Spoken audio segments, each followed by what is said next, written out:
lama itu. online. Aduh. Kau baca Ibrani 6. Jadi kita tungguin ya, jam 8 sih. Bagus RK kalau Baca kuat-kuat. Jangan malu-malu baca. Alhamdulillah. RK jam 8 main, jam Baca sih Sob, baca Ibrani 6. 8 dia udah siap-siap. Ajaran Yesus semua sudah dibatalkannya. Penumpangan tangan, baptisan dan sebagainya. Mati lampu ini. Malu kau baca ya kan? Makanya sama mantan noten kau jangan Sabar. tipu-tipu. Tunggu, cari. Jangan mau baca dulu ini, dah mau baca. Baca. Ibrani berapa? Semoga Ibrani 6 baca dari mulai 1 tuh. Ibrani berapa itu? Ibrani 6. Ayat 1. Baca. Ayat Dari awal baca. Sampai habis. ayat 1. Sampai ayat apa aja? Sampai ayat 8 aja. Sebab itu baiklah kita berhenti daripada menerangkan pengajaran Kristus yang mula-mula itu.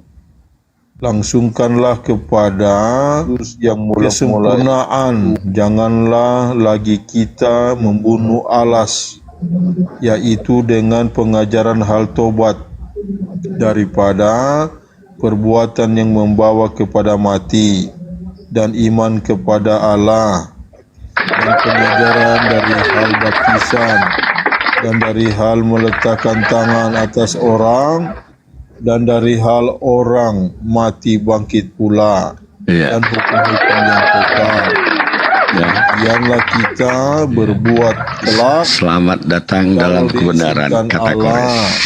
Karena orang-orang yang sekali sudah diterangkan hatinya dan sudah merasa-rasa karunia yang dari surga itu, dan sudah sama beroleh bahagian daripada Rohul Kudus. Itu dipenuhi jelas ya. Rohul Kudus, beda Jelas ya. brother.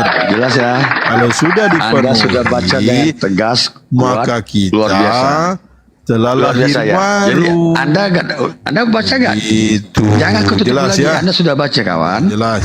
Jadi Anda sudah baca dan jelas isi ayatnya. Sudah, itu ketika dipenuhi Roh Kudus. Awak Mengerti ini brother. Ya, 1000 orang di bawah ya. dipenuhi Roh Semoga ada teman-teman Kristen yang cerdas ya, yang menangkap ya ayat yang saya bawakan ini. Jadi ayat Ibrani 6 ini membuktikan ajaran-ajaran sebelumnya sudah dibatalkan Paulus kawan-kawan ya. Karena di sini dikatakan di Ibrani 6 ya, semua disuruh tinggalkan Paulus ya tentang ajaran-ajaran Yesus ketika dipenuhi Roh Kudus sudah tidak ada udah tadi udah kebaca, sabar dulu ya. Sabar dulu ya. Anda sudah terguncang ya.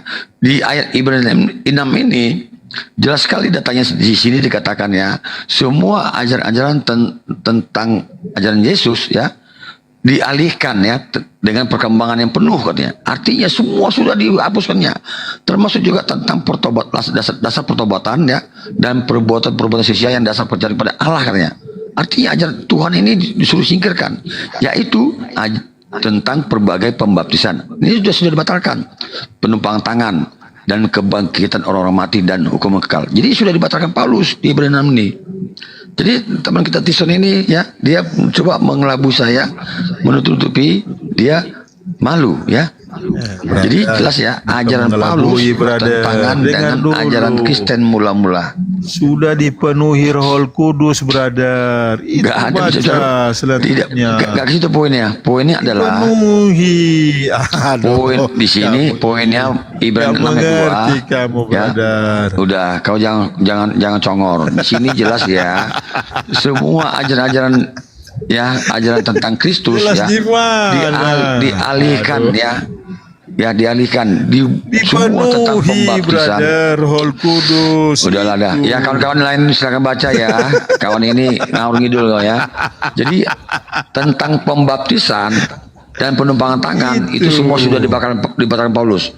Bahkan sebelumnya juga dia sudah membatalkan tentang dia juga udah kau tobat kau, saya mantan Kristen tobat ya. Ya. Tobat kau. Makanya inilah ciri pengikut Paulus ya kan kawan ya. Kebotolannya tunjukkannya ya. saya udah buka datanya di sini jelas katakannya. Saya bacakan ya. Sebab itu marilah kita tinggalkan azas-azas pertama dari ajaran tentang Kristus dan beralih kepada perkembangan yang penuh. Ya, janganlah kita meletakkan lagi dasar pertobatan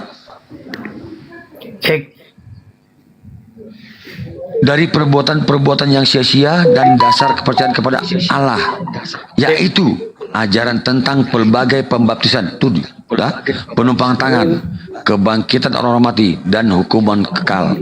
Dan itulah yang akan kita perbuat jika alami jikanya. Jadi semua baptisan dan penumpang tangan dan Ayat 4 itu ajaran baca awal ayat dari 4 Kristus dulu. Kamu sudah dibatakan lewatkan. Paulus di Ibrani 6 baca lu mau ayat 4. Ya, jelas ya. Ya, nggak apa-apa. Baca ayat 4. Sampai habis kok baca, itu jelas. Ya. Baca. Jadi Paulus ini penipu. Dia seolah-olah ajaran Dipenuhi, brother. enggak. Jadi si Paulus ini seolah-olah ajaran dia itu berasal dari Baca, Tuhan. Saya baca ya. Padahal Saya baca udah ayat kau makanya 4, dia bohong. supaya kamu tahu. Di kisah Paulus 9 juga dia berbohong. Ayat. Bahkan di Galatia 15 juga dia bohong. Bahkan dia juga mengaku sebagai Tuhan. Kenapa aku bilang sebagai Tuhan? Karena kalian kan mengaku Yesus Tuhan. Yesus juga bisa mengaku bisa menghidupkan orang mati. Enggak Bapak live ini. Bahkan juga Paulus bisa orang sembuh dengan hanya mencium sapu tangannya. Bahkan ketika dia tidak hadir saja, orang itu bisa sembuh juga. Jadi luar biasa dia menjadikan dirinya Tuhan. Sama dengan Yesus, sama dengan Bapa. Makanya kemudian dikatakan yang bodoh dari Tuhan. Bahkan kalau kita baca lagi di ayat lain, mujizat itu berasal dari Paulus. Oleh Paulus, Allah mengadakan mujizat-mujizat yang luar biasa. Bayangkanlah, semua mujizat Allah itu dari Paulus. Kalau kita baca di KPR 19 ayat 11. Bagus, brother. Dia rasul dia. Luar biasa kan ya. Makanya Paulus ini masih kalian percaya teman-teman Kristen? Assalamualaikum. Wah, waalaikumsalam Percaya, warahmatullahi wabarakatuh. brother. Ya silakan Pak Ustaz, saya capek juga. Langsung aja dialog aja lah biar dah nganu gitu. Iya siap Ustaz. Langsung gantian Pak Ustaz, capek saya. Ini konyol dia Pak Ustaz. Halo. Nanti gurunda. Halo. Ya udah Bang, nanti gurunda Juma nanti yang anu. Ya, Gurunda Juma, ini udah ada 3 hotan Gurunda Juma. Dipersilakan Gurunda. Pak, yang dikuasai apa dalam ibadah? Bagus ya. Cek. Ya, cek juga. Siapa? Bang Sarabi, ya Bang Saragi. Oten kan? Oten. Iya, Oten Pak. Oke, sabar dulu Bang ya. Oke, sip. Oke. Ada Gurunda kita ya. Oke, kita diskusi santai santun dia ya. Bang Kicer John, Islam Kristen. Bang Kicer John. Nggak jauh diturunkan di Bang Kicer ya. Kita butuh narasumber Kristen lagi. Ya, silakan dilanjut Pak Ustadz. Ya nanti kalau gurunda maju langsung otomatis saya diem langsung. Siapa yang mau dialog ini dari Kristen? Yo, saya Pak. Oke, Saya. tema yang kamu kuasai apa? Silakan. Enggak, saya hanya mau bertanya aja Pak, enggak ada tema. Bagus. Langsung. Kak. Bagus. Saya moderatorin, silakan bertanya. Gini Pak, maunya kan di Kristen itu nggak perlu dibahas kalau di Islam. Maunya kalau live itu maunya yang dibahas tentang Islam. Saran saya ini saran ya. Langsung bertanya Bang. Sampai saya tanggapi dulu nih, Tat. Ini kan Pertanyaannya, kenapa kok mesti Alkitab yang dibahas, bukannya Al-Quran? ini saya yang harus jelaskan. Namanya dialog itu bukan hanya Alkitab, enggak, tergantung tema. Gitu loh ya. Iya. Dan kami juga di sini dengan kami Bang Handi, Bang Juma dari dulu. Kalau Iya. mau bertanya ya bertanya, kalau mau dialog ayo dialog gitu. Tinggal milih, ayo. Oh, tapi kan saya boleh saran ini. Gak mau, langsung dialog ayo. Oh ya udah, kalau nggak mau ya udah nggak apa-apa lah Pak. Anda mau bertanya, silakan. Nah, kalau bertanya, saya kurang paham tentang agama sih. Cuma saya ya kurang suka aja sih kalau Alkitab itu dibahas. Ini Jadi- ini nggak dibahas, bro. Ini diskusi. Ada Kristen, ada Islam. Kalau kita Islam semua di sini nggak membahas Bible Anda. Iya, Ini diskusi gitu loh. Oke, maunya kalau dibahas itu Pak, maunya ngomongnya pelan-pelan di. Ya, pelan-pelan. Nah, Kamu nggak pernah mendengarkan? Kalau mau dialog, kalau mau bertanya langsung bertanya aja, biar kita tidak muter-muter aja. Dia belum pernah mendengarkan congornya si bom ini gede bang sampai muncrat Pak. ngomongnya kan iya, boleh sih Pak. Kan seharusnya kan positif aja tanggapannya. Mau Kristen pun congornya nggak bagus, seharusnya kita tetap menanggapinya itu bagus. Ya, silakan Bang, langsung bertanya. Kalau bertanya Bang, lanjut. Nggak, saya cuma hanya menyampaikan seperti itu aja Gak Pak. mau kok, langsung bertanya aja. Pak Sauro bertanya. Saya nggak ada pertanyaan sih, saya mendengar aja dari tadi. Kok Atau Anda mau ditanya nggak? Anda mau ditanya nggak? saya nggak mau ditanya juga sih, karena saya nggak pasti kali tentang agama saya. Kenapa? Tentang agamanya Abang, kenapa? Kurang dia. Oh, Nah, kurang. saya agama saya sih nggak terlalu pintar kali gitu loh Pak. Makanya saya hanya mendengar. Cuman kan pendengaran saya kan kurang bagus sih. Ya makanya mendingan bertanya saja Bang, kan nggak ngerti. Ya bertanya aja, silakan. Udah, coba yang lain dulu tanya Pak. Gak mau, Abang, cepat. Soalnya aku pun nggak mau menjelekkan agama orang itu istilahnya. Ya, bukan Nanti orang yang suruh menjelekkan siapa? Bertanya Bang, bukan suruh menjelek-jelekkan. Oh, oke. Nggak, lagian pun kalau bertanya tentang agama Muslim saya nggak mengerti. Jadi kan nggak mungkin saya pertanyakan itu aja sih. Karena banyak yang Udah, dialog aja, dialog. nggak bisa juga sih. Kalau gitu saya tanya, lagi kamu punya Tuhan gak sih? Nah, kalau ditanya seperti itu saya nggak suka juga sih Pak. Waduh, kalau gitu harga bensin di sana berapa per liter? Langsung nyambung. Nggak tahu Ya juga udah sih. Bang, ini aja Bang, Abang open cam, langsung kita hoba-hoba, awu wadidau gitu, ayo. Nggak bisa juga. Nggak bisa. juga. Apa yang Abang bisa apa? Saya hanya menyampaikan maunya kalau berdialog atau apapun. Gak mau, udah dibilang gak mau disampaikan. Yes, namanya gue. Wah, dialog atau bertanya gitu. Enggak juga sih. Oh, ya udahlah saya boleh bertanya, tapi jangan negatif ya. Oh, ngabang yang bertanya kok negatif? Ya ampun, tergantung Maksudnya apa. jawabannya positif. Jangan nanti kamu bertanya seperti ini jadi kesannya jelek gitu loh Pak. Iya, ayo lanjut. Kayak masalah sunat itu Pak, kenapa di Al-Quran tidak ada? Tanya sunat. Oke. Iya, Dalam oke. Al-Quran pertama Nabi Muhammad disunat. An Ibnu Abbas, an Abdul Muthalib khotanan Nabi sallallahu alaihi wasallam yauma sabi'ah. Wa ja'alahu matibatun wa sammahu Muhammad. Bahwasanya dari Ibnu Abbas bahwa Abdul Muthalib menghitan Rasulullah SAW pada yauma sabi'ah, pada hari ketujuh dari kelahirannya. Wa ja'alahu matibatun, dan mengadakan jamuan makan bersama dan memberi nama Muhammad. Dalam Al-Quran Al-Baqarah 124, Bismillahirrahmanirrahim. Wa idibtala Ibrahim rabbuhu bikalimatin fatammahun. Dan ingatlah ketika Ibrahim diuji Tuhannya dengan beberapa kalimat. Kalimat ini perintah. Apa isinya perintah itu? Baca tafsirannya, ada 8. Di antaranya kebersihan, berkumur, menghirup air ke dalam hidung, menggosok gigi atau siwak. Ya, yang nomor 8 berhitan. Gitu. Sudah. Tapi nggak ada dibilang sunat ya Pak ya? Loh, bikalimatin itu perintah. Perintah di situ isinya 8, sama dengan Kejadian 17 ya, ayat 14. Lagi firmannya kepada Abraham, dari pihakmu engkau harus Iya. memegang perjanjian. Ya, ini, Pak. Di situ hitan. Iya. Maksudnya maunya jawabnya dari Al-Quran, jangan dari yang lain. Yang Quran sama, kalimat itu perintah. Perintah di situ Iya. apa perintahnya? Hitan.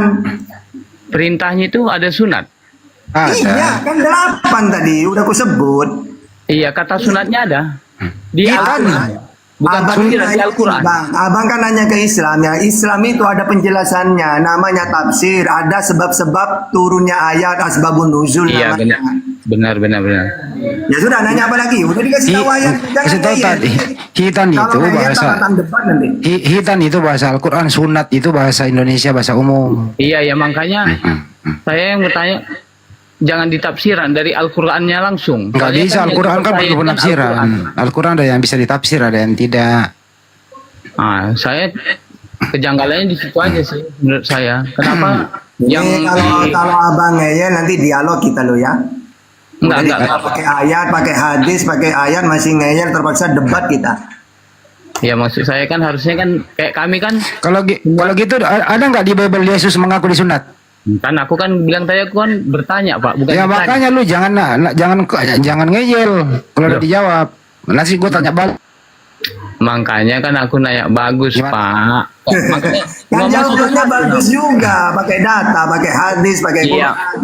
Coba dimengerti dulu omongan saya Pak. Gini Pak. Kami paling mengerti ah. Ya. Udah makanya diam-diam. ngomongnya Masih aku ada pertanyaan kedua lagi nggak? Kalau nggak selesai nih. Enggak, aku nanya pelan-pelan dulu ya. Gini Pak, maksud saya kan kalau kami di Alkitab, ini di Alkitab saya ya. Semua itu jawabannya di Alkitab semua. Pertanyaan Memang ada. Oke, Kalau sekarang di- Musa ini kan dari pihakmu, keturunanmu Abraham harus disunat. Sekarang Musa kan keturunannya. Di mana datanya dalam Bible Musa disunat? Silakan. Tadi Bapak bilang aku bertanya, sekarang aku Nah ditanya. iya kan sudah dijawab. Makanya kalau dijawab pakai data, jangan ngeyel. Mendingan kamu nanya lagi. Silakan. Mau nanya apa lagi? Karena belum selesai jawabannya Pak. Ya udah kalau begitu saya turunkan ya. Udah lah, udah nggak apa-apa turunkan aja. Gimana sih? Loh mah, cahaya penerang mau naik mah. Ya Allah. Mah. Iki mah. Apa ini? Gimana dukur? Waduh, piye? Piye toh, Mas? Ayo Tison, kau lagi nanya Tison. Nah, ayo Tison. Tison. Tison ini pakai Bible 1950 tadi. Bang Mutawara sini yang naikkan aja. Nanti Bang Juma biar aktif. Biar ada Ayo, orang mau debat mungkin. Saya persilakan anak-anak bertanya. Tapi kalau ngeyel ditanya balik. Nah, ya itu intinya. Silakan naik bertanya. Ngeyel ditanya balik loh. Kalau gue yang nanya sadis loh. Benar. Tidak ada satupun statement Yesus di Bible itu Yesus mengaku disunat. Tidak ada satupun statement Pak Yusuf, suaminya Maria, mengaku disunat. Terima kasih Raiki, terima kasih kok. Jalan, langsung. Otan apa Kristen lan? Langsung. Otan apa Kristen? Iya, Alan. Ditanya jawab dong. Kalau nggak jauh diturun ya. Islam itu Kristen, Alan. Satu. Udah ngomong tadi, tapi suaranya menyek-menyek, turunin aja. Leo, Apa ngejek-ngejek deh. Bang Leo, Otan apa Kristen Bang? Bang? Leo. Bang. Ya Islam itu Kristen bang. Kristen aja Bang. Bang Kristen aja ya. Leo, kamu ini berisik banget sih. Lagi apa sih? Lagi ngacor apa? Bentar bang. Enggak, Islam itu Kristen bang. Itu dulu jawab bang. Berisik ya bang. Ya Islam itu Kristen bang. Turunkan aja bang, soalnya lagi berisik. Nanti saya ini lagi gabung lagi. Gan, Otan apa Kristen Bang? Bang Gan. Assalamualaikum. Waalaikumsalam warahmatullahi wabarakatuh. Oke. Mumpung nggak ada Oten, saya mungkin kan nggak ada yang nanya bang. Jadi kok tanya, berarti saya mau bertanya Nanya ke apa Bang? Ustadz Tahta, ke Nggak Ustadz mau. Tahta tentang perkara bab perkara najis pak Ustadz. Kenapa Bang?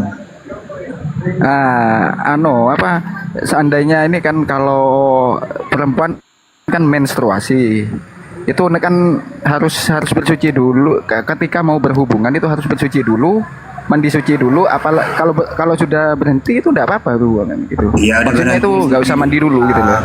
Nawaitu gusla li rafil hadasil akbari minal haidi. Baru setelah itu obok-obok udah Bang. Jangan terburu-buru dah. Oh. Makanya saya tanya, seandainya nggak tahu hukumnya, orang nggak tahu nggak apa-apa. Ya udah kalau nggak tahu udah apa-apa. Oke. Oke. Makasih semuanya. Yuk semuanya, assalamualaikum. Oke, waalaikumsalam. Jangan nanya nanya lintas agama aja, yang subhat-subhat aja yang ditanyakan Oten gitu. Karena ini Komal lintas agama.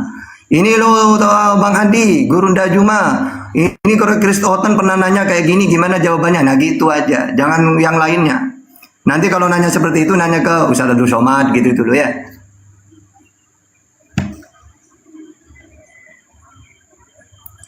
Oke, lanjut. Ini Bang Ota naik kan ini Gurunda nunggu Otan ini. Iya Pak Ustadz. Nek kan cuma 2 orang. Nah ini Danto. Iya Danton. Laduh. Kok Gagal turun banget. langsung? Diturunin ya? Deson, ayo Son, nanya dulu Son.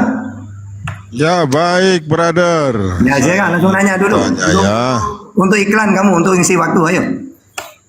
Iya, di sesembahan brother kan Allah Subhanahu wa taala. Iya. Nah, kenapa?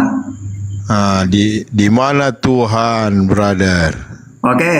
Wa idza sa'alaka ibadi fa inni qarib ujibu da'watad da'i dadaan. Al-Baqarah 186. Katakan Muhammad, kalau ada hambaku bertanya tentang aku ini dekat. Dekatnya seperti apa? Qaf ayat 16, wa nahnu aqrabu ilaihi min hablil warid, lebih dekat daripada tulang nadimu.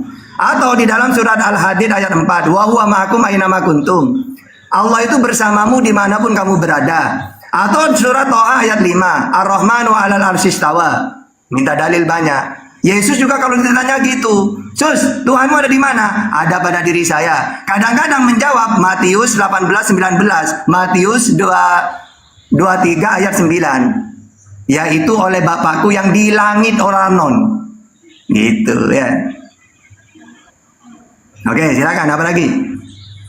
Wong itu di mana itu dikatakan tiada Tuhan selain Allah. Apa itu? Allahu la ilaha illahu. At-Taqabun ayat 13, Al-Mu'minun 116. Tiada Tuhan selain Allah. Allahu la ilaha illahu. Oke, lanjut. Nanya apa lagi?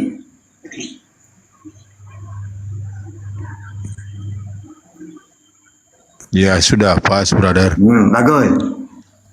Kom. Otan apa Kristen kom? Enggak ada pertanyaannya, Ustadz. Turun. Assalamualaikum. Waalaikumsalam. Gini Ustadz, daerah saya kemarin tuh kedatangan misionaris. Cuman saya pas kebetulan nggak ada. Untuk ngomongin ke saudara-saudara ini kalau kedatangan itu gimana ngomonginnya, Tat? Langsung dibakar ngambil bensin.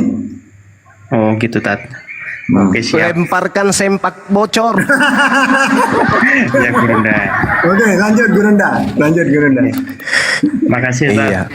Masya Allah. Assalamualaikum warahmatullahi wabarakatuh, sahabat-sahabat sekalian. Waalaikumsalam warahmatullahi wabarakatuh. Izin turun, Ustadz. Iya, hati-hati di jalan. Ya. Itu kom ingat tadi bercanda lo ya, nanti dibakar bener. Bercanda.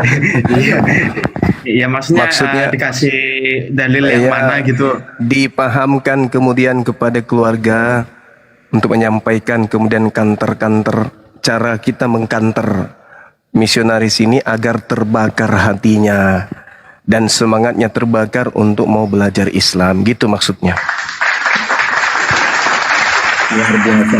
Iya, tapi kalau dia datang kasih baju kaos, ya bakar baju kaosnya. Ngapain dipakai? Pijak, jadikan lap, tutup panci atau lap panci. Jangan dipakai. Ya tuh pas kebetulan nggak ada saya, kok nggak ada saya gitu. Tapi jangan sampai kamu bakar ada dosma. Nanti kau dilapor kayak aku.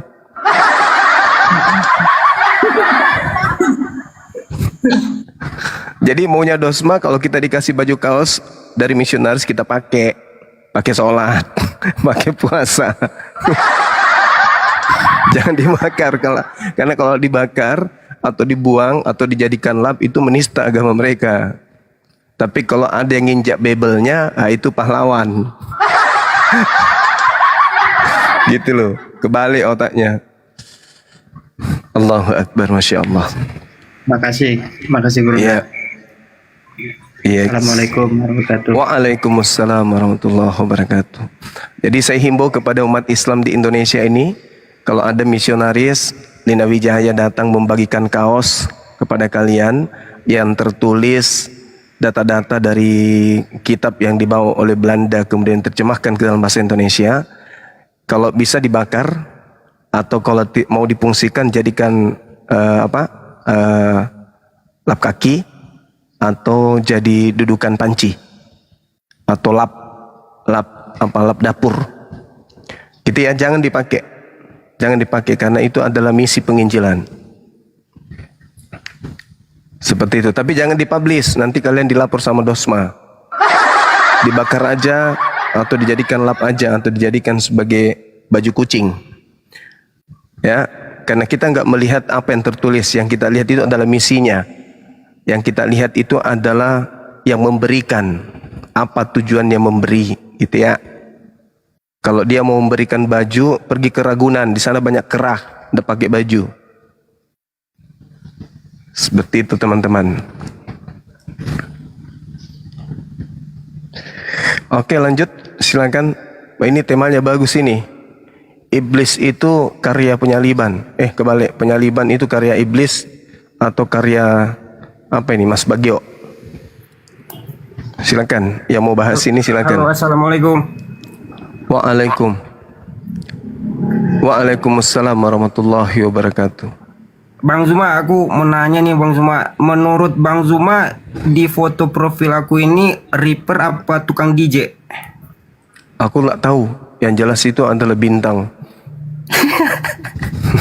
Ini aku cari di Google, nongolnya kan aku cari foto Yesus. Ini keluarnya kayak gini ya, Bu. Banyak fotonya itu, banyak. Entah yang mana-mana yang ya asli. udah aku pakai kayak Reaper dia. Ya udah aku pakai. Iya, nggak apa-apa, kan itu bukan fotonya anak Maria. Iya, Foto anak Maria siapa yang tahu? Memang ada sudah ada fotografer saat itu, ada kamera gitu. Jadi nggak apa-apa, dipakai aja. Iya Bang, makasih Bang. Tidak masalah. Iya. Sehat-sehat ya Bang Zuma, semangat. Sehat, alhamdulillah, masya Allah. Ya, aku pamit lagi, aku cuma mau nanya ini Reaper apa tukang DJ gitu. Iya, mungkin dokter gigi kali. Ya udah Bang, assalamualaikum. Iya. Waalaikumsalam warahmatullahi wabarakatuh. Bisa jadi juga tukang cukur, mana tahu.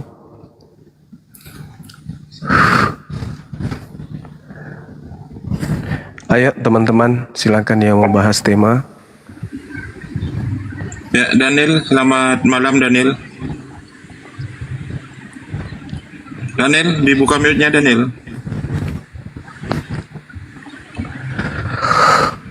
Daniel. Alan, selamat malam, Alan. Alan, dibuka mute-nya.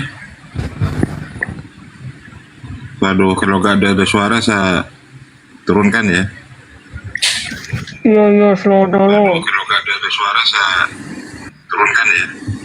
Ya, agamanya apa Bang Alan? Iya, selamat malam. Agamanya apa? Turunkan ya.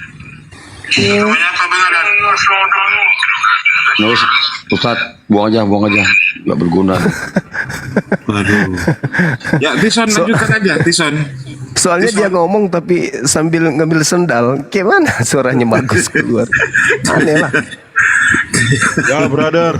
Bagaimana kabar? Baik. Alhamdulillah, masya Baik, Allah. Ya. Puji Tuhan. Ya, Iya, juga silakan. baik, brother. Iya, Tuhan itu memang harus dipuji, jangan dihina, Bang. Iya, Bagus. brother. Sehat walafiat ya, brother. Siap, alhamdulillah, masya Allah. Iya. Saya sehat.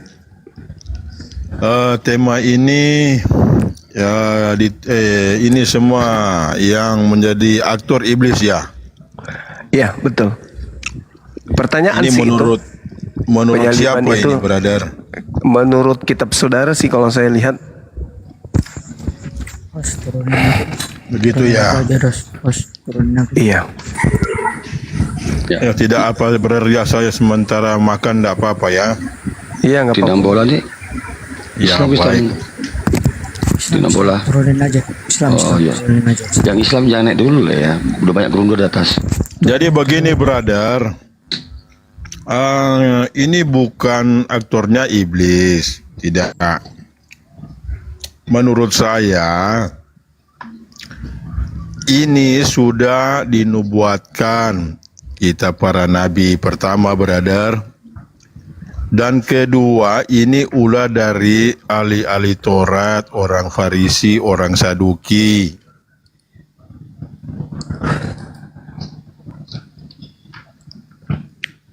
Iya, terus Bang?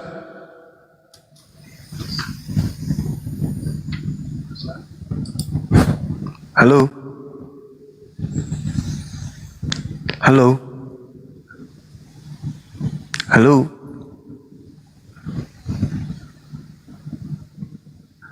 Iya, kelihatannya ini jaringannya. Kelihatannya mengalami kelusitan. Iya. Kelusitan apa kesulitan? Gangguan. Oh, gangguan. Gangguan pencernaan. Gangguan kejiwaan. Dan kejiwaan. Kirain pencernaan. Ya, malam Bang Torolog. Duh.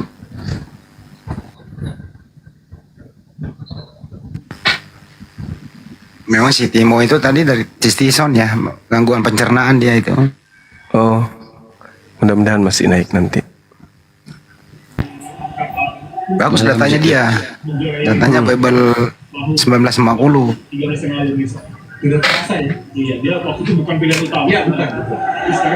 Ya, Dik malam, Dik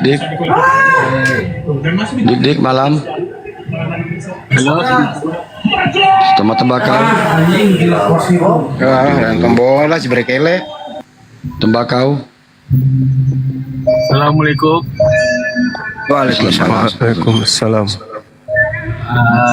Selamat malam ya, saudara-saudara semua. Iya Bang. Bang Zuma, salam Saya kenal ya. Bang. Salam kenal juga Bang. Ya, saya dari Malaysia Bang. Oh Malaysia, Masya Allah. Di mana Bang? Johor? Di Selangor Bang. Oh Selangor. Iya. Saya ada juga kontak sama Abang Dewa, sampaikan salam saya. Oh siap. Ya, sama Bang Zuma, sama saudara-saudara sekalian. Masya Allah. Semoga sukses selalu ya, Bang Zuma. Amin. Masya Allah. Selalu dilindungi Allah Subhanahu Wa Taala ya. Amin. Terima kasih Bang. Ya, kalau memang apakan keluarga Bunda masih di Palembang loh. Waalaikumsalam warahmatullahi wabarakatuh. Ya, izin Gerunda ya, saya menyampaikan kepada teman-teman Gerunda, kepada teman-teman di bawah yang Muslim dipending dulu ya, karena Gerunda kita butuh narasumber dari Kristen. Ya, jadi saya bingung milih ini, banyak kali permintaan di bawah, yang mana yang Kristen. Teman-teman yang Muslim dipending dulu ya, permintaan naiknya.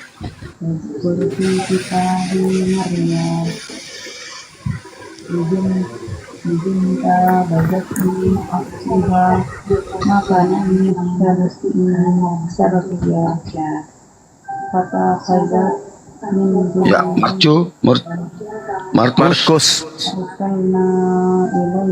Markus Ibo kayak Kristen ini.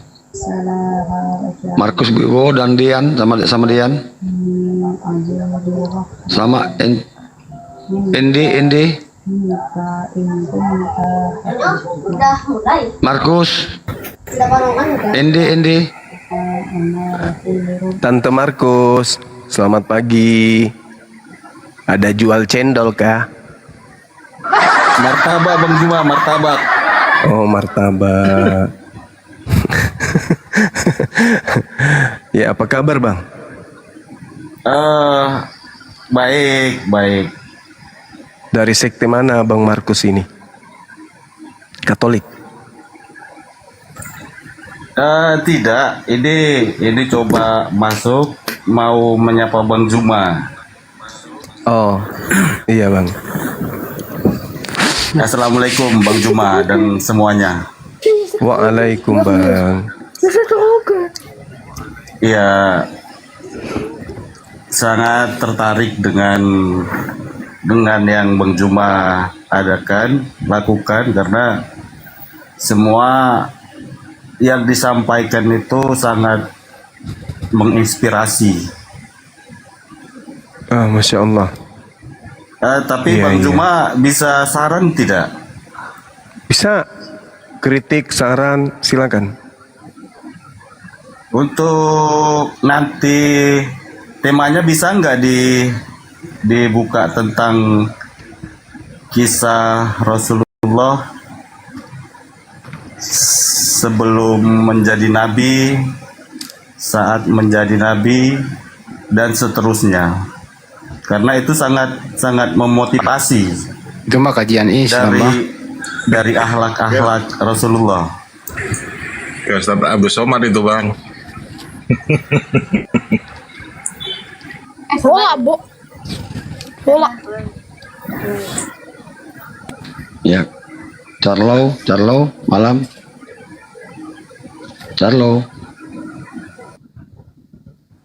Carlover. Halo. Oh, halo. Mana anak ini ya? Oh. Masih bola ini. Ya, Kang Bob sama Bang Srianto. Ya, Kang Bob. Srianto. Ya, Srianto malam.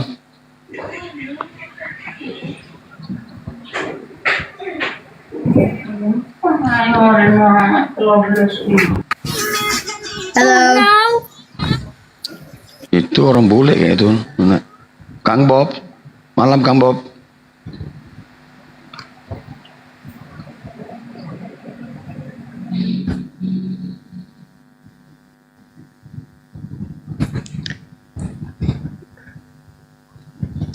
Tante Bobby, apa kabar?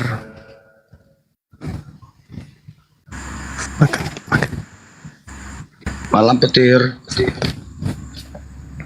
Malam.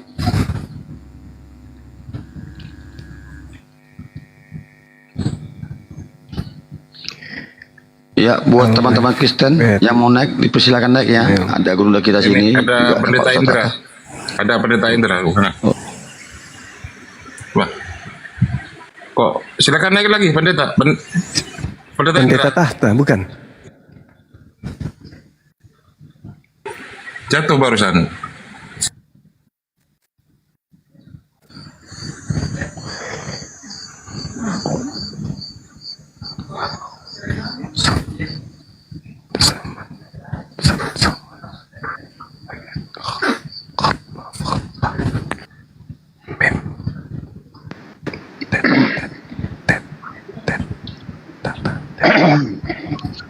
Halo, selamat malam.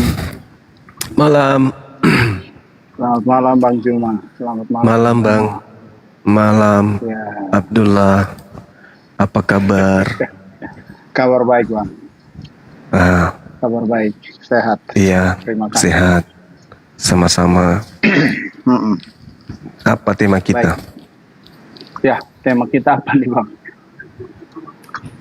Itu ada penyaliban karya iblis atau bukan? Boleh, silakan. Abang lah yang mulai. Baik, terima kasih. Yeah. Jadi penyaliban dikatakan di situ penyaliban karya iblis ya, pertanyaannya. Iya. Jadi kalau di Alkitab kan memang Yesus harus datang dan mati disalibkan. Jadi jadi udah banyak nubuatan tentang Yesus harus datang dan mati. Nah, kenapa Yesus harus datang kemudian mati? Karena manusia tidak bisa menyelamatkan dirinya sendiri, walaupun dengan perbuatan baik tidak bisa diselamatkan, dan dosa itu selalu berakibat hukuman. Jadi hukumannya adalah kematian kekal. Jadi kalau manusia dihukum berarti manusia tidak bisa diselamatkan. Oleh karena itu Yesus harus datang, kemudian dia menanggung hukuman manusia di dalam dirinya, karena memang akibat dari dosa adalah hukuman. Jadi manusia tidak perlu menanggung hukuman karena Yesus yang menanggung hukuman. Nah, itu sebabnya Yesus harus mati di kayu salib. Karena itu bentuk hukuman dan bentuk kutukan. Karena ada tertulis bahwa terkutuklah orang yang tergantung di antara langit dan bumi. Nah, mungkin itu dulu, Bang. Ya, baik. Jadi kalau misalnya salib itu bukan karya iblis, lalu kenapa kemudian Yesus mengatakan di dalam Matius 26 nomor 24, anak manusia memang akan pergi sesuai dengan yang tertulis tentang dia. Akan tetapi celakalah orang yang olehnya anak manusia itu diserahkan. Adalah lebih baik bagi orang itu sekiranya ia tidak dilahirkan. Ini artinya Yesus mengutuk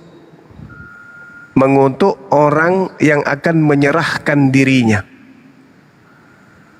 Artinya akan terjadi kesimpang siuran. Yesus diimani oleh orang Kristen sebagai Tuhan yang datang menjadi manusia. Berarti kalau penyaliban itu karya Tuhan, Tuhan sendiri yang men-setting, yang mengatur si Yudas untuk berkhianat. Tapi celakanya, Yesus mengatakan celaka orang yang menyerahkan anak manusia. Adalah lebih baik jika orang itu sekiranya ia tidak dilahirkan. Apa maksudnya ini? Bukankah ini adalah merupakan sesuatu yang menggelikan? Kalau penyaliban itu rencana Tuhan, kenapa Yesus yang adalah Tuhan ini mengutuk kemudian Yudas yang menyerahkan dirinya untuk nebus dosa orang-orang Kristen? Bukannya Yesus harus berterima kasih kepada muridnya Yudas, karena dengan Yudas berkhianat atau Yudas menyerahkan dirinya kepada tentara Romawi untuk disalibkan, maka misi kedatangannya itu bisa terlaksana dengan baik tanpa harus mengutuk dan dikutuk. Dari mana arahnya kemudian saudara Kristen bisa memasukkan poin bahwa penyaliban itu adalah kehendak Tuhan, sedangkan Yesus diselimuti dengan keangkara murkaan terhadap orang-orang yang kemudian menginginkan pembunuhan terhadap dirinya. Yohanes 8:42, Yesusnya mengatakan bahwa jikalau engkau adalah anak-anak Abraham, mengapa engkau, karena tidak ada dalam dirimu firman, maka engkau hendak membunuh aku.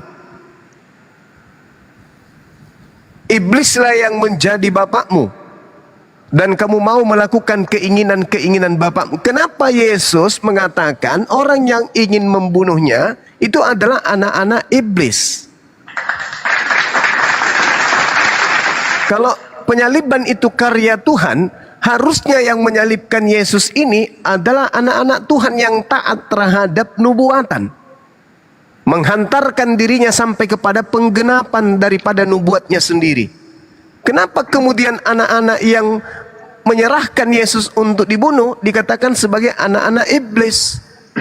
Mana yang betul? Ibliskah yang menghendaki penyaliban atau bukan? Silakan. Baik, terima kasih. Terima kasih, Bang Juma. Silakan. Pertanyaan yang kritis. Pertama, Tuhan Yesus harus datang untuk mati di atas kayu salib dan harus disalibkan oleh bangsa-bangsa yang tidak mengenal Allah, bukan oleh tangan orang-orang yang sudah mendengar pengajarannya. Karena kalau untuk salah satu orang murid yang sudah mendengarkan pengajaran Yesus dan bertumbuh di dalam takut akan Tuhan, dia yang mengangkat tangan, artinya dia tidak mengasihi Yesus. Dan penyaliban harusnya bukan datang dari seorang murid, harusnya datang dari bangsa-bangsa lain. Nah, kenapa sampai seorang murid dia tidak mengasihi Yesus? Jadi kembali lagi, Yudas menyalibkan Yesus karena tidak mengasihi Yesus. Dan dia sudah mendapatkan banyak firman yang membuat dia bertumbuh dalam takut akan Tuhan, tetapi itu tidak membuat dia takut akan Tuhan. Nah, jadi di sini yang jadi permasalahan bagi Yesus karena harusnya bukan Yudas. Harusnya orang-orang yang bangsa-bangsa lain yang tidak takut akan Tuhan yang menyalibkan.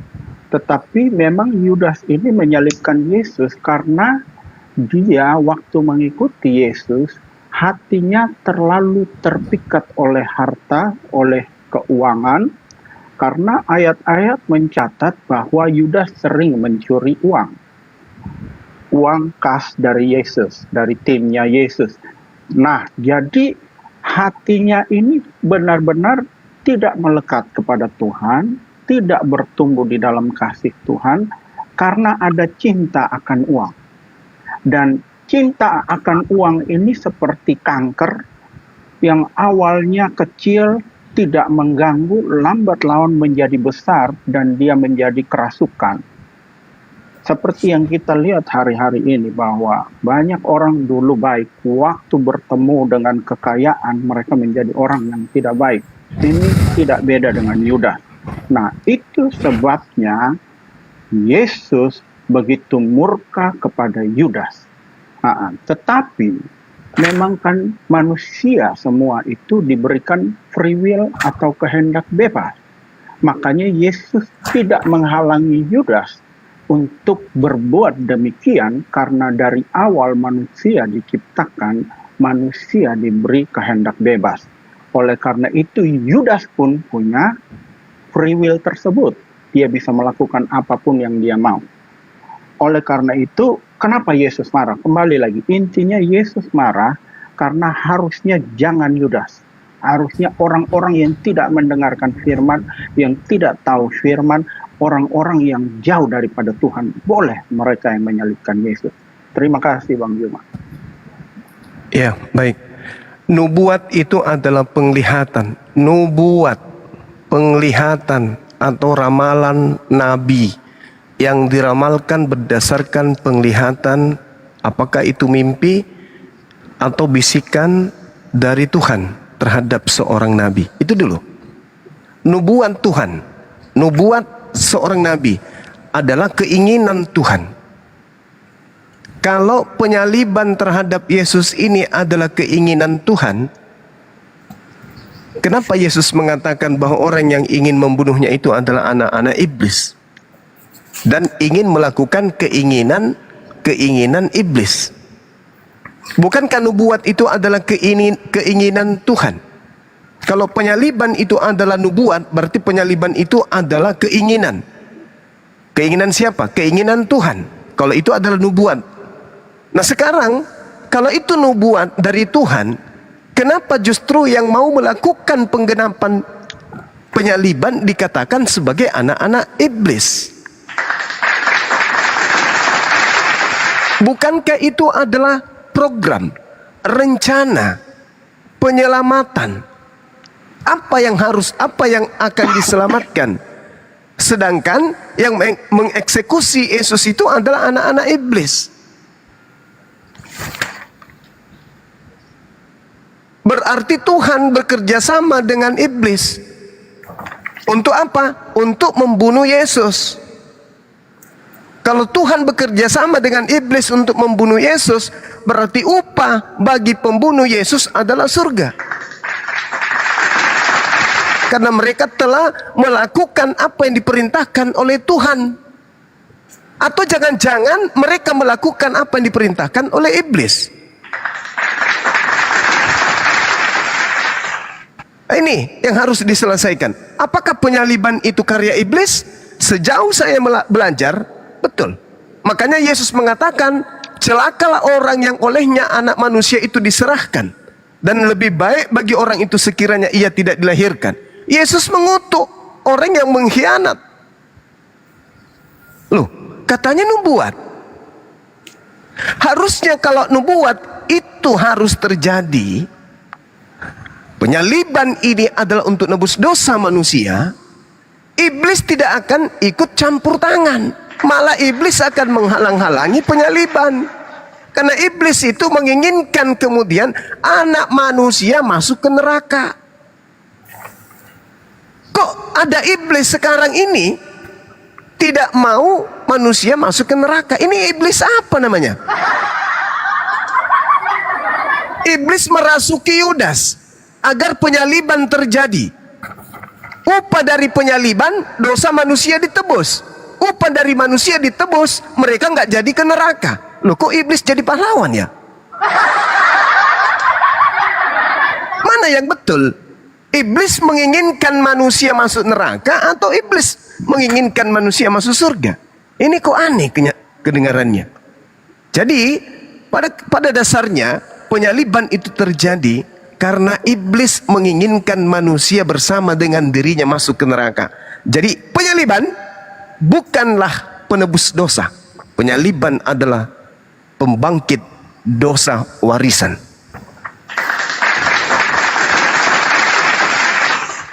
Silakan, Bang. Oke, siap. Terima kasih. Saya senang sekali bisa berkomunikasi, bisa debat atau bukan debat lah ya ini ya. Kita bertukar. Sharing, Bang, sharing. Ya, sharing ya. Baik, terima kasih Bang Juma. Jadi pertama kita tahu bahwa yang Maha Tahu itu hanya Allah. Selain dari Allah tidak ada yang Maha Tahu. Manusia sekedar tahu tapi bukan Maha Tahu. Iblis sama, sekedar tahu tapi bukan Maha Tahu. Kenapa demikian? Karena manusia diciptakan, iblis pun diciptakan. Artinya manusia dan iblis adalah hasil dari ciptaan. Itu sebabnya mereka tidak Maha Tahu. Dan karena itu iblis pun tidak tahu bahwa kematian Yesus akan mendatangkan kebangkitan. Kebangkitan Yesus adalah lambang kemenangan atas maut, lambang kemenangan atas hukuman. Nah, iblis berpikir bahwa setelah mati dia selesai, dia akan diam di neraka selama-lamanya. Seperti itu. Itu sebabnya iblis juga menginginkan Yesus disalibkan karena dia bukan Maha Tahu. Dia tidak tahu kalau akan ada kebangkitan. Sedangkan kebangkitan itulah kunci kemenangan. Terus tadi ada pembahasan mengenai mungkin saya jelasin juga bahwa Yesus mengutuk terjadinya adanya kutukan itu karena yang melakukan itu Yudas, salah seorang murid yang harusnya bertumbuh dalam kasih Tuhan, tetapi dia tidak bertumbuh. Kita membayangkanlah ada sebuah tanah subur, kita tanam benih di situ. Anggaplah kita tanam benih pohon mangga. Ada 12 pohon mangga, 11 yang lain berbuah banyak, tapi ada satu yang tidak berbuah sama sekali. Itulah Yudas. Itulah kenapa Yesus marah. Kamu sudah dikasih pupuk, kamu sudah dirawat dengan baik, sudah disiram dengan baik, tetapi pada musim berbuah kamu tidak berbuah. Itulah kemarahan Yesus. Yudas tidak berbuah, malah menjual Yesus dan membawa Yesus kepada penyaliban. Karena kembali saya bilang bahwa bahwa penyaliban Yesus harusnya terjadi oleh bangsa-bangsa yang tidak mengenal Allah. Nah, sedangkan Yudas ini diajar 3,5 tahun untuk bagaimana dia mengenal Allah dan menghormati Allah. Tapi dia memilih untuk tidak mengasihi Yesus. Malah menyalibkan Yesus. Itulah yang Yesus marah. Kalau seandainya yang menyalibkan Yesus, yang punya ide, yang mencium Yesus, yang menyerahkan Yesus untuk disalibkan bangsa-bangsa lain, pasti tidak ada kemarahan di sana, tidak ada kutuk di sana. Jadi seperti itu, Bang Zuma. Terima kasih. Ya, sekali lagi mohon maaf nih, saya harus katakan bahwa cara Anda bernarasi ini sama seperti ular tua yang datang kepada Hawa. Adapun ular, dia yang paling cerdik dari segala binatang di darat yang dijadikan oleh Tuhan Elohim. Ular itu berkata kepada perempuan itu, tentulah Elohim berfirman, semua pohon dalam taman ini jangan kamu makan buahnya. Begitu bukan? Kata ular itu kepada Hawa. Hawa mengatakan iya, kami nggak boleh makan. Tetapi iblis mengatakan makanlah, sekali kamu tidak akan mati. Nah, sama narasi Anda itu sama seperti si ular tua. Tuhan mengatakan kemudian bahwasanya jangan kau membunuh orang yang tidak bersalah. Yesus pun ditanya, Guru, bagaimana caranya saya bisa masuk surga? Jangan kamu membunuh. Yesusnya jangan membunuh, Tuhannya Yesus jangan membunuh. Dua-duanya nih. Tapi kemudian iblis membisikkan, enggak loh, justru karena membunuh itu kalian akan memperoleh hidup yang kekal. Sama, persis. Padahal nyata, Yesus sendiri mengatakan, adalah lebih baik sekiranya manusia itu tidak lahir. Manusia memang harus pergi dengan yang tertulis tentang dia. Akan tetapi celakalah orang yang olehnya anak manusia itu diserahkan.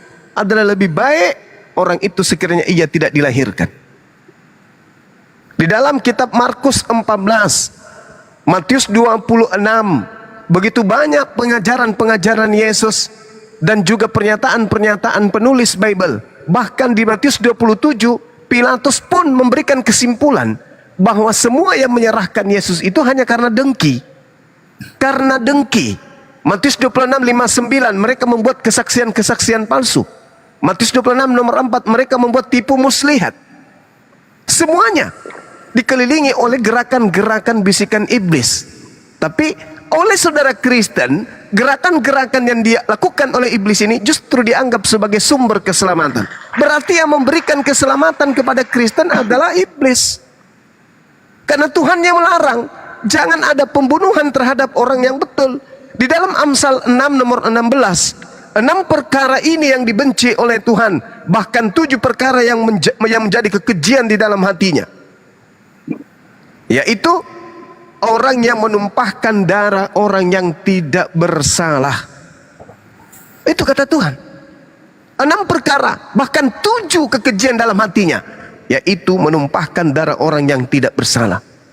Nah, ini dalil. Berarti menumpahkan darah orang yang tidak bersalah, yaitu Yesus, itu adalah kekejian. Itu adalah hal yang dibenci oleh Tuhan. Tapi hari ini diputar balik. Itu adalah hadiah dari Tuhan. Kayak mana? Sama seperti ular yang ada di Gan Eden. Ketika Tuhan mengatakan jangan kau makan, iblis memutar, makanlah. Nah, sama. Hari ini juga kita menemukan itu. Tuhan mengatakan jangan kau bunuh orang yang tidak bersalah. Jangan kau bunuh orang yang benar. Sebab itu adalah kekejian bagi Tuhan. Itu adalah hal yang dibenci oleh Tuhan. Tapi diputar. Oh enggak dong. Itu adalah hal yang diinginkan oleh Tuhan. Nah, ini Bang. Boleh saya berkomentar? Baik, Silakan. terima kasih, luar biasa. Jadi bahwa ternyata selalu ada pembunuhan para nabi itu pun adalah sepengetahuan Allah Subhanahu wa taala. Al-Imran 181, laqad sami'a Allahu qaula alladzin Si meter ini.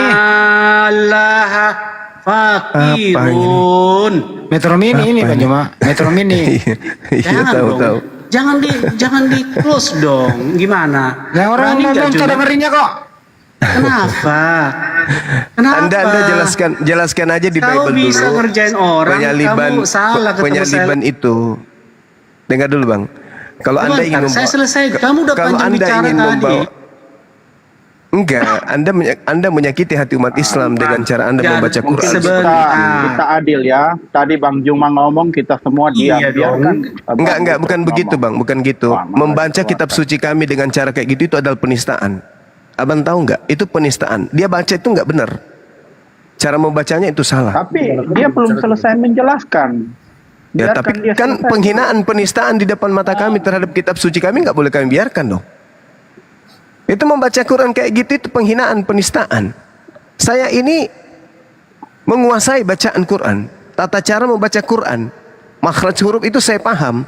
Jadi kalau ada orang kafir kayak tadi membaca Quran dengan kayak gitu, itu penistaan bagi umat Islam. Kecuali anak TK usia 2 tahun, 3 tahun, 4 tahun, 5 tahun yang baru belajar ngaji. Ini orang dewasa yang sengaja memang kayak gitu. Dan memang sudah puluhan tahun si Petro Mini itu gak kerjanya kayak gitu Bang. Hebat dia mau baca bahasa Latinnya Quran. Kenapa nggak bahasa Yunaninya aja Bible dia kuasai? Itu urusan dia. Ya sama. Ya. Karena Baik, itu kitab kita suci lanjut saya, aja. maka saya katakan Lanjut tidak aja, boleh. Bang. Dia udah keluar juga kan? Iya, silakan Bang, tanggapi pernyataan saya. Silakan. Kalau bagian Iya. saya ya. Iya, silakan. Tuhan mengatakan lanjut biar penyaliban terhadap Yesus itu adalah kekejian bagi dirinya. Itu adalah hal yang dibenci oleh Tuhan. Berarti penyaliban ini bukan kehendak Tuhan. Yesus mengatakan dalam Yohanes 6 nomor 70, bukankah aku yang memilih engkau yang 12? Satu di antaramu adalah iblis. Itu, iblis. Apa keinginan kemudian Yudas? Apa keinginan iblis? Apa keinginan iblis? Menyalibkan Yesus. Berarti penyaliban ini adalah keinginan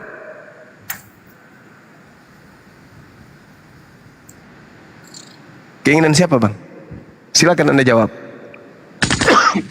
baik. Jadi saya lihat bahwa Bang Zuma ini mengambil ayat yang satu dan seperti melupakan ayat yang lain.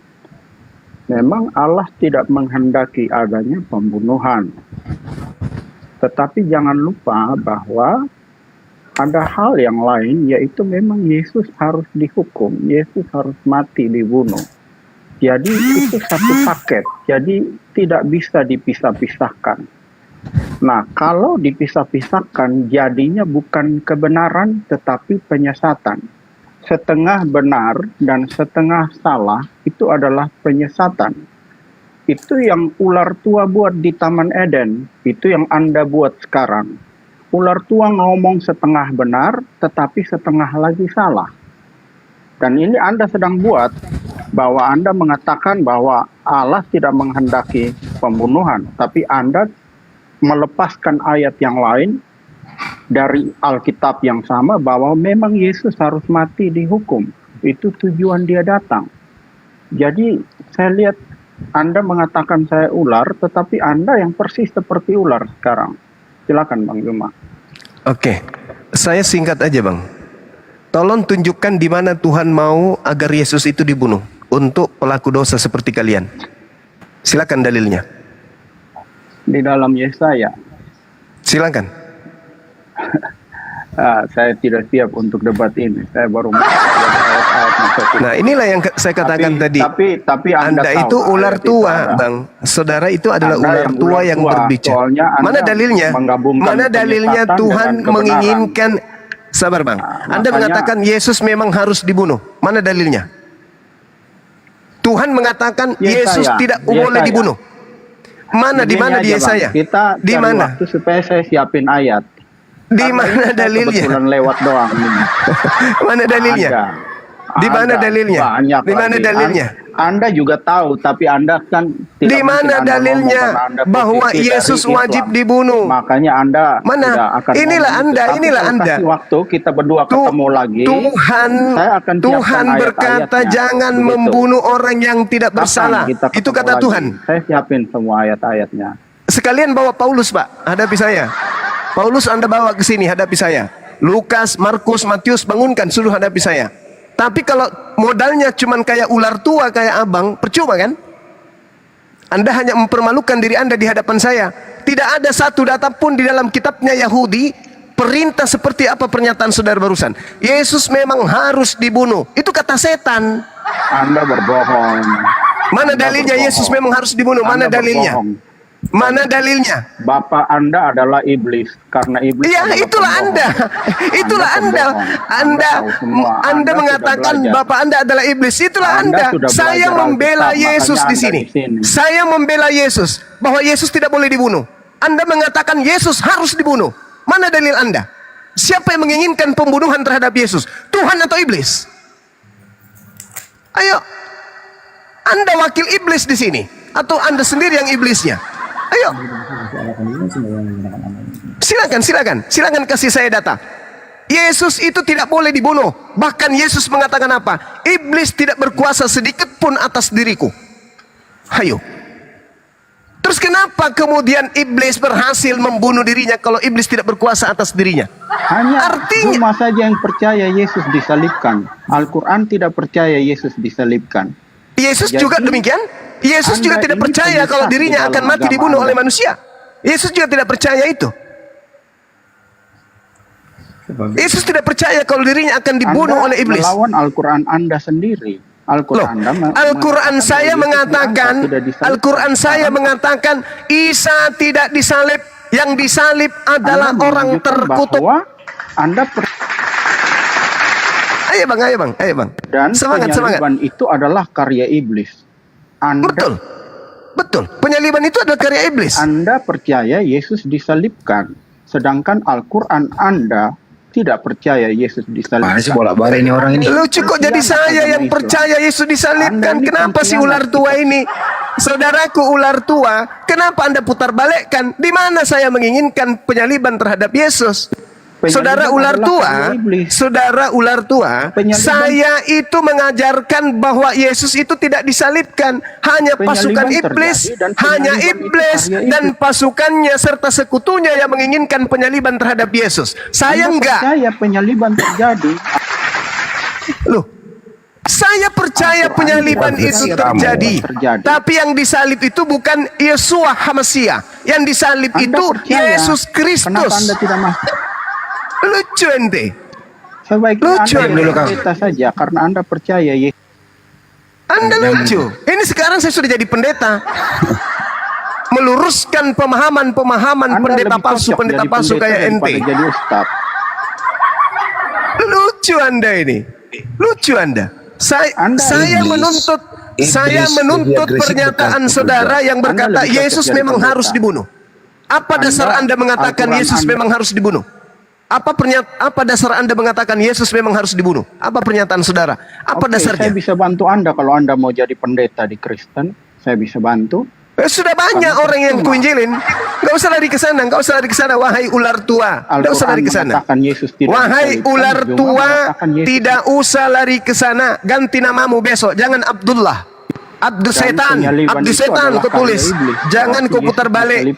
Ular tua memang suka mutar balik. Hamba setan ditulis hamba Allah. Abdullah katanya. Dasar ular tua. Dia katakan Yesus memang harus dibunuh. Pertanggungjawabkan pernyataan kau itu. Kau seperti setan kan? Tuhan mengatakan jangan kau bunuh Yesus. Kau mengatakan Yesus harus dibunuh. Berarti kau wakil setan. Ayo. Ayolah teman-teman, diskusi itu pakai akal lah. Akal, dalil. Masa saya tanya mana dalilnya Yesus memang harus dibunuh? Ada. Di mana? Ada. Saya belum siap. Ada. Apa ini? Ngomong tidak menguasai Bible. Sudah beriman duluan. Bible-nya nggak tahu. Diimani dulu. Nah inilah kalian. Stupid, inbahlul. Dipercayai dulu. Dalilnya nggak tahu. Kan lucu. Tapi memang kayak gitu kalian ini. Yang penting percaya dulu. Masalah dalil belakangan. Kalian sebenarnya ini hanya karena terlanjur Kristen aja sih. Coba kalian menggunakan akal. Ayo. Masakan Yesus memang harus dibunuh? Apa dasarmu? Apa maksudmu? Apa tujuanmu? Sedangkan Tuhan mengatakan, jangan kau membunuh orang yang tidak bersalah. Jangan kau bunuh orang yang benar. Keluaran 23 nomor 7 nomor 8. Jangan. Itu kata siapa? Kata Tuhan. Jangan kau bunuh. Datang dia. Yesus memang harus dibunuh. Jangan kau bunuh. Harus dibunuh. Jangan kau bunuh. Harus dibunuh. Jangan kau bunuh. Harus dibunuh. Jangan kau bunuh. Sebentar itu siapa yang menang antara Tuhan dengan kau? Tapi tadi udah diakui tadi iblis katanya. Udah diakui sama dia. Ya kan sederhana. Sederhana kali itu bang. Iblis dikatakan oleh Yesus di Yohanes 6:70. Dan satu di antaramu adalah iblis. Kenapa Yudas disebut iblis? Karena ingin menyerahkan Yesus. Untuk apa? Untuk disalib. Berarti yang menginginkan penyaliban itu siapa? Tuhan atau iblis? Udah terjawab pun di situ. Apa tujuan Yudas dirasuki iblis? Apa tujuan iblis merasuki Yudas? Untuk membatalkan penyaliban atau untuk penyaliban? Untuk penyaliban. Berarti yang bertujuan menyalibkan siapa?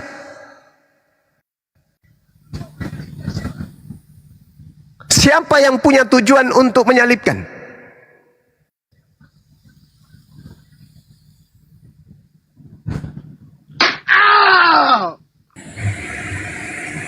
Ya, Pendeta Indra bisa masuk, Pendeta. Silakan dibuka mute-nya, Pendeta Indra. Baik. Oke, saya mulai ya. Penyaliban Yesus adalah rencana agung Bapa. Di mana dalilnya? Iblis tidak punya andil apapun. Yohanes 14 Rencana agung, rencana agung.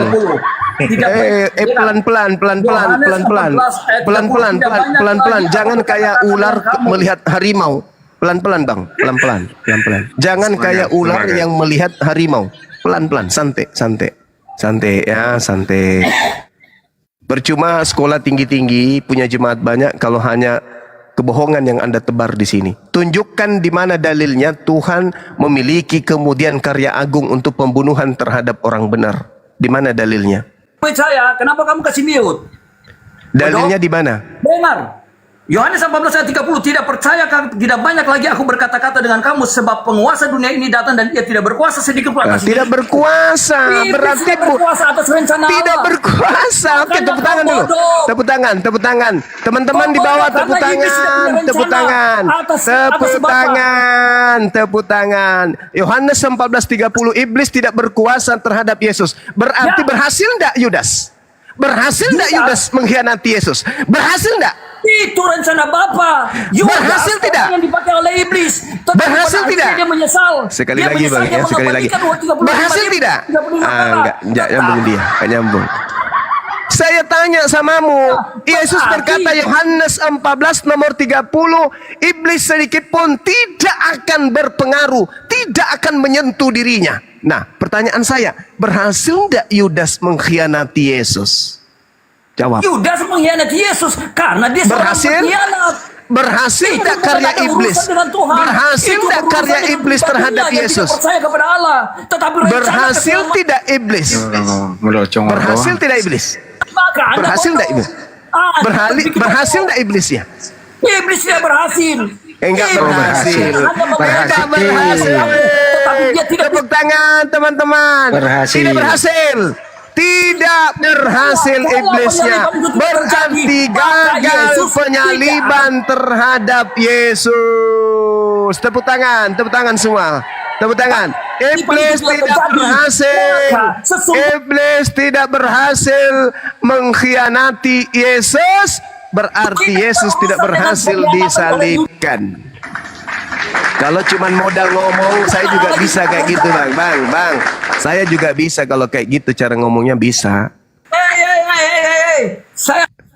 Saya ini pakar diplomasi. Jangan ajarin saya kayak gitu. Angkatan 98 itu saya pernah goyangkan kota Makassar ini dengan orasi-orasi saya. Jadi jangan kau panci-panci saya berorasi kayak begitu. Kampungan. Udah nggak zaman.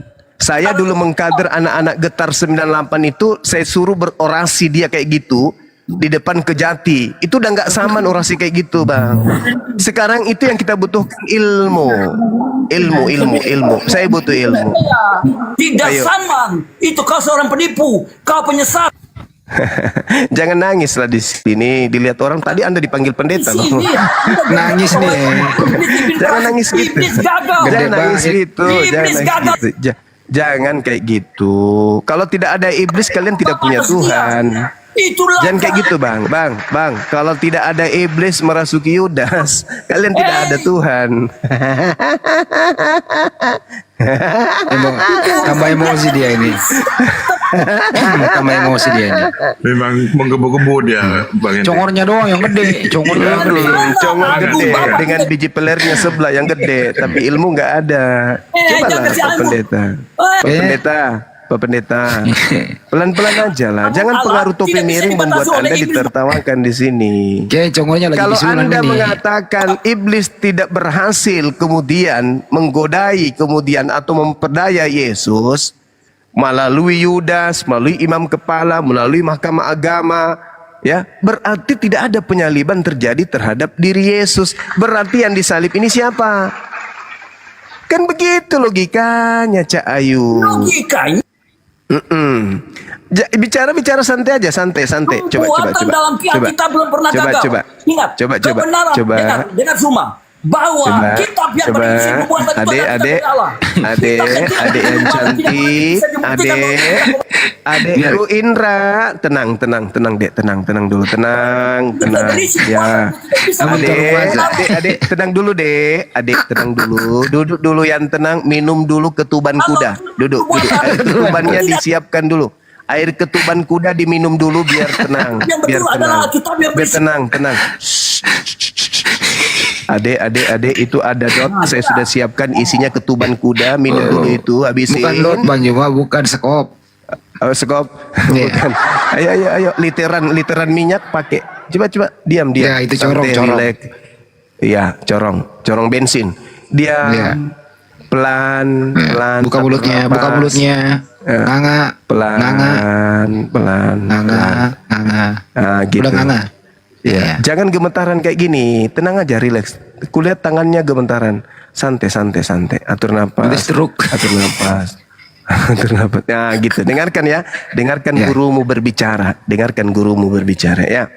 Di dalam Yohanes 14:30, kata Yesus, tidak banyak lagi aku berkata-kata dengan kamu, sebab penguasa dunia ini datang, dan ia tidak berkuasa sedikit pun atas diriku.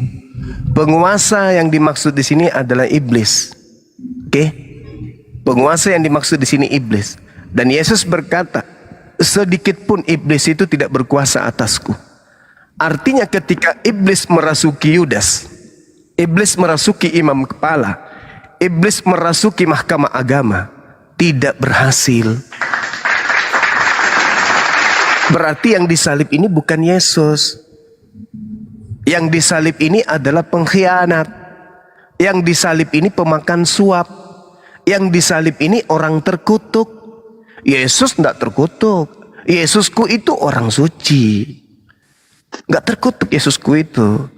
Dia manusia mulia yang dimuliakan oleh Tuhanku. Yesus itu adalah orang yang dibanggakan oleh Tuhanku. Kepadanya aku berkenan. Barang siapa yang percaya dia akan selamat. Jadi dia harus dipercayai, bukan kemudian dihinakan, dikutuk, bukan. Oke?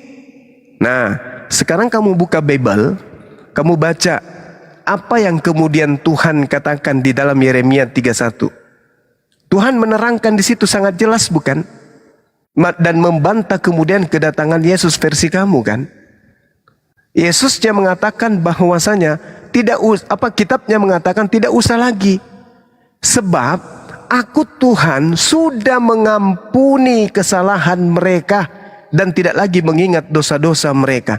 Jadi buat apa Yesus mati nebus dosa? Dosanya siapa? Dosanya siapa? Manusia lah, Bang.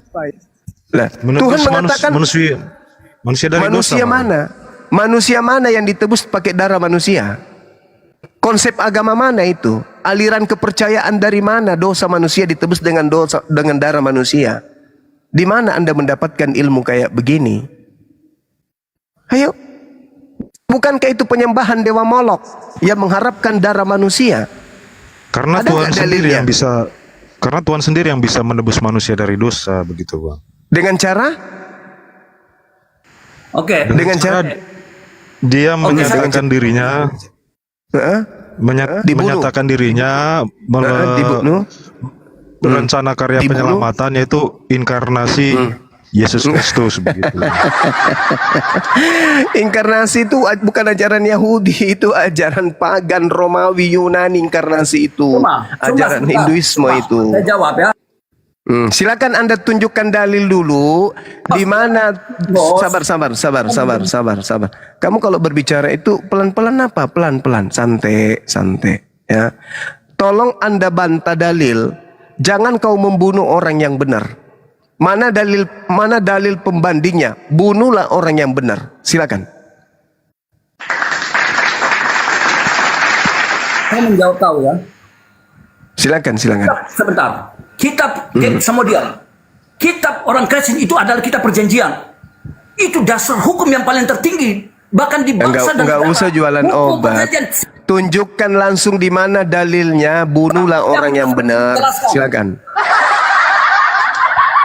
Tunjukkan dalilnya, bunuhlah orang yang benar. Kamu dengar, ini hukum perjanjian. Kamu kan bebas bernarasi dengan dalil.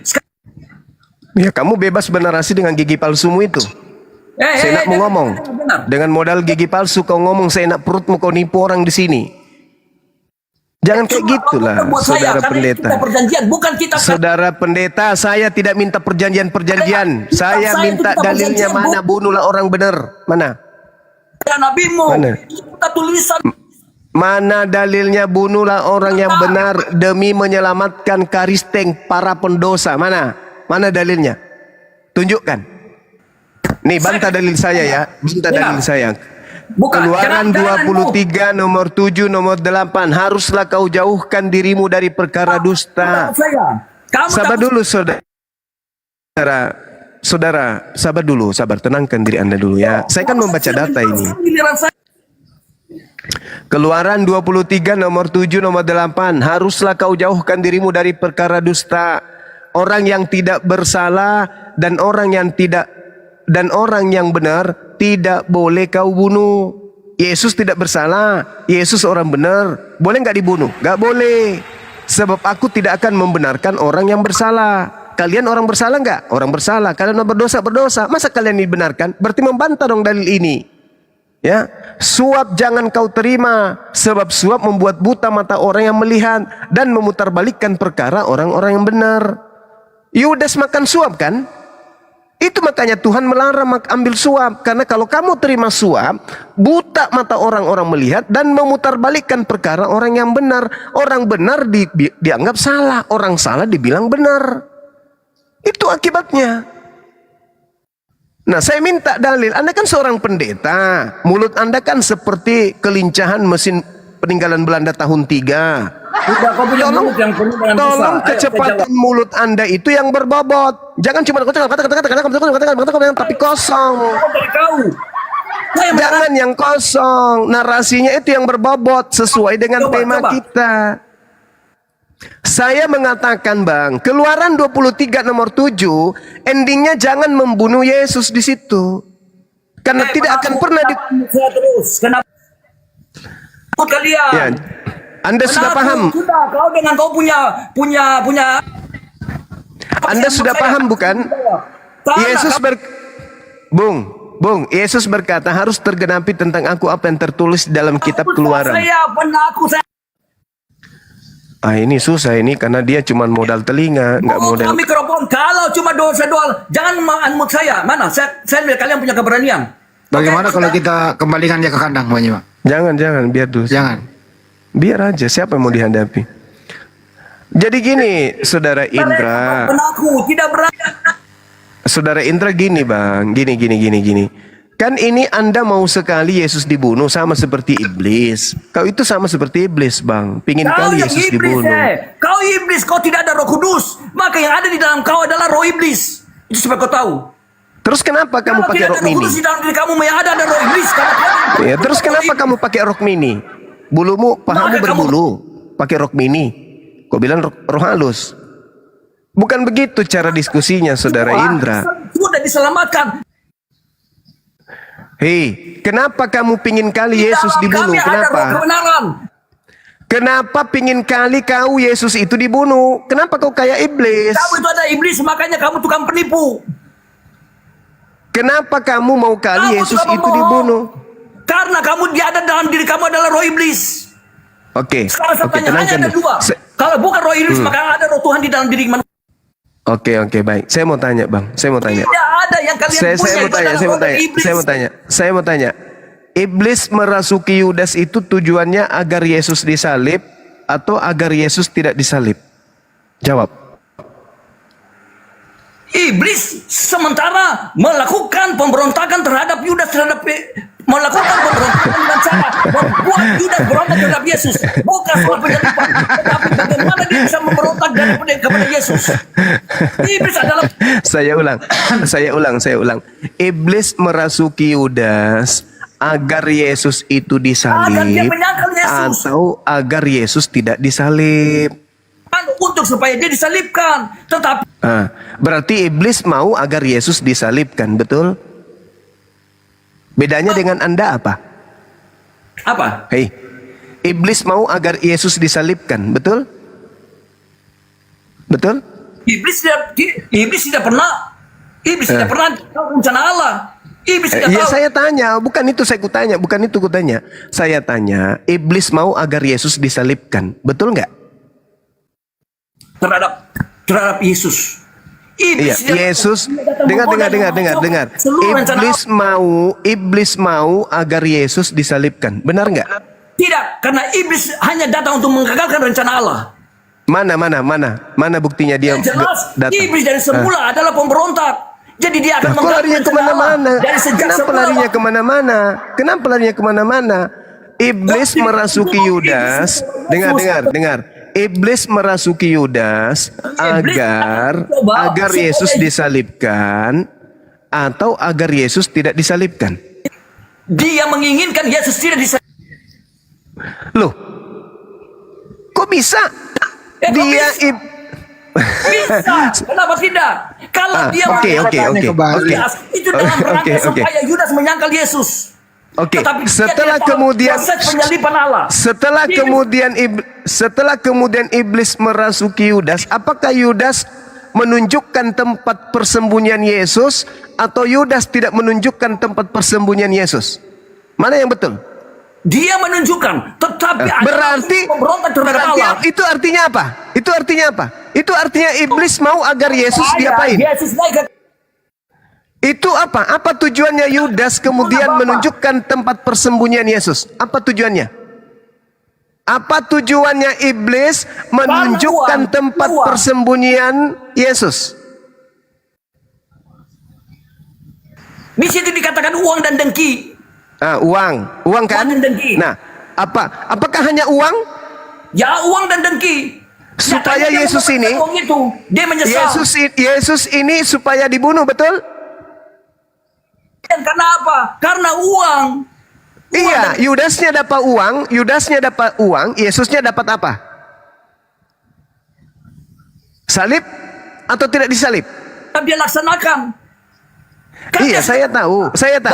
Yudasnya dapat uang, Yesusnya dapat salib atau tidak disalib? Manusia akan pergi.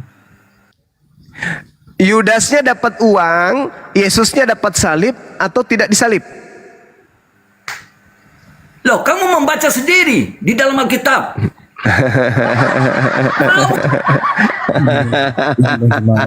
Boleh saya mengerti? Tidak ada satu dalil yang mengatakan Yesus. Yesus disalibkan. Itu ketawa saya, Bang. Tertawa saya itu tertawa kemenangan. Sabar. Anda mengatakan Yesus itu dikhianati Yudas. Iblis merasuki Yudas agar Yudas berkhianat kepada Yesus. Tujuan berkhianat kepada Yesus agar Yudas ini menunjukkan tempat persembunyian Yesus. Tujuannya kemudian agar Yesus ditangkap. Tujuannya supaya Yesus disalib. Berarti iblis menginginkan penyaliban terhadap Yesus. Berarti salib itu adalah hadiah dari iblis. Sudah ya. Telan itu Bang. Telan. Iblis mau agar Yesus disalib. Akan diserahkan. Iblis mau agar Yesus disalibkan. mengatakan Sudah, kepada Yudas titik. pun bahwa Nanti pemain Yudas akan udah meninggalkan diam, dia. Ya udah, kamu diam. Nanti pemain. Silakan Diam. pejuang silakan. Ya, saudara Indra diam ya. Diam situ ya, Dik. Bernarasi Ya. dulu ya. Silakan. Ya, silakan. Oke, gini Bang, kalau saya melihatnya justru begini, bahwa Ya. Yudas yang dirasuki oleh iblis itu pun bagian dari penggenapan. Kenapa? Karena dalam Matius itu menjelaskan ya bahwa Yudas itu ketika dia mengetahui Yesus mau disalibkan itu, dia menyesal dan dia mengembalikan 30 keping perak itu kepada imam besar, ya kan? Nah, uang itu dipakai oleh imam-imam itu untuk membeli sebidang tanah yang disebut tanah tukang periuk kalau nggak salah ya saya. Nah, itu bagian penggenapan dari kitab para nabi juga yang menjelaskan bahwa ada uang darah lah istilahnya itu namanya. Nah, jadi saya melihatnya justru bahwa oh iya, orang yang dirasukin setan pun Tuhan pakai itu untuk menggenapi firman-Nya loh gitu. Artinya apa? Tuhan berotoritas di situ. Jadi yang menang siapa? Ya Tuhan lagi di situ, ya kan?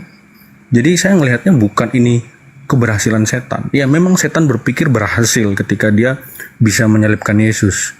Sama, ya kan? Tapi karya salib itu puncaknya bukan di kematian Yesus, tapi pada kebangkitannya. Karena Paulus bilang, percuma kita memberitakan Injil kalau dia tidak dibangkitkan. Kalau dia nggak bangkit itu percuma gitu. Jadi puncaknya itu ada di kebangkitan justru, gitu ya. Jadi ya menurut saya kemenangannya itu adalah di kebangkitan. Makanya saya menyembah Yesus, Tuhan yang hidup itu, begitu Bang. Ya, apa yang Anda ingin sampaikan sini kan temanya penyaliban itu karya iblis atau karya Tuhan kan gitu? Karya Tuhan Bang. Karya Tuhan. Di mana Tuhan makanya kemudian?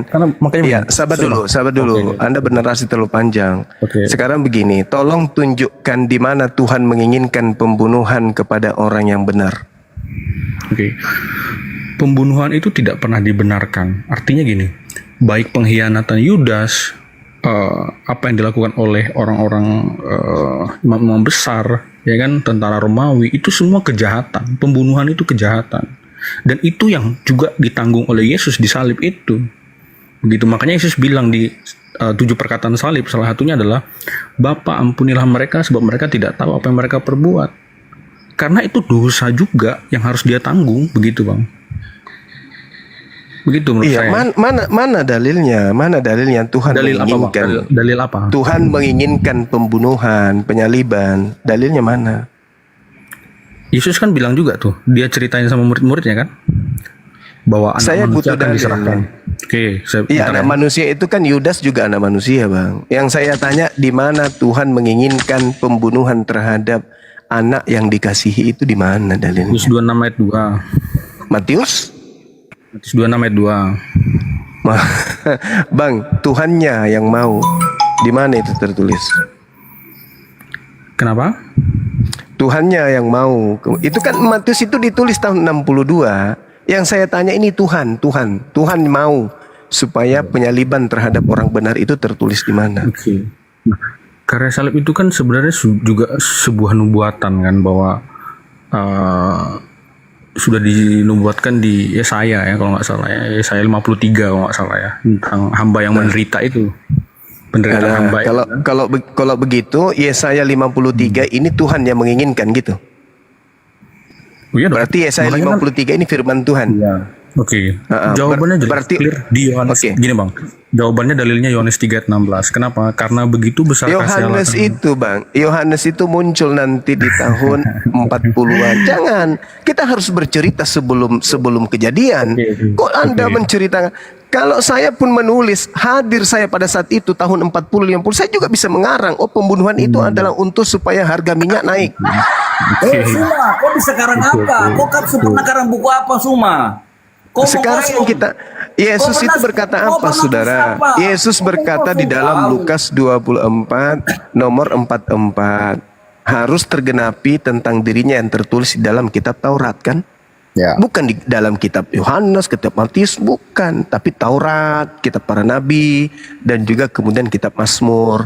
Jadi jangan bawa-bawa tentang penyaliban itu Anda bawa-bawa perjanjian baru. Nggak ada. Nggak nyambung. Enggak bang, itu satu kesatuan yang nggak bisa dipisahkan. Oh nggak bisa. Siapa bilang satu kesatuan? Satu kitabnya untuk Yahudi kok. Di mana? Di mana kitab perjanjiannya Yahudi untuk orang Kristen? Mana tertulis? Itu satu kesatuan kan penggenapan. Satu kesatuan dari mana? Dari Hong Kong.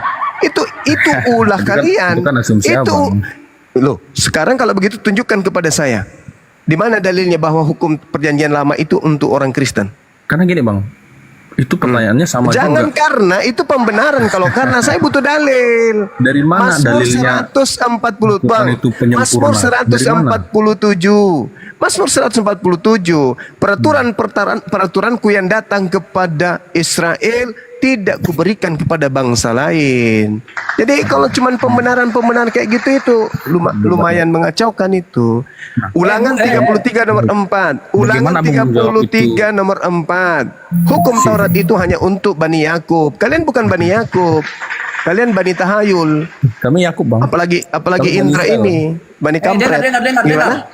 Proses penyaliban itu ada di Mazmur 22. Mazmur 22 ayat 17. Silakan. Sebab anjing-anjing mengepung aku, gerombolan penjahat mengepung aku, mereka menusuk tangan dan kakiku. Itu dinubuatkan kan tidak? Penyaliban Yesus. Dia berkata, Allahku, mengapa engkau meninggalkan aku? Itu perkataan Yesus dari salib yang kelima. Yesus disalibkan nggak pada? Berarti itu adalah penyaliban. Indra. Yesus disalib, ada nggak di atas tiang salib pada malam hari? Ada nggak? Indra. Apa yang salib di malam hari? Ya, lah di situ Mazmur 22 orang yang disalib yang dinubuatkan itu teriak juga di pada malam hari. Ada nggak Yesus teriak di malam hari di atas tiang? Mana? Mana dia berteriak di malam hari mana? Mazmur 22 nomor 2 kau baca, Indra. Makanya yang kebanyakan itu minum balok, minum tua. Kau belajar di mana kau itu? Kau belajar sambil coli kah? Dengar. Mana di malam hari? Allahku, mengapa engkau Itu ada kata malam, dan di malam aku teriak, tetapi tidak juga aku. Malam, aku teriak, kau bodoh sekali semua. Bodoh sekali kamu. Dengar, saya bacakan. Tuhanku, aku berseru-seru pada waktu siang, tetapi engkau tidak menjawab, dan pada waktu malam. Apa itu? Di Mazmur berapa? Mazmur 22 ayat 2 tidak berkata begitu. Allahku, mengapa engkau meninggalkan aku? Bahlul. Di data nomor 2 itu jelas. Tuhanku, aku berseru-seru pada waktu siang, tetapi engkau tidak menjawab, dan pada waktu malam, tetapi tidak juga aku tenang. Apa sih kau ini? Apakah itu kayu salib? Ya, belajar lagi bang. Saya tanya, itu perkataan di kayu salib? Tidak ada. Lah, kamu mengambil data kitabnya Yahudi, kau ambil kitabnya Yahudi, kau curi untuk kau cocok-cocokkan dengan agama paganmu itu. Gak ada hubungannya. Gak ada hubungannya. Ilahku, mengapa engkau meninggalkan aku? Aku berseru, tetapi engkau tetap jauh dan tidak menolong aku. Ilahku, aku berseru-seru pada siang hari, tetapi engkau tidak menjawab, dan berseru pada malam hari, tetapi tidak juga aku tenang. Mana ada Yesus berseru di malam hari? Popo kapang. Di mana Yesus teriak pada malam hari? Di mana tertulis? Di mana? Perkataan mana perkataan? Aku berseru pada waktu siang, tetapi engkau tidak menjawab, dan pada waktu malam. Bodoh sekali saya bilang kau bodoh karena itu bukan perkataan Yesus. Kau bilang tadi itu nubuatan untuk Yesusmu. Sekarang kau bilang bukan perkataan untuk Yesus. Perkataan yang kelima di kayu salib, Yesus berkata, Allahku. Mengapa kau meninggalkan aku, katanya? Itu perkataan Yesus di kayu salib. Itu yang menunjukkan bahwa dia disalib. Itu nubuatan. Kalau ayat yang ketiga tidak, bukan itu data nomor kedua. Dari mana kau tahu bahwa itu bukan Yesus? Kau bawa daripada kitab perjanjian nubuatan itu, kau lihat kembali ke dalam kitab perjanjian baru. Apakah dia selaras? Itu perkataan Yesus di kayu salib atau bukan? Maka kau akan melihat yang cocok. Lalu itu nomor 2-nya untuk siapa? Nomor 1 untuk Yesus, nomor 2 untuk siapa? Itu perkataan Yesus. Itu perkataan Yesus menunjukkan bahwa dia dibuatkan. Makanya adik Dinda dengarkan. Dindaku Indra yang blow on, dengarkan. Dindaku Indra yang blow on, dengarkan. Kalau kamu mengambil, dengar. Adek Indra yang unyu-unyu yang blow on, yang giginya belum tumbuh, dengarkan saya. Hei. Dengarkan saya, Dek. Apa? Tuhanku, mengapa engkau meninggalkan aku? Aku berseru, tetapi engkau tetap jauh dan tidak menolong aku. Dan tidak menolong aku. Tuhanku, aku berseru-seru pada waktu siang, tetapi engkau tidak menjawab, dan berseru pada waktu malam. Di mana Yesus berseru pada waktu malam, Cahayu? Kamu nggak malu? Perkataan yang kedua, itulah perkataan yang... Apa sih orang ini? Jadi kamu nggak malu? Kamu nggak malu Tuhanmu minta tolong? Kamu nggak malu Tuhanmu minta tolong sama Tuhanku? Kamu nggak malu? Kepada Tuhanmu di mana? Saya tanya. Kapan kau ini punya Tuhan, tertulis. kapan kau punya Allah? Ini tertulis di kitabmu. Kapan Allahmu datang dan berbicara kepada kalian? Ini Yesusmu teriak kepada Tuhanku, itu tertulis dalam kitabmu. Gimana sih lo? Kapan kau bilang kepada Tuhanku? Ini di dalam kitabmu tertulis. Yesusmu, Tuhanmu berteriak memanggil minta tolong kepada Tuhanku. Ketemu Tuhanmu, kapan kau bisa buktikan? Allahku, mengapa engkau meninggalkan aku? Aku berseru, tetapi engkau tetap jauh dan tidak menolong aku. Tuh, Tuhanmu berharap ditolong sama Tuhanku. Gimana dong? Tunjukkan. Allahku, mengapa kau tidak menolong aku? Ini Tuhanmu berharap ditolong sama Tuhanku. Mana kau tunjukkan Allahmu mana? Ini tertulis di kitabmu. Kau baca coba itu. Buktikan. Itu Allahku, mengapa engkau meninggalkan aku? Aku berseru, tetapi engkau jauh dan tidak menolong aku. Tuhan kok minta tolong? Minta tolong kepada siapa lagi? Kepada Tuhanku. Udah ya Indra ya. Indra, kau ke gereja aja dulu Indra. Allah meninggalkan dia. Kau ke gereja, masuk ke toilet, colok pantatmu sendiri. Karena kau seorang pendeta kan? Tapi otakmu tidak berfungsi. Ilahku, mengapa kau meninggalkan aku? Ayat itu menjelaskan mengenai kesendiriannya, Bang, begitu, Bang. Nah, terus kenapa Tuhan minta tolong? Dalam kemanusiaannya. Oh, manusia. Ya, karena dalam kemanusiaannya dia sebagai karya penyelamatan Allah, karena kan merasakan sakit seperti di salib, karena Yesus itu kan dalam inkarnasi Allah, dia itu 100% sepenuhnya manusia begitu. Tapi orang Yahudi kok enggak? Orang Yahudi ketika menerima tentang Tuhan, dia tidak ada lagi konsep-konsep pagan kayak gitu, Bang. Kok bisa ya? Nggak ada konsep pagan kayak gitu. Tuhan menderita, Tuhan butuh makan, Tuhan minum. Karena mereka sudah diajarkan di dalam kitab mereka Yeremia 31, 34 jelas dikatakan di sana. Jelas itu. Mereka tidak lagi mencari-cari Tuhan kayak mana, Tuhan mati dan seterusnya. Tidak usah lagi orang mengajar sesamanya atau mengajar saudaranya dengan mengatakan kenalilah Tuhan, sebab mereka semua besar kecil kan karena Allah menyatakan diri, Bang. Allah menyatakan dirinya, bukan berarti Allah sepenuhnya menjadi manusia begitu. Ya, tidak perlu lagi. Sedangkan kalian sibuk. Anak orang kok anggap Tuhan. Orang Yahudi sudah tamat. Tuhannya itu tidak serupa dengan manusia. Udah tamat mereka. Sementara kalian yang dari barat ini justru sibuk melantik anak orang jadi Tuhan. Ada nggak Yesus mengatakan dirinya Tuhan? Ada nggak? Ketika makanya itu harus dibedakan begitu. Karena Kristen itu tidak menganggap manusia sebagai Tuhan, tapi karena dijelaskan di Yohanes 4 ayat 24 dan 2 Korintus 3 ayat 17 dikatakan di situ bahwa Allah adalah roh begitu. Bukan berarti manusia. Tuhanmu beda dengan Tuhannya orang Yahudi. Karena Tuhannya orang Yahudi itu bukan roh. Mana ada Tuhannya Yahudi roh? Roh itu makhluk. Dalam kekristenan, karena Allah itu tidak bisa dilihat. Jadi untuk makanya Allah menyatakan dirinya, yaitu manifestasi. Ya, apa bedanya dengan orang Hindu? Apa bedanya dengan Hindu? Brahman tidak bisa dilihat, maka dia datang dalam bentuk Krishna. Apa bedanya?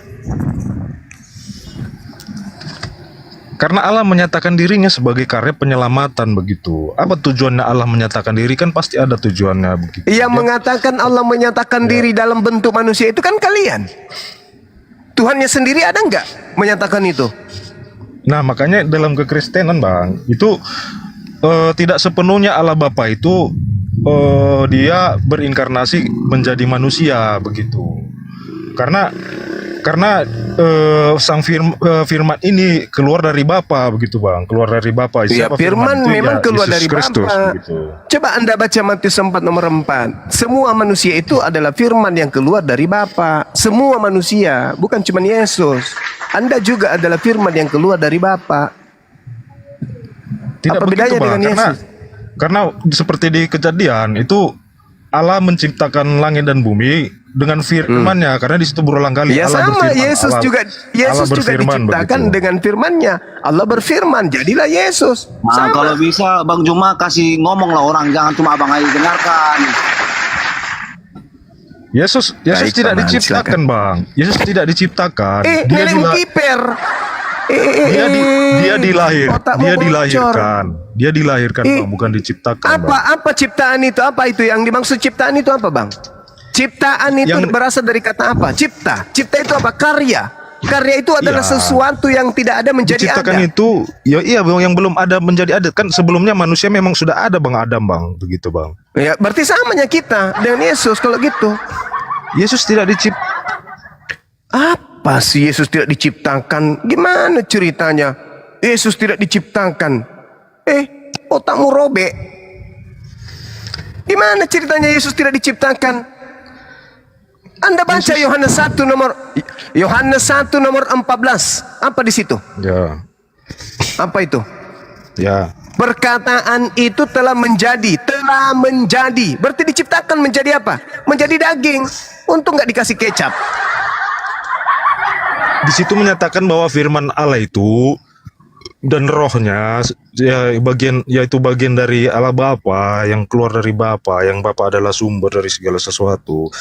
Itu berinkarnasi menjadi manusia begitu Bang, bukan berarti Ilmu dari mana Anda dapatkan itu? Pencipta langit dan bumi, Tuhannya Yahudi berinkarnasi menjadi anaknya Maria.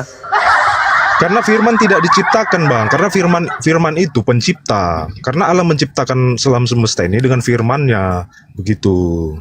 Lah Yesus ini bukan firman-Nya. Yesus adalah firman gitu. Maksudnya? Logos. Di mana dalilnya Yesus adalah firman? Di mana dalilnya?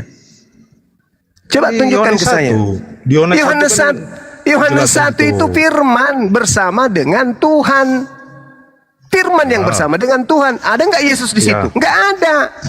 Nanti setelah menjadi daging baru ada Yesus. Gimana sih abang ini? Ya itu dia, karena itu berinkarnasi Bang, begitu. Dia berinkarnasi pula. Maksudnya apa manusia, berinkarnasi? Begitu. Maksudnya apa berinkarnasi? Abang ngerti nggak arti inkarnasi? Iya, saya ngerti. Terus bagaimana caranya? Berarti Tuhan berubah gitu? Tuhan berubah menjadi bukan Tuhan? Allah menyatakan dirinya begitu. Allah menyatakan iya, dirinya. Tuhan berinkarnasi, berubah. begitu. Tuhan berubah menjadi bukan Tuhan. Kan begitu? Nah, makanya perlu dipahami tujuan Allah menyatakan diri ini apa kan? Sebagai itu kan karangan kalian.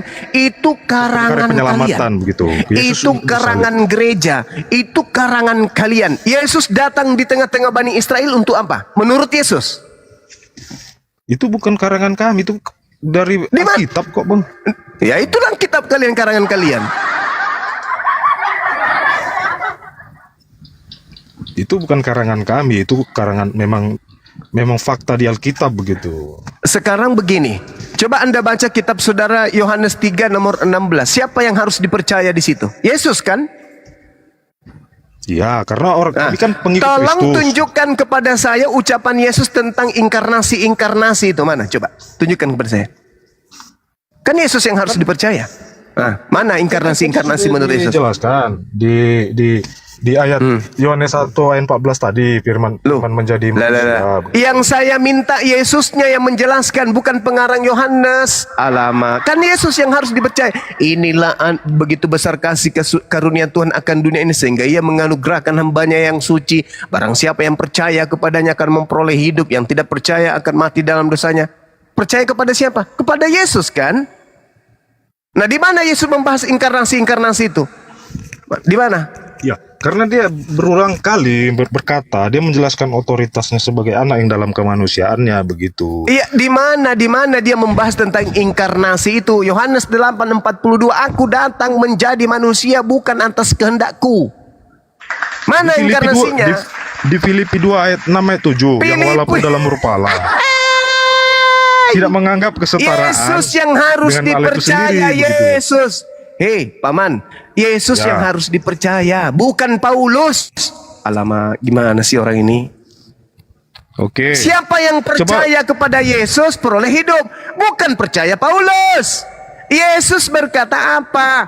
Aku datang di atas muka bumi ini bukan atas kehendakku. Berarti dia bukan inkarnasi Tuhan. Gimana sih saudara? Kan Di mana Yesus berbicara? Di Yohanes kan sudah dijelaskan, firman menjadi manusia gitu.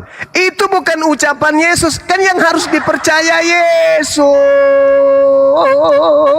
Dan sebelum-sebelumnya Nabi ribuan tahun sudah menjelaskan bahwa nanti akan lahir seorang anak dari, yaitu Nabi Yesaya.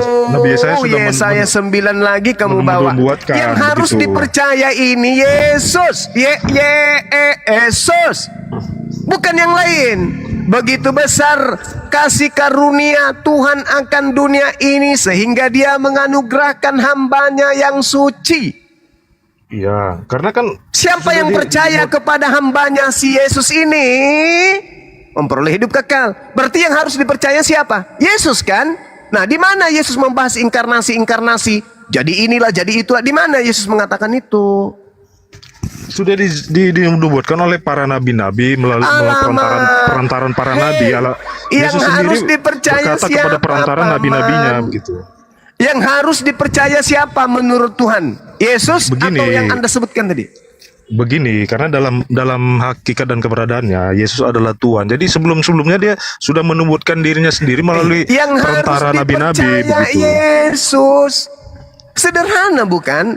Aku adalah manusia yang tadinya adalah Bapa yang berinkarnasi menjadi manusia. Mana dalilnya? Di Yohanes 5 ayat 58 dia berkata sebelum Abraham jadi aku telah ada begitu. Alamak, sebelum Abraham ada, aku sudah ada. Hei, Anda lihat gunung yang paling tinggi di bumi ini. Dia sudah ada sebelum Abraham Adam ada. Tuhan kanlah itu. Lucu ente ini. Itu bukan pernyataan inkarnasi. Anda kan membawa doktrin Yesus inkarnasinya Tuhan. Jangan kebawa aku ada sebelum Abraham ada. Apaan sih? Sebelum ibunya ngeden, Yesus belum ada. Ngeden dulu ibunya baru dia ada. Sekarang permasalahannya, di mana Yesus mengajarkan tentang inkarnasi? Aku tadinya adalah sapi, sekarang aku adalah ayam. Mana? Ada. Ya, sudah dinubuatkan para nabi begitu. Kenapa pula nubuatan lagi yang kamu bahas? Karena yang Allah harus dipercaya Yesus melalui perantara nabi nubuat gitu. Karena melalui kan perantara Yesus nabi. Nabi Yesus Musa yang juga harus dipercaya. Kan Nabi Yesus Musa yang juga harus dipercaya. Iya, dia kan berfirman berbicara melalui perantara nabi-nabi begitu. Dan nabi-nabi Kan itu Yesus sudah menubuatkan ada di tengah-tengah. Yesus sudah ada di tengah-tengah manusia di atas bumi. Kenapa bukan Yesus yang mengatakan itu? Sedangkan dia berkata sesuai dengan apa yang diperintahkan. Dan Yohanes 3:16. Ya karena dia sudah dinubuatkan oleh para nabi-nabi ribuan tahun yang lalu Kenapa begitu. bukan Yesus yang berbicara langsung? Bukankah dia itulah yang harus dipercaya? Karena Yesus kan belum ada. Bagaimana dia menubuatkan dirinya sendiri? Yesus ada di bumi belajar. Bahkan dia mengajar selama 3 tahun. Kenapa dia nggak mengajarkan dirinya seperti itu? Kenapa justru Anda yang lebih jago daripada Yesus? Sebelum inkarnasi, Allah sudah memakai para nabi mengatakan bahwa dia akan menyatakan dirinya begitu, Pak. Coba. Kalau Yesus itu adalah inkarnasi Tuhan, ketika dia menjadi manusia, aku datang sebagai manusia atas kehendak siapa? Kalau dia adalah inkarnasi Tuhan, dia harus mengatakan atas kehendak siapa? Dia kan inkarnasi Tuhan. Aku adalah inkarnasi Bapa. Apa ucapannya? Aku datang ke atas muka bumi atas kehendak siapa? Kehendak Allah. Loh, bukankah dia Allah sendiri? Iya, Allah sendiri. Ya. Kenapa dia masih menyebut atas kehendak Allah yang ada di langit? Dia dalam inkarnasinya berbicara kepada Bapa bahwa itu adalah kehendak Bapa begitu. Apa itu inkarnasi? Hei, apa itu inkarnasi? Seibarat manusia jadi babi. Itu inkarnasi. Orang berinkarnasi menjadi babi. Tidak ada lagi orangnya, yang ada cuma babi. Inkarnasi itu apa itu namanya? Roh, perwujudan roh yang dari tidak kelihatan. Roh itu kan apa sih? Apa sih orang ini? Menyatakan apa sih orang ini? Anda berbicara inkarnasi itu ibarat orang jadi babi ngepet. Tak ada lagi orangnya, yang ada tinggal babinya. Itu beda Yesus lah, mengatakan itu kan manusia begitu Bang, bukan roh. Apa sih? Inkarnasi itu perwujudan roh. Pandai-pandaian Anda ini, pandai-pandaian Anda ini. Yesus yang berhak atau Anda yang berhak menyatakan siapa Yesus? Jawab. Anda atau Yesus yang berhak menyatakan siapa dirinya? Allah sendiri menyatakan dirinya. Sekarang saya tanya sama Anda, yang punya kapasitas menjelaskan tentang siapa dirinya, Anda atau Yesus? Alkitab. Alkitab. Ini cara ular tua bicara kayak gitu. Alkitab. Orang sudah jauh aku Seketika Yesus dianggap sampah. Anda melantik Yesus adalah Bapa yang datang menjadi manusia. Yang bisa menjelaskan itu siapa? Anda mengatakan Alkitab. Lah, Yesusnya mana? Pensiun. Bukankah Anda sedang berbicara mengenai Yesus? Yang tahu tentang Yesus adalah Yesus, bukan Anda. Mana ucapan Yesus bahwa dia adalah inkarnasi Bapa? Dia kan sudah berulang kali mengatakan bahwa barang siapa yang melihat aku sama dengan melihat Bapa. Itu berarti artinya Allah menyatakan dirinya, manifestasi dari Allah itu sendiri. Itu inkarnasi. Apa dasar pijakannya dia berkata Allah begitu? Menjadi manusia begitu. Gimana? Berarti bohong Yesus mengatakan di dalam Yohanes 5 nomor 37. Bapa tidak bisa kau lihat, Bapa tidak bisa kau dengar. Berarti dia bohong dong. Ya, makanya itu Allah menyatakan dirinya berinkarnasi agar manusia. Itu kan tanggapan saudara. Itu tanggapan saudara. Yesusnya mengatakan itu enggak? Kan sudah dibilang barang siapa yang melihat aku sama dengan Bapa. Kan sudah dibilang. Karena Bapa itu tidak bisa dilihat. Bapa itu tidak bisa kemudian menjadi manusia. Jadi siapa yang satu apa? Satu hakikat. Nenekmu kiper. Jadi menurutmu Bapak itu juga punya biji peler? Bukan itu hakikatnya mereka adalah Allah begitu. Kalau hakikatnya itu satu, berarti kehendaknya juga satu, betul? Kehendaknya satu, ya. Nah, coba kau baca Yohanes 8:42. Aku datang ke atas muka bumi atas kehendak siapa? Ia secara inkarnasi dalam kemanusiaan. Ya, itu mulai lagi kan alamak. Gimana sih? Ya memang kehendak Bapa, tapi kuasa. Gimana? Jadi kehendak Bapa dan kehendak Yesus itu beda? Kehendak dalam kemanusiaan Yesus, dia taat, patuh dan taat terhadap Bapaknya gitu. Satu visi, satu orang misi. ini? Tidak bisa. Aku datang menjadi manusia. Setelah Yesus dan Bapa datang menjadi manusia, dia satu hakikat menurutmu? Ya satu hakikat, yaitu Allah sebelum. Berarti satu kehendak dong. Berarti satu kehendak dong. Ya satu kehendak. Nah, kenapa Yesus mengatakan aku datang bukan atas kehendakku sendiri? Ya karena kan di situ Allah sudah berinkarnasi gitu, sudah berinkarnasi menyatakan dirinya sebagai manusia begitu. Aduh, ya Allah yang karim. Cara inkarnasi dia berkata dalam kemanusiaannya karena berkata dalam kemanusiaannya. Kalau dia datang sebagai manusia, yang datang sebagai manusia ini Bapa atau bukan? Yang datang sebagai manusia yaitu Firman. Firman. Nah, berarti bukan Bapa. Ya secara inkarnasi bukan Bapa karena beda pribadi begitu. Bukan. Yang datang sebagai manusia ini Bapa atau bukan? Allah yang datang Allah. Kok lari lagi ke Allah? Allah tapi bukan Bapa. Allah tapi bukan Bapa. Pohon atau sumpah serapah yang datang ini?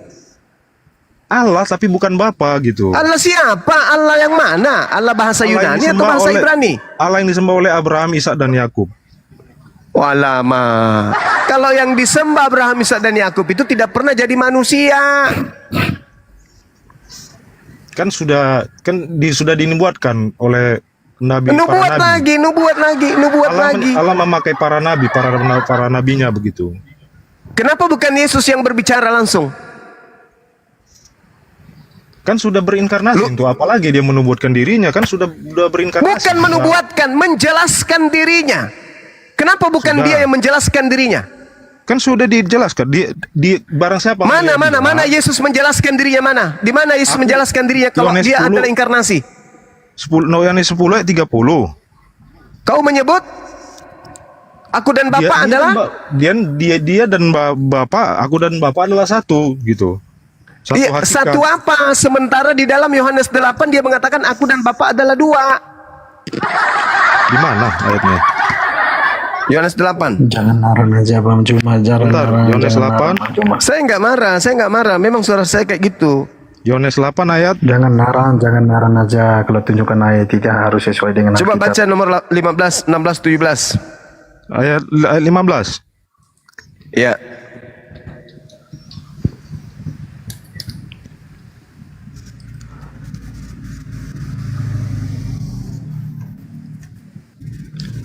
Coba baca. Ya, makanya di situ mereka Bapak dan anak beda pribadi. Bapak dan anak berapa? Satu esensi yaitu Allah begitu, satu hakikat satu yaitu esensi. Allah. Gitu. Kau kenapa suka ngarang-ngarang, Bung? Kenapa Anda ini suka kali ngarang? Kenapa Anda suka ngarang? Yesus mengatakan, kamu menghakimi manusia. Menurut ukuran manusia, aku tidak menghakimi seorang pun. Dan jikalau aku menghakimi, maka penghakimanku itu benar. Sebab aku tidak seorang diri. Kalau aku tidak seorang diri, berarti aku bersama dengan Bapa. Aku dengan Bapa itu berapa? Seorang diri atau berdua? Mereka itu kesatuan, yaitu hakikatnya kesatuan nenekmu kiper. Ular tua juga ini, ular tua. Kau itu ular tua juga memang. Kalian itu semuanya rata-rata ular tua. Keduanya tidak bisa. Tidak bisa dipisahkan gimana? Tuhan tidak mengizinkan aku seorang diri. Berarti aku dengan Bapa berdua atau sendiri? Tidak bisa dipisahkan. Kalau berdua tidak bisa dipisahkan. Bapak, mengapa kau meninggalkan aku? Tidak bisa dipisahkan pula. Itu berarti ada dua oknum. Nah, Bapa dan anak ini adalah kesatuan, tidak bisa dipisahkan. Hakikatnya lah yang teriak kemudian Eli lama sekali itu siapa? Nah, cerita dongeng kau kawan. Berpisah enggak dia? Berpisah enggak? Roh Allah tetap ada dalam dirinya sekalipun dia mengalami. Ngarang bebas kau. Itu ekspresi dari kemanusiaannya karena dia akan mengalami kesakitan. Kau baca dulu tuh. Aku tidak menghakimi sebab jika aku menghakimi penghakimanku benar. Sebab aku tidak seorang diri. Nah, kalau tidak seorang diri, kalau lebih seorang berarti berapa itu? Ya kan itu mereka itu kesatuan, bukan dua oknum begitu. Kehendak di Bapa, kuasa di anak, keduanya tidak bisa berpisah. Kalau keduanya berpisah, tidak bisa berbuat apa-apa begitu. Itu kau sebut keduanya. Ya. Kesatuan. Berarti dua kan? Hakikatnya kan berarti dua kan? Iya, berarti dua kan? Hakikatnya mereka satu Allah begitu. Iya, kamu itu konsepmu. Itu konsepmu. Tapi konsep Yesus tidak begitu. Itu konsepmu. Tapi konsep Yesus tidak begitu. Itu konsep saudara, silakan aja, nggak apa-apa. Tapi Yesus tidak begitu konsepnya. Kalau konsep pagan memang kayak gitu. Karena dalam kekristenan, kalau Allah itu bukan berbicara mengenai keberapaan, tapi ke bagaimana anak Allah itu begitu. Sekarang ya itu Kristen, tapi kalau Yesus tidak. Ini itu Kristen, Bang. Ya. Tapi kalau Yesus tidak. Di data nomor 29-nya dikatakan apa? Dan Tuhan yang telah mengutus aku, Tuhan menyertai aku, Tuhan tidak membiarkan aku seorang diri. Iya, Berarti kita aku dan berbicara Bapa seorang dalam, atau dua dalam orang? kemanusiaannya anak bukan Bapa dalam inkarnasinya. Secara inkarnasi anak itu bukan Bapa karena anak itu sebagai bagian karya penyelamatan dari Allah untuk Berarti Yesus ini bukan Tuhan kalau gitu. Berarti Yesus bukan Tuhan. Dalam inkarnasinya. Dah selesai. Dalam inkarnasi. Berarti memang Yesus tidak sehakikat dengan Bapa. Satu hakikat. yaitu Apanya yang Allah. menjadi manusia? Apanya Tuhan yang menjadi Yesus? Tuhannya atau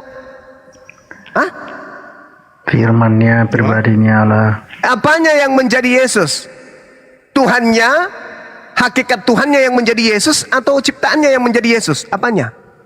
Firman-Nya Secara hakikat dan keberadaan. Apanya yang itu menjadi Yesus? Apanya yang menjadi Yesus? Sepenuhnya Tuhan, karena Yesus berasal dari atas, dari surga. Dia sendiri berkata, aku berasal dari surga, dari atas. Itu secara eksistensi keberadaan. Kalau secara hakikat, nah makanya tadi saya bilang di Yohanes 10 apanya ayat Tuhan yang 30, menjadi Yesus? Apanya Tuhan yang menjadi dan Yesus? Bapa adalah satu, mereka satu roh begitu. Itu pemahamanmu kawan. Yesus mengatakan aku dan Bapa adalah dua, gitu loh. Mereka satu, makanya Yesus berkata itu pendapatmu, silakan. Tapi Yesus mengatakan aku dan Bapa adalah dua. Udah selesai. Saya lebih percaya Yesus, kawan. Saya lebih percaya Yesus daripada kau. Ehad itu bukan berbicara angka satu, tapi Saya lebih percaya Yesus. Aku dan Bapa adalah dua. Udah selesai. Saya nggak percaya sama kau. Kau karisteng. Ini begini aja bang.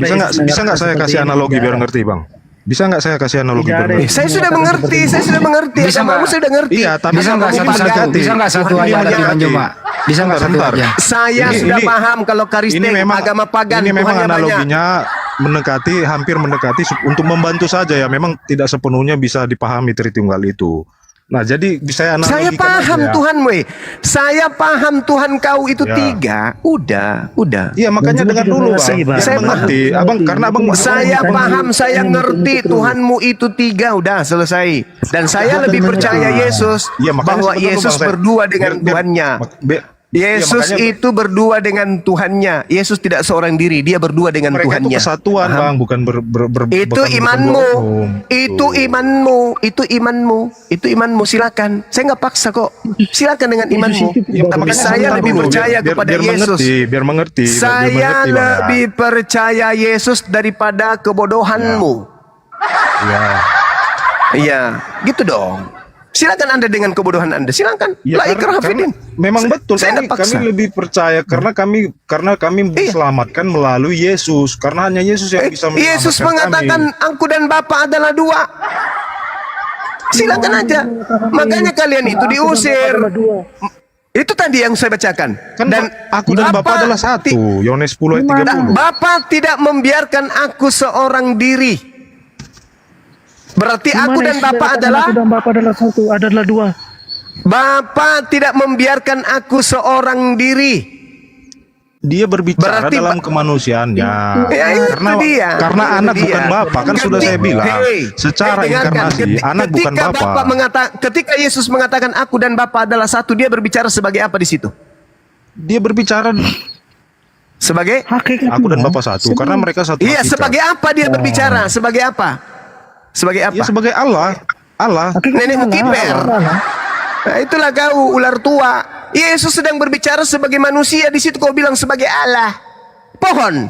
Dia berbicara dalam keilahiannya, keilahiannya. Yang berbicara dia satu hakikat dengan Bapanya. Yesus berbicara yaitu Allah. Dia berbicara sebagai manusia, kuclu. Bukan berbicara sebagai manusia sebagai ular atau sebagai ayam. Dia berbicara sebagai manusia. Perlu dipahami ayat selanjutnya. Dia berkatakan, makanya respon orang Yahudi mengatakan bahwa dia menyamakan dirinya dengan Allah begitu. Oh enggak. Yesus mengatakan kemudian di data 34-nya apa? Bukankah di dalam kitab Tauratmu dikatakan siapapun yang diserahi tugas untuk menyampaikan firman maka dia adalah Allah. Ayo. Musa disebut Allah juga, Keluaran 7 nomor 1. Ayo. Malaikat juga disebut Allah. Siapapun yang diserahi tugas menyampaikan firman maka dia disebut Allah. Siapa kata siapa? Kata Yesus. Di mana ayatnya? Yohanes 10 yang kau baca tadi tuh. Kamu tuh bicara tidak ada data, sembarangan saja. Dia berbicara, makanya berbicara apa kawan? Berbicara apa? Yohanes 10:34 36. Keilahiannya. Mana ada Yesus punya sisi keilahian? Ya, mana sisi keilahian Yesus? Mana? Begini, Tunjukkan sisi keilahiannya mana? Makanya dibaca ayat selanjutnya, ayat 33. Di sini orang Yahudi kan 34-nya teruskan, 34 baca, 35 baca, karena 36-nya baca. Menyamakan diri dengan Allah begitu. Nenekmu kiper. Yesus makanya ketika dituduh begitu, Yesus klarifikasi. Hei kalian yang bahlil, bukankah di dalam kitab Tauratmu dikatakan siapapun yang diserahi tugas untuk menyampaikan firman, maka dia disebut Allah, dan apa yang tertulis dalam kitab Taurat tidak bisa dibatalkan. Makanya belajar. Itu kan Allahnya huruf kecil, Bang. Itu kan Allahnya huruf kecil, bukan huruf besar. Huruf kecil lagi ya Allah. Yunani itu tidak mengenal huruf kecil, huruf besar. Ada-ada aja. Itu Musa di dalam Keluaran 7 nomor 1 dipanggil apa? Dia disebut Tuhan. Dia disebut Allah juga. Dia disebut Elohim. Sama sebutannya kepada Tuhannya Bani Israel. Apakah kemudian Musa itu Tuhan? Bukan. Benarlah Yesus. Ayo, di mana? Tunjukkan data.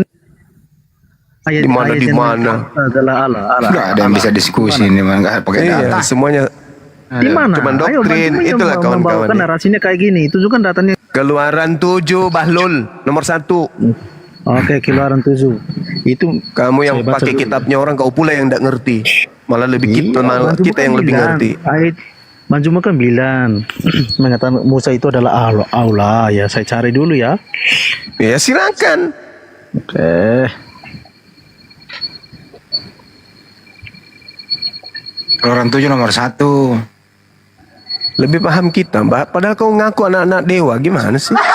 Harusnya anak-anak dewa ini yang berfirmanlah Tuhan kepada Musa.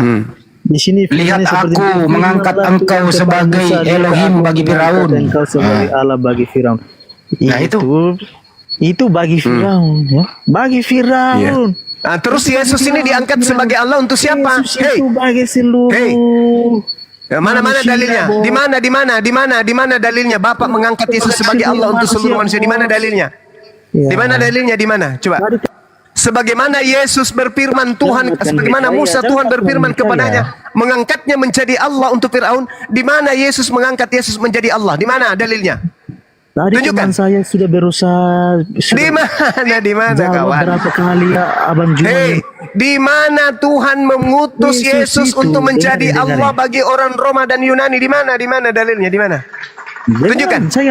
Jangan matikan mic saya. Aduh. Iya, silakan. Silakan saudara, silakan. Saudara tunjukkan di mana tertulis Tuhannya Yesus mengutus Yesus untuk menjadi Tuhan bagi orang Kristen dan Yunani. Tunjukkan kepada saya. Selayaknya Musa diutus menjadi Tuhan bagi Firaun. Yesus ini adalah pribadinya Allah itu sendiri yang turun ke dunia ini. Itu kan menurut kamu, Cak Ayu, yang saya minta menurut Tuhannya. Ayat 1. Alamak, gimana sih saudara-saudara Kristenku ini?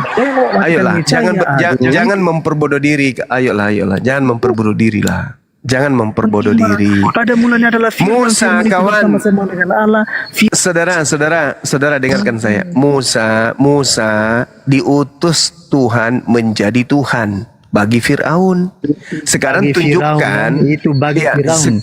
Bagi Firaun. Sekarang tunjukkan Tuhan mengutus Yesus. Sekarang tunjukkan di mana Tuhan mengutus Yesus menjadi Tuhan bagi umat manusia. Mana dalilnya? Ayo. Mana dalilnya? Yesus itu saya itu kan imanmu. Itu imanmu, bro. Kamu imanmu itu. Itu imanmu, bro. Yang saya minta firman Tuhannya mengutus Yesus menjadi Tuhan untuk Kristen itu di mana? Di mana Tuhan berfirman begitu? Lihat, aku mengangkat engkau sebagai Allah bagi Kristen. Mana dalilnya, bro? Kita butuh dalil kan? Kita nggak mau memperbodoh diri kan? Nah, mana dalil? Nah, mana dalilnya? Oke, santai, sabar. Iya, silakan. Roma 14 nomor 9. Jangan sampai dunia tertawa. Nomor 9. Nah, lalu mana? Firman Tuhannya mana? Firman Tuhan. Buka di 1 Petrus ayat 18. Firman Tuhannya yang saya minta. Bukan, maaf. Di sini bukan. Firman Tuhannya, Bang, yang saya minta. Coba buka di Matius 23 ayat 18 sudah jelas. Yesus mendekati mereka dan berkata, kepadaku telah diberikan segala kuasa di surga dan di bumi. Ya.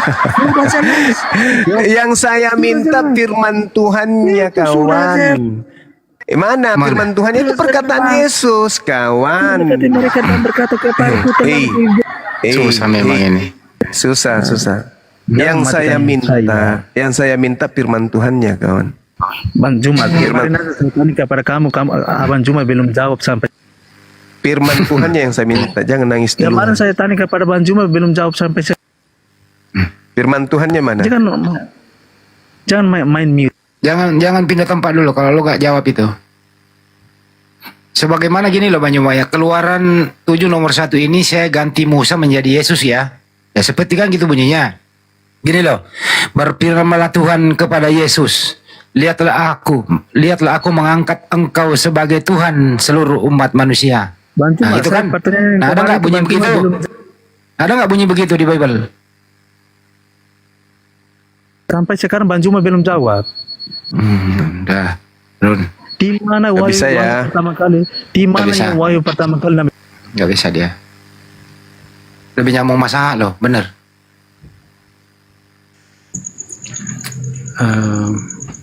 Bang Zuma paling sabar menghadapi orang yang kasihan. Makanya perwujudan Allah Bapa secara inkarnasi, kesatuan anak dan Bapa, Bapa secara inkarnasi. Makanya mereka itu kesatuan. Ya, itu imanmu. Allah begitu. Itu imanmu, Allah. kawan. Itu imanmu, kawan. Silakan. Tapi Yesus mengatakan Bapa dan aku dua. Itu imanmu kan? Oke, silakan aja dengan imanmu. Bungkus. Itu berbicara dalam kemanusiaannya, tapi berbicara dalam keilahiannya. Dia di mana Yesus menampakkan keilahiannya? Di mana? Aku dan Bapa adalah satu. Pertama, itu otoritasnya sebagai Tuhan, yaitu mengampuni dosa. Yesus berkata, di mana Yesus mengatakan aku mengampuni dosamu? Di mana? Ayo, di mana? Saya tutup channelku. Berkata, dosamu sudah diampuni kan? Yesus berkata memalukan. Dosamu telah diampuni. Yang saya minta di mana Yesus berkata dosamu telah aku ampuni, mana? Coba. Mana? Ya, itu dia berbicara mengenai otoritasnya begitu. Bapa, ampunilah dosa mereka sebab mereka tidak tahu apa yang mereka kerjakan. Memalukan. Di Lukas 5:20, dia berkata, saudara, dosamu sudah diampuni begitu. Siapa yang ampuni? Ya, dia berbicara dalam keilahiannya. Iya, karena dia nenekmu kiper.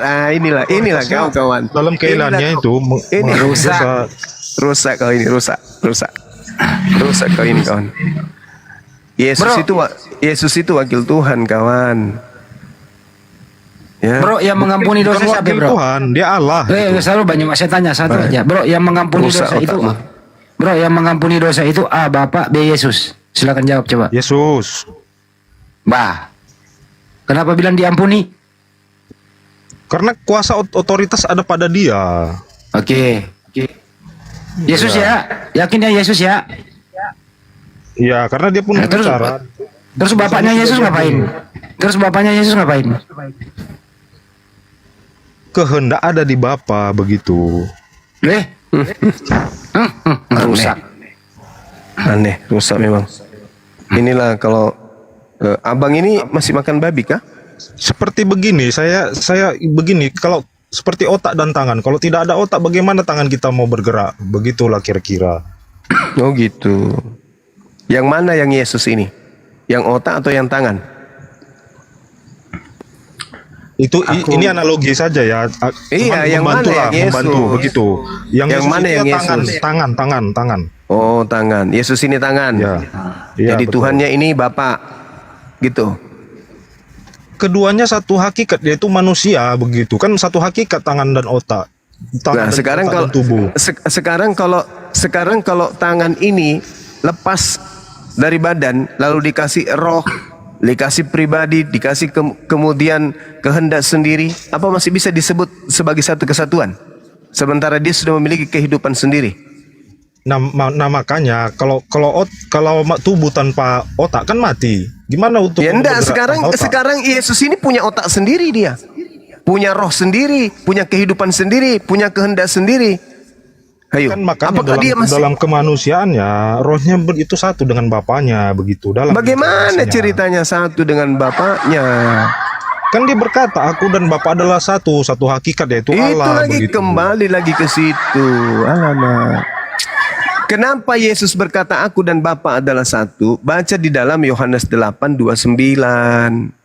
Dan dia yang telah mengutus aku, dia menyertai aku, dan dia tidak membiarkan aku sendiri, sebab aku senantiasa berbuat apa yang berkenan kepadanya. Aku dan Bapa adalah satu. Itu berbicara dalam kemanusiaannya, dalam inkarnasi yang dia, karena anak bukan Bapa secara inkarnasi, pribadi anak berbeda dengan pribadi Bapa begitu. Karena pribadi anak inilah yang menjadi sebagian yaitu karya penyelamatan dari Allah, yaitu bahwa anak yang akan menyelamatkan manusia dari dosa begitu. Saudara, tolong tunjukkan di mana Yesus berkata bahwa aku ini adalah Tuhan yang datang dalam rupa manusia. Anda dari tadi ngomong itu dari sisi kemanusiaannya, itu dari sisi kemanusiaannya, itu dari sisi kemanusiaannya. Sekarang tolong tunjukkan kepada saya Yesus pernah mengajarkan kalau dia adalah Tuhan yang berinkarnasi menjadi manusia. Di mana? Di perjanjian lama kan nabi-nabi sudah menubuatkan Tuhan dia sendiri sebelum berinkarnasi. Jadi Yesus tidak pernah mengatakan itu. Iya, Yesus kan Allah, makanya Allah sudah sudah memakai para nabi untuk menubuatkan diri. Justru karena Anda beranggapan, saudara, justru karena Anda beranggapan Yesus itu adalah Allah itu sendiri, berarti dia yang punya otoritas untuk mengatakan itu, bukan Anda. Itu dari Alkitab, dari firman yang ada di Alkitab. Ya, Alkitab dia berbicara menjelaskan seperti itu karena sesuai dengan fakta begitu. Kenapa Yesus tidak mengajarkan? Kenapa harus Bible Anda, pengarang kitab Anda yang mengatakan? Kenapa bukan Yesus? Kan Yesus sudah memakai rasul-rasulnya, untuk apalagi dia menulis sendiri, kan dia sudah memilih para rasul. Iya, minimal dia bicara, minimal apa yang terjadi, dia berbicara, minimal dia yang ngomong, bukan pengarang. Di mana dia ngomong kalau dia adalah inkarnasi Bapa? Ayo bang. Dia sendiri mengaku, barang siapa yang melihat aku, bagaimana engkau, si Filipus berkata, tunjukkanlah Bapa itu kepada kami. Yesus berkata, bagaimana engkau mengatakan itu, barang siapa yang melihat aku sama dengan melihat Bapa. Kan Yesus sudah berkata seperti itu. Berarti siapa membunuh aku, dia sama seperti membunuh Bapa? Tidak, karena dalam inkarnasi tidak, karena dalam kemanusiaannya. Saya nyerah bang. Dalam kemanusiaannya. Anda hebat. Silakan. Gantian. Saya nyerah bang. Saya tidak bisa mengikuti kegilaan seperti abang ini. Yang saya tahu, abang tidak mengerti masalahnya. Iya, saya tidak ngerti. Saya tidak ngerti. Iya, saya tidak ngerti. Silakan dengan keilmuan Anda, silakan. Yang saya tahu, menurut Yesus, saya tidak mau menurut orang Kristen karena saya tahu Kristen ini adalah orang yang kerasukan setan. Saya hanya percaya Yesus, bang. Nabi yang bisa berkata, bang, mengutus nabi-nabi. Siapa yang bisa mengutus nabi-nabi? Saya hanya percaya Yesus. Udah bang Logos. Yesus berkata ganti, di dalam ganti. Yesus berkata Yohanes 12:49, aku tidak berkata-kata dari diriku sendiri. Apa yang aku katakan, apa yang diperintahkan kepadaku untuk aku katakan dan aku sampaikan. Jadi kalau Yesus berkata aku mengutus malaikat, aku mengutus nabi, aku mengutus setan, itu bukan ucapannya sendiri. Dia adalah wakil Tuhan di atas muka bumi ini yang diperintahkan untuk menyampaikan apapun itu yang dia ingin katakan. Anda ini sakit, Anda butuh obat, Anda butuh dokter. Diam dulu. Berobat dulu bang, berobat. Coba saya edukasi dulu berdua ini bang, coba izin ya. Mas Saha, dengarkan saya Mas Saha. Iya bang. Oke. Sampai nih Logos, dengarkan saya Logos. Anda bertiga dengarkan pertanyaannya ya. Anda bertiga jawab nih. Apakah Yesus dan Bapa itu sama?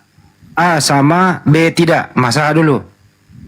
Ya jelas tidak sama. Dalam pribadi secara Satu-satu dulu. Saya ulang. Satu-satu menjawab. Ini cara cermat. Nanti saya sebut namanya baru menjawab. Anda tidak boleh memberikan penjelasan, tinggal memilih yang sudah saya siapkan. Pertanyaan, apakah Bapak dan Yesus itu sama? A sama, B beda. Mas Aha dulu. Ya, itu tidak sama, Bang. Jelas itu. B beda ya, oke. Logos, A sama, B beda. Logos, silakan. Secara inkarnasi beda karena Beda, pribadi. cukup, beda. Secara Udah diem, nggak usah pakai secara. Keluarga, A sama, B beda. Inkarnasi pula. agama ular tua. Keluarga, A sama, B beda. Jawab. Sama kayak orang itu. Apa itu? Nah, berbeda anak dan bapak. Oke, berbeda. Baik. Tinggal Logos ini, Logos. Yesus sama nggak dengan Bapak? A sama, B beda. secara hakikat dan keberadaan sama, tapi lagi, secara inkarnasi terus. beda pribadi. Kasih juga orang menjelaskan. Saya nggak minta menjelaskan, jawab dulu, pilih dulu, baru menjelaskan. Begini, karena saya ulang pertanyaannya.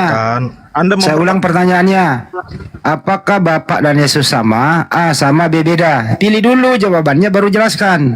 Silakan. Secara apa nih inkarnasi? Apa secara orang gila? Secara orang gila, silakan. Dalam eksistensinya angkalingan Mbok. Angkalingan Yesus sama dengan Bapa. Angkalingan sama dengan Bapa karena keduanya adalah Allah. Secara orang gila. Karena keduanya adalah Allah gitu. Angkalingan nih. Memang bodoh lah orang ini. Yohanes 17 nomor 3. Gantian dulu jumpa aku tanya, jangan sama hidup kekal itu adalah mereka mengenal Engkau satu-satunya Tuhan. Malah kau jadikan dua-duanya Tuhan. Memang kau bahlul, butuh obat kau kawan. Aku mau bertanya sama Bang Zuma, boleh?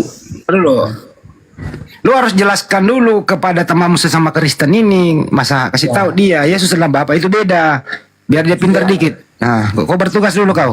Masa jelasin sama dia. Jadi begini Bang Logos ya. Hubungan antara Yesus dengan Bapaknya itu sama seperti hubungan Abraham dengan Ishak gitu loh. Jadi mereka ini dua orang yang berbeda. Nah, namun karena hubungan mereka ini Bapa dan anak bisa dibilang satu. Maksudnya seperti apa? Contoh, ketika Tuhan mau memecah bangsa kerajaan Israel, Tuhan berfirman kepada Salomo, aku tidak akan memecah kerajaan ini selama kamu masih hidup, karena aku mengingat Daud bapamu. Nah ini kan bukti kalau Bapa dan anak itu satu, seperti itu ya. Waktu Yesus yang waktu Yesus ada di bumi, Bapa ada di surga, yang mana yang Tuhan yang asli? Iya, kalau Tuhan pengertiannya pencipta langit dan yang bumi, ya itu Bapaknya gitu loh.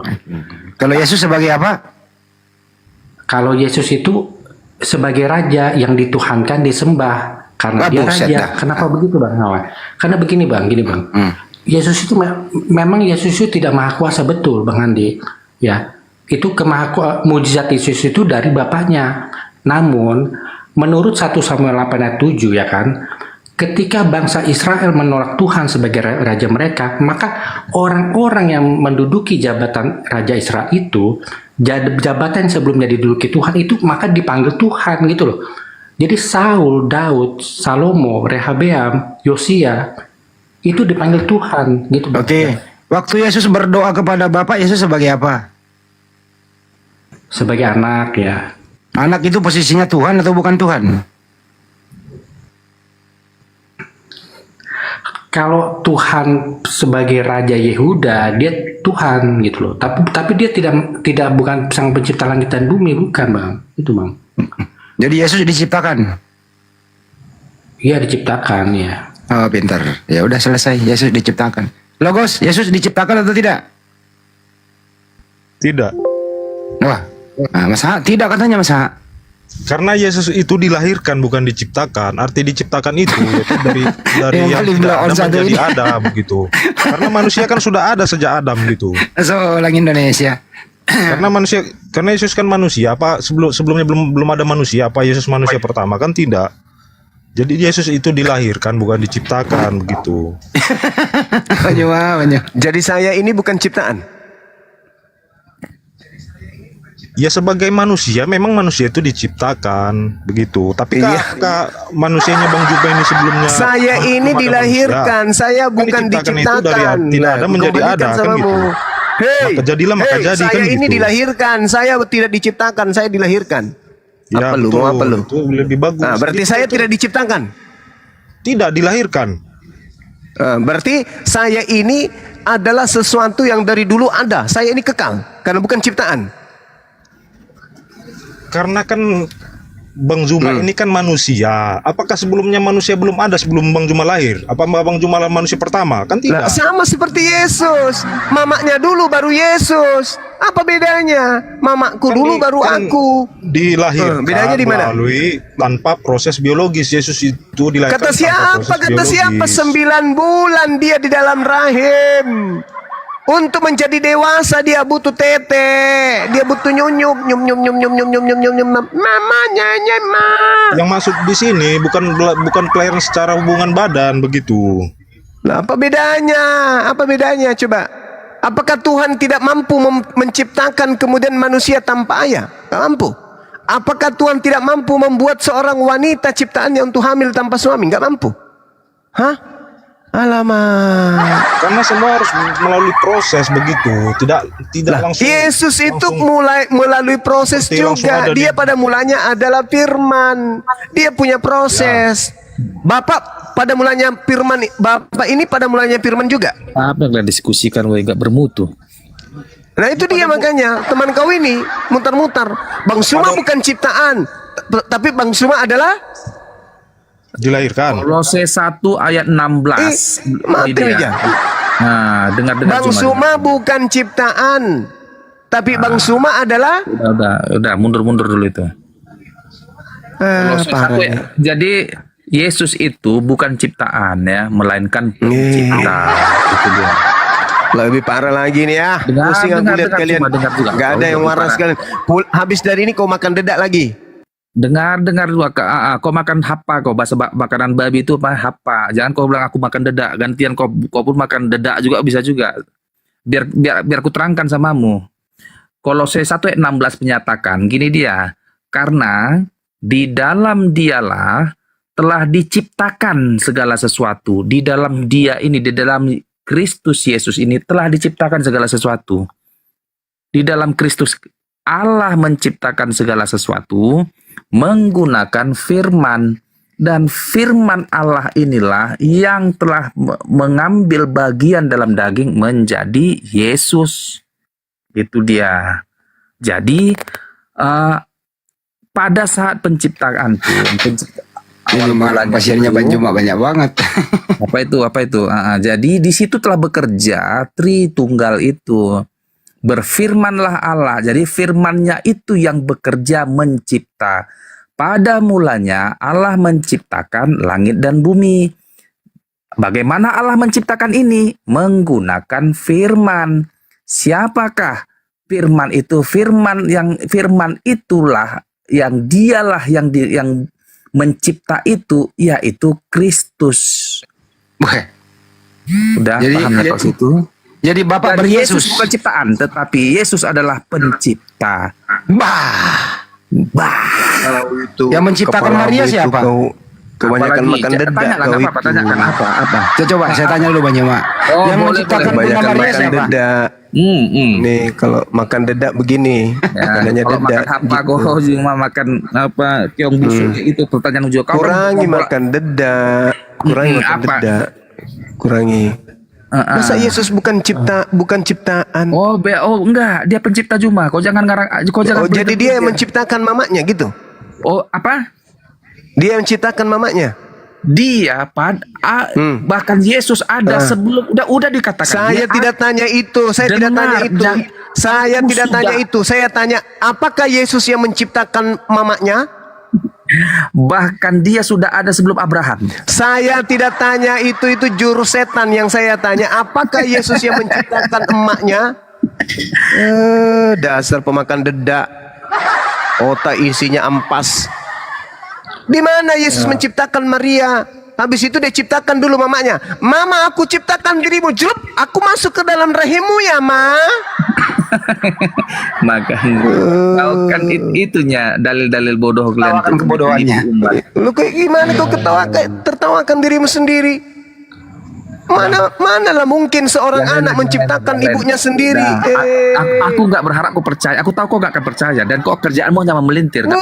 Bukan masalah percaya tidak percaya. Kamu ditertawakan sama orang. Mana mungkin ada anak menciptakan ibunya. Sekarang ku tanya samamu, tua mana Maria daripada Yesus? Rusak otak kau kan? Diciptakan tapi dilahirkan. Siapa suruh kau jadi Kristen? Siapa suruh kau jadi Kristen? Duluan mana? Duluan mana Maria dengan Yesus? Tua mana? Dilahirkan, bukan diciptakan. Tua mana Maria dengan Yesus? Tua mana? Yesus tua mana? Sudah ada. Tua mana? Saya tanya tua mana? Saya tidak tanya. Yang saya tanya tua mana Maria atau Yesus? Tua mana? Kalau kau mengarahkan kepada kelahirannya, tubuh kemanusiaannya, memang dia. Lalu kau mau bahas apa ini? Kau mau bahas apa? Kau mau bahas apa? Jangan kayak gitu bahasanya. Jangan suara itu kau pakai. Makan dedak, makanya kurangi makan dedak. Makanya otakmu kayak gini. Masa kau katakan lebih tua anak daripada ibu? Pak, kalau masa yang ditanya normal, masa mana lebih tua Yesus daripada Maria, masa? Iya jelas Maria lah. Nah, pintar masa. Maria. Jadi kan kalau yang lainnya lebih tua mana? Yang mana lebih tua Yesus atau kandungnya? Lebih tua Yesus. Tetapi Yesus sudah ada. Aku melahirkan Maria curhat ke Elizabeth. Paman, ya kenapa paman? Aku melahirkan Tuhanku sendiri loh. Aku netein Tuhanku sendiri. Aku ceboin Tuhanku sendiri. Rusak kalian itu, pemakan dedak kalian itu. Ya, ayolah diskusi pakai otak nampa. Pakai otak nampa diskusinya. Begini bang, nggak apa-apa ya, cuma daripada lu jangan diskusi pakai keranjang kuning. Udah Bang Andi, layani dulu Bang Andi sebentar. Masa lu layani dulu masa dia bilang tua Yesus daripada mamanya. Layani dulu masa. Gini bang. Iya. Yesus itu kan sering dibilang ciptaan baru atau Adam kedua ya kan. Sama seperti Adam pertama punya permulaan, maka Adam kedua juga harus punya permulaan gitu loh. Logikanya begitu. Permulaan dari Adam kedua ini adalah tahun 5 sebelum Masehi, tahun kelahirannya dia. Gitu. Tadi dia bilang itu masa Yesus yang menciptakan, artinya Yesus menciptakan Maria. Setuju nggak? Ya jelas bukan lah bang, salah itu, salah. Kalau orang ngomong kayak gitu, orang gila apa orang normal? Ya kalau istilahku ya belum tercerahkan lah gitu aja. Babloon namanya itu. Bang Zuma masih mau lihat nggak? Tadi aku pengen nanya nih. Bentar lagi rehat sejenak. Tunggu sebentar lagi ngopi. Minum sebentar ya. Jadi sampai kapanpun Yesus itu tetap nggak bisa menandingi kemahakuasaan Bapa yang mengutus dia ya masa ya. Ya betul bang, iya. Yang maha kuasa itu Bapaknya. Yesus bisa melakukan semua mujizat itu karena Bapaknya itu memberikan Roh Kudus kepada dia gitu loh. Ah, pintar loh. Nah, itu. Jadi Yesus tidak maha kuasa ya masa? Dia tidak maha kuasa bang, tapi dia punya satu keunikan bang. Karena dia adalah ciptaan, karena dia adalah ciptaan baru, dia adalah seperti Adam sebelum makan buah itu. Teorinya ini Yesus ini memiliki dia tidak bisa mati karena menua yang sering aku bilang itu bang, gitu bang. Yesus itu maha kuasa bang, maha kuasa Yesus itu. Maha kuasa katanya masa. Kalau begitu Yesus bro Logos, kalau Yesus maha kuasa, apa yang dikuasai Yesus waktu dia bayi? Karena di Wahyu 18 Wahyu 1 ayat 8 itu dijelaskan. Enggak usah pakai Wahyu. Dia Alfa dan Omega. Iya, dengarkan dulu pertanyaannya. Yang maha kuasa Yesus begitu. itu maha kuasa, dengarkan dulu pertanyaannya, langsung lu jawab. Kan argumentasimu sendiri Yesus maha kuasa. Nah, apa yang dikuasai Yesus waktu dia bayi? Buktikan dia kemahakuasaannya waktu tidak dia bayi. dijelaskan karena Alkitab tidak menjelaskan. Kalau dituliskan semua itu Alkitab. Dari mana? Kalau begitu siapa yang ngajarin kau? Kalau siapa yang ngajarin kau kalau bayi Yesus itu maha kuasa? Siapa yang ngajarin? Karena Yesus sendiri berkata segala kuasa telah diberikan pada dia begitu, dan di Wahyu 1 ayat 8 dia berkata Iya, dia Alfa dan Omega Ya makanya saya tanya. yang Maha Kuasa. Nah, apa yang dikuasai Yesus waktu dia bayi? Secara inkarnasi, Kalau tidak imani dia menjalani kehidupan seperti manusia kodrat sebagai manusia. Oke, kita lewati bayi. Kita lewati bayi. Apa yang dikuasai? Dengerin, apa yang dikuasai Yesus waktu dia dewasa? Lo nggak usah bahas satu-satunya. Lo tidak imani. Apa yang dikuasai Yesus waktu dia dewasa? Yesus bisa melakukan lebih dari 35 mukjizat begitu. Oke. Salah satunya? Ya membangkitkan orang mati, memberi makan 5.000 orang begitu. Waktu dia membangkitkan orang mati itu dia maha kuasa atau tidak? Itu dalam keilahiannya. Oke. Apa yang dia ucapkan setelah dia membangkitkan Lazarus dari kematian? Apa yang dia ucapkan? Ya di ayat berapa? Saya kurang hafal sih ayat-ayat. Nah, di Yohanes 11:41, setelah dia menghidupkan Lazarus, dia berkata begini, "Aku mengucapkan syukur kepadamu ya Bapa. Biarlah orang yang mengelilingi aku di sini percaya bahwa Engkaulah yang telah mengutus aku." Pertanyaan saya, dengerin dulu pertanyaannya, dengerin. Saya pakai data ini. Waktu Yesus menghidupkan Lazarus, dia mengucapkan syukur kepada siapa? Kepada Bapaknya. Oke. Waktu Yesus menghidupkan Lazarus, Yesus mengakui dirinya Tuhan atau utusan Tuhan? Di situ dia berbicara dalam kemanusiaannya secara inkarnasi. Dia katanya tadi maha kuasa. Dia menjelaskan otoritasnya sebagai anak gitu. Dengar pertanyaannya, dengarkan pertanyaannya, dengarkan. Kalau sama saya nggak boleh lu kemana-mana. Waktu dia menghidupkan Lazarus, Yesus itu mengklaim dirinya sebagai A, Tuhan, B, utusan Tuhan. Jawab. Waktu membangkitkan Lazarus itu dia dalam keilahiannya. Oke. Dengerin pertanyaannya. Berdasarkan Yohanes 11:41, setelah dia menghidupkan Lazarus, Yesus mengklaim dirinya sebagai A, utusan Tuhan, B, Tuhan. Oke, setelah membangkitkan ya. Setelah membangkitkan itu dia berbicara dalam kemanusiaannya. Berarti dia mengklaim dirinya sebagai apa? Sebagai Tuhan atau sebagai utusan Tuhan? Iya kan setelah membangkitkan Lazarus, oke, dia mengklaim dirinya dalam kemanusiaannya, dia berkata. Oke, saya pindahin, udah diam di situ. Ya udah, waktu Yesus pulang tidur ke rumah istirahat, pasti dia pernah tidur dong. Ya, oke. Waktu Yesus tidur itu menunjukkan dirinya sebagai Tuhan atau sebagai utusan Tuhan? Sebagai utusan Tuhan. Oke. Apa yang dilakukan Yesus membuktikan dirinya Tuhan? Ya dia melakukan mukjizat-mukjizat seperti tadi membangkitkan orang dia mati. mengakui dirinya utusan Tuhan kok itu waktu bermukjizat. Dia mengaku dirinya utusan Tuhan. Yang mana? Aku mengucapkan syukur kepadamu ya Bapak. Biarlah orang percaya dia mengelilingi aku di sini. Mereka percaya bahwa Engkaulah yang telah mengutus aku. Dia di situ berbicara dalam otoritasnya sebagai anak dalam kemanusiaannya. Oke. Waktu Yesus bermukjizat itu, Bapak ada di mana? Di surga. Surga. Apakah Yesus dan Bapak sama?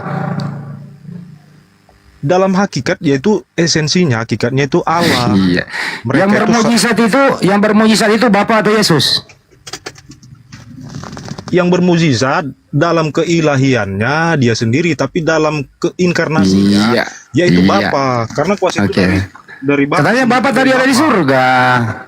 Ya sumbernya kan dari Bapa, dari sumber mukjizat itu kan dari Bapa. Oke. Dengerin baik-baik ya. Oke. Waktu Yesus dibaptis di bumi, Bapak ada di mana? Di surga. Apakah Bapak dan Yesus satu? Satu. Yang dibaptis Yohanes itu Bapak atau Yesus? Yang dibaptis Yesus dalam inkarnasinya. Katanya satu dengan Bapak. Ya itu dalam secara keilahian. Berarti Yohanes membaptis Yesus dan Bapak. secara inkarnasi yang dibaptis itu adalah lagi. Yesus. Inkarnasi lagi. Karena pertanyaan ini Inkarnasi adalah terus. mempertanyakan dualisme yang muncul secara bersamaan. Iya, memang ada Makanya kalian juga akan bingung. bersamaan. Oke, sekarang gini, sebentar ya. Di Quran kalian nih, di Quran kalian kan menjelaskan. Gak tentang usah lu bahas sains. Al-Quran, lu gak ngerti apa-apa. Ini aja tak mau Sebentar masih dulu, mati. ini Nggak karena usah, nggak usah. pertanyaan ini akan membingungkan kalian, nggak akan Nggak masuk di akal ada yang kalian, bingung gitu. kita. Kau dari tadi menjadi orang gila kok. Gak percaya kau. Kalau memang kalian tahu Jadi secara Yesus itu sains, waktu oke. dibaptis, ya, Yesus dibaptis, Roh Kudus ada di awan seperti merpati, Bapa ada di surga. 3 tempat yang berbeda, 3 oknum yang berbeda. Pertanyaan saya, yang manakah Tuhanmu yang asli? A. Bapa di surga, B. Yesus yang sedang dibaptis, Roh Kudus, C. Roh Kudus yang seperti merpati, D. Semuanya benar. Yang mana Tuhanmu? Ya Tuhanku Allah. Berarti Yesus bukan Tuhan. Yesus Tuhan. Dalam secara keilahian Tuhanku Yesus. Yang kau sembah yang mana? Kalau berbicara secara keilahian, Yesus tidak berkata sembahlah aku, karena Yang mana yang kau sembah? dia menjelaskan Yesus kah, inkarnasinya Roh sebagai Kudus manusia. kah, Bapa kah, Roh Kudus kah, Yesus kah? Yang mana yang kau sembah? Yang ku sembah itu Allah, tapi aku beriman kepada Tuhan Yesus. Berarti kau tidak menyembah Yesus? Menyembahnya dalam arti bukan sujud atau tunduk begitu, bukan. Karena dijelaskan dalam Yohanes 4 ayat 24, Allah itu roh. Ini benar-benar. Barang siapa menyembahnya harus menyembahnya dalam roh dan kebenaran, bukan Berarti sembahmu roh. Berarti sembahmu roh. Ya, iya, karena di situ dijelaskan. Oke. Tuhan adalah roh, Allah adalah roh, bukan manusia. Yakinlah sembahmu roh ya. Ya. Oke. Karena dalam diri Yesus ada roh Allah. Oke. Apakah iblis itu juga roh? Iblis itu malaikat yang jatuh, malaikat yang Enggak, berontak. apakah itu roh atau bukan? Iya, di dalam iblis ya ada roh, setiap ciptaan roh. semua ini Oke. ada roh. Apa bedanya roh Tuhanmu dengan roh iblis? Sama-sama roh. Roh Tuhan itu suci. Iblis itu karena berontak, makanya dia Apa ingin bedanya? menyamakan. Sama-sama roh. Kan kuasa ada pada Allah, makanya kuasa itu firman. Roh itu Ya. roh itu ciptaan atau bukan? Roh itu tidak diciptakan, tapi roh itu dihembuskan begitu. Kamu pernah baca Zakaria 12 nomor 1? Kan di kejadian Nggak, baca data dulu. Tuhan menciptakan manusia, dia Kau bilang menghembuskan tadi, rohnya. dengerin, kau bilang tadi roh itu nggak diciptakan, padahal di situ roh itu ciptaan Tuhan. Baca Zakaria Mana? 12 nomor 1. Di mana ya? Kau punya Bible nggak sih? Dia di Kenapa ayat kalian berapa tadi? benci Alkitab, ha? Kau punya Bible nggak? Punya Bible Cuma nggak? dijelasin. Ayat berapa? Ayat Bung berapa? Logos. Nomor 1. Ya, ya. Mereka congor. Iya, makanya mereka biar ngerti. Cuman dari dulu nggak ngerti, Iya. ribuan tahun nggak ngerti orang ini. Ya lu diskusi aja berdua di situ ya. Coba lu diskusi berdua. Iya, orang bebal. Coba lu diskusi Pembenci. berdua. Mereka kan pembenci bawa Alkitab. Giliran kita bahas Quran nggak boleh. Ntar Coba lu bahas Al-Quran dilapor bisa lah. nggak? Coba lu mengaji. Dilapor. Makanya kalian itu bahas Nabi kalian lahir gitu. Ya kalau kau nggak suka Nabi Muhammad SAW, kau keluar dari Indonesia. Kakimu aja terantuk ke batu, kau nggak berasa astagfirullah. Jadi Kau nggak serasa alhamdulillah. Kau pakai istilah-istilah Al-Quran kok, yang diajarkan oleh Nabi Muhammad SAW. Kalau kau nggak suka Nabi saya, keluar dari Indonesia. Indonesia merdeka itu karena ajarannya Nabi Muhammad SAW. Lo lihat alena ketiga coba. Berkat rahmat Allah yang Maha Kuasa. Enggak ada Tuhanmu itu. Tidak ada Tuhanmu yang namanya Yesus memberkati republik ini. Coba baca Zakaria 12 nomor 1. Siapa itu yang menciptakan roh?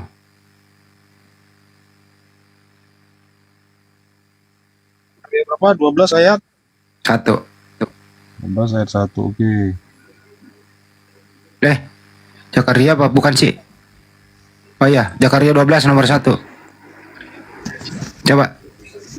Bang, otak waras bacain dulu bang. Bentar, Bantuin. ucapan ilahi firman Tuhan tentang Israel. Nanti dulu ya. Adalah firman Tuhan yang membentangkan langit dan yang meletakkan dasar bumi dan yang menciptakan roh dalam manusia. Nah itu roh, yang dengerin diam dulu. Saya tanya lu, habis baca.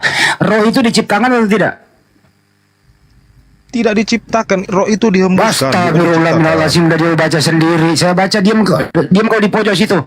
Firman Tuhan tentang Israel, demikianlah firman Tuhan membentangkan langit, yang meletakkan dasar bumi, dan yang menciptakan roh. Yang menciptakan roh. Pertanyaan saya, roh ini diciptakan atau tidak? Begini, itu menjelaskan bahwa dasar belum benar lu, belum minta ampun, kau benar-benar belum meminta ampun. Udah tertulis lo itu roh diciptakan, kau masih melawan. Benar-benar ini anak ini. Lu kalau ada di sebelah saya, buat saya traktir kau kopi 5 ember, gua suruh minum semua. Benar babal lu minta ketulungan. Data lu pakai, udah baca, kau bantai sendiri, bro. Kamu itu dilahirkan dari siapa sih? Bodohmu gak ketulungan loh. Datanya jelas roh diciptakan. Kau lawan lagi tuh data. Mending kau kembali ke rahim ibu deh. Itu yang diciptakan manusianya, bukan rohnya, begitu. Roh yang diciptakan, kucuk. Mbak Otawaras ditampilkan, kita baca. Bang. Oke. Bukain. Jakaria 12. Mana dia? Besarin dulu. Kok nggak bisa dibesarin ya? Itu nggak biasa, Pak. Bisa gak? Ya udah bisa. Kasih makan itu data dia itu. Buka mulutmu baik-baik. Kau lihat itu data. Karena manusia. Diam dulu. Kau makan ini data ini. Kau itu dari tadi Bible aja kau lawan kerjaanmu. Oke. Firman Tuhan tentang Israel, demikianlah firman Tuhan yang membentangkan langit dan yang meletakkan dasar bumi dan yang menciptakan roh dalam diri manusia. Pertanyaan, roh itu ciptaan atau bukan? Ciptaan. Manusia yang adalah dalam diri. Benar-benar bebal ini, Bang. Yang ada roh. Bebal. Dalam roh itu memang diciptakan karena manusia itu kan diciptakan. Manusia. Roh itu diciptakan atau tidak? Manusia itu memang diciptakan. Saya nggak bertanya manusia, kucluk. Roh ini di dalam data ini diciptakan atau tidak? Roh manusia, iya, roh manusia diciptakan. Roh manusia. Roh, oke. Ya. Berarti roh diciptakan ya? Roh manusia. Ya. Setuju ya? Yesus itu manusia nggak? Yesus itu manusia nggak? Roh manusia. Nggak, saya tanya dulu. Yesus itu manusia nggak? Manusia. Ya, oke. Roh di dalam diri manusia Yesus diciptakan nggak? Yesus tidak dilahirkan, tidak diciptakan, tapi dilahirkan. Kau benar-benar lah, kembali kau ke rahim ibumu. Benar-benar Yesus itu manusia. Itu kan masa penciptaan. Diam dulu. Masa penciptaan. Roh itu, Yesus itu manusia. Kau udah iya kan? Berarti roh di dalam dirinya adalah ciptaan. Berdasarkan data yang ada. Kalau akalmu sehat. Tapi kalau kau gila ya kembali ke rahim ibumu. Lanjut, Bang. Oke, sekarang begini, abang diciptakan apa dilahirkan? Coba. Begini aja. Izin. Sekarang saya tanya, kalian semua ini yang ada di Komal ini, kalian kan manusia. Aduh. Kalian itu dilahirkan atau diciptakan? Tuhan, Bang. Diciptakan dengan cara dilahirkan. Itulah bodohnya kalian. Bisa pula kalian diciptakan. Jadi Maria nggak diciptakan. Kalian itu dilahirkan, bukan diciptakan. Jadi Maria nggak diciptakan. Gimana? Jadi manusia ini nggak diciptakan. Adam yang diciptakan. Kita ini dilahirkan. Jadi jadi mana sih pemikiran kalian ini? Hanya dua. Jadi dengerin. Jadi hanya dua manusia yang diciptakan di muka bumi ini, begitu? Yo, hanya dua manusia yang diciptakan. Adam berketurunan, makanya beranak cucu lah katanya, Iya, jadi menurut kamu ada berapakah manusia yang pernah ada di muka bumi diciptakan? Ada berapa? Yang diciptakannya cuma satu, Adam. Ada. Oke. Kemudian Hawa. Selain itu. Ya selain itu dilahirkan, bukan diciptakan. Jadi kalau orang dilahirkan tidak diciptakan ya? Dilahirkan bukan diciptakan. Aduh. Oke, iya udah cukup. Lanjut ya. Oke. Diam. Bang Andi. Cukup. Ya. Ini ternyata nih kok gabrul, aku bawa sini aja Bang Andi. Dia kan bilang dilahirkan, ya. Bagaimana manusia benar di hadapan Allah dan bagaimana orang yang dilahirkan perempuan itu bersih. Sesungguhnya bahkan bulan pun tidak terang dan bintang-bintang pun tidak cerah di mata Tuhan. Lebih-lebih lagi manusia yang adalah berengah, anak manusia yang adalah ulat. Jadi setiap yang dilahirkan tidak bersih di muka Tuhan, bos. Bagus. Kita ini bukan diciptakan ini tapi dilahirkan. Apakah Yesus tidak dilahirkan perempuan? Pemikiran kalian ini. Apakah Yesus tidak dilahirkan perempuan? Ayo. Konteksnya jangan ke situ dulu. Tidak ada Sekarang yang bersih di muka Tuhan. Setelah ada, kita tidak diciptakan, kita dilahirkan. Ini kau baca ayatnya dulu. Gimana sih pemikiran kalian ini? Setiap yang dilahirkan perempuan itu tidak bersih di muka Tuhan. Jangankan manusia, bulan pun tidak bersih di muka Tuhan, juga bintang. Apalagi hanya manusia yang adalah berengah, anak manusia yang ada ulat. Dan konsekuensi lainnya kalau Anda pasrahkan Yesus Tuhan, berarti kalau kita bahkan data ini, berarti Yesus yang mengambil ibunya. Kalau Kejadian 1 itu nomor 27 itu 26 sampai 27 itu siapa itu manusia yang diciptakan? Nah, siapa itu? Ada dua jenis manusia. Maka Tuhan menciptakan manusia menurut gambarnya. Siapa itu yang diciptakan itu? Ya Adam dan Hawa. Enggak menyebut nama Adam manusia kok di sini. Gimana? Di sini maka Tuhan menciptakan manusia. Karena manusia enggak? Anak manusia enggak? Kang lagi lo, gue gampar juga lo. Anak manusia enggak? Intinya kita semua dasar dia lawan dasarku. Kita dilahirkan nih. Seharusnya kalau ada jalannya kita diciptakan. Aduh. Halo, bagus. Kalau Anda cerdas, seharusnya Anda tobat. Kita dilahirkan, bukan diciptakan. Iya, dilahirkan perempuan itu tidak bersih. Ya, ini. Kalau seharusnya kau tobat baca ini kau. Jangan kau sembah lagi manusia. Sekarang membantah manusia di. Silakan kau membantah ini. Seharusnya kau tobat setelah baca ini kau ya. Ini ayat saya kalau bagi-bagi yang long-long. Manusia setelah Adam tidak diciptakan. Setiap dilahirkan perempuan tidak bersih. Dilahirkan. Ya, tidak ada yang suci di muka Tuhan ini ayat ini kau baca nih. Apakah ayat yang mau dibuang? Ya. Dilahirkan perempuan itu bersih sebentar. Ini ayatnya. Makanya aku kalau atau telinga ayat aku bawa. Benar-benar bebal bener ini satu. Bebal nih. Buset. Oten cerdas, semoga 5.000 orang yang menonton ini baca ya ayat ya Ayub 25:4-6 nih ya. Tidak ada bersih muka Tuhan manusia. Ya, setiap dilahirkan perempuan. Kalau tidak diciptakan di dunia ini tidak ada yang suci. Hanya satu yang suci yaitu Yesus Kristus. Ini dilahirkan, Yesus dilahirkan enggak? Iya, dilahirkan. Ya udah, tidak ada bersih di muka Tuhan. Maksudnya yang dilahirkan secara biologis, dilahirkan dari proses biologis. Berarti tidak. Sekarang Anda ini dilahirkan secara biologis tidak? Anda kan dilahirkan secara biologis karena hubungan badan. Kalau Yesus kepaksa Tuhan, berarti dia yang mengambil ibunya. Iya. Sebab yang menjadi suamimu. Mana ayatnya mengamili? Ini mana ayatnya Bapak mengamili Maria? Ini mana ayatnya Bapak mengamili Maria?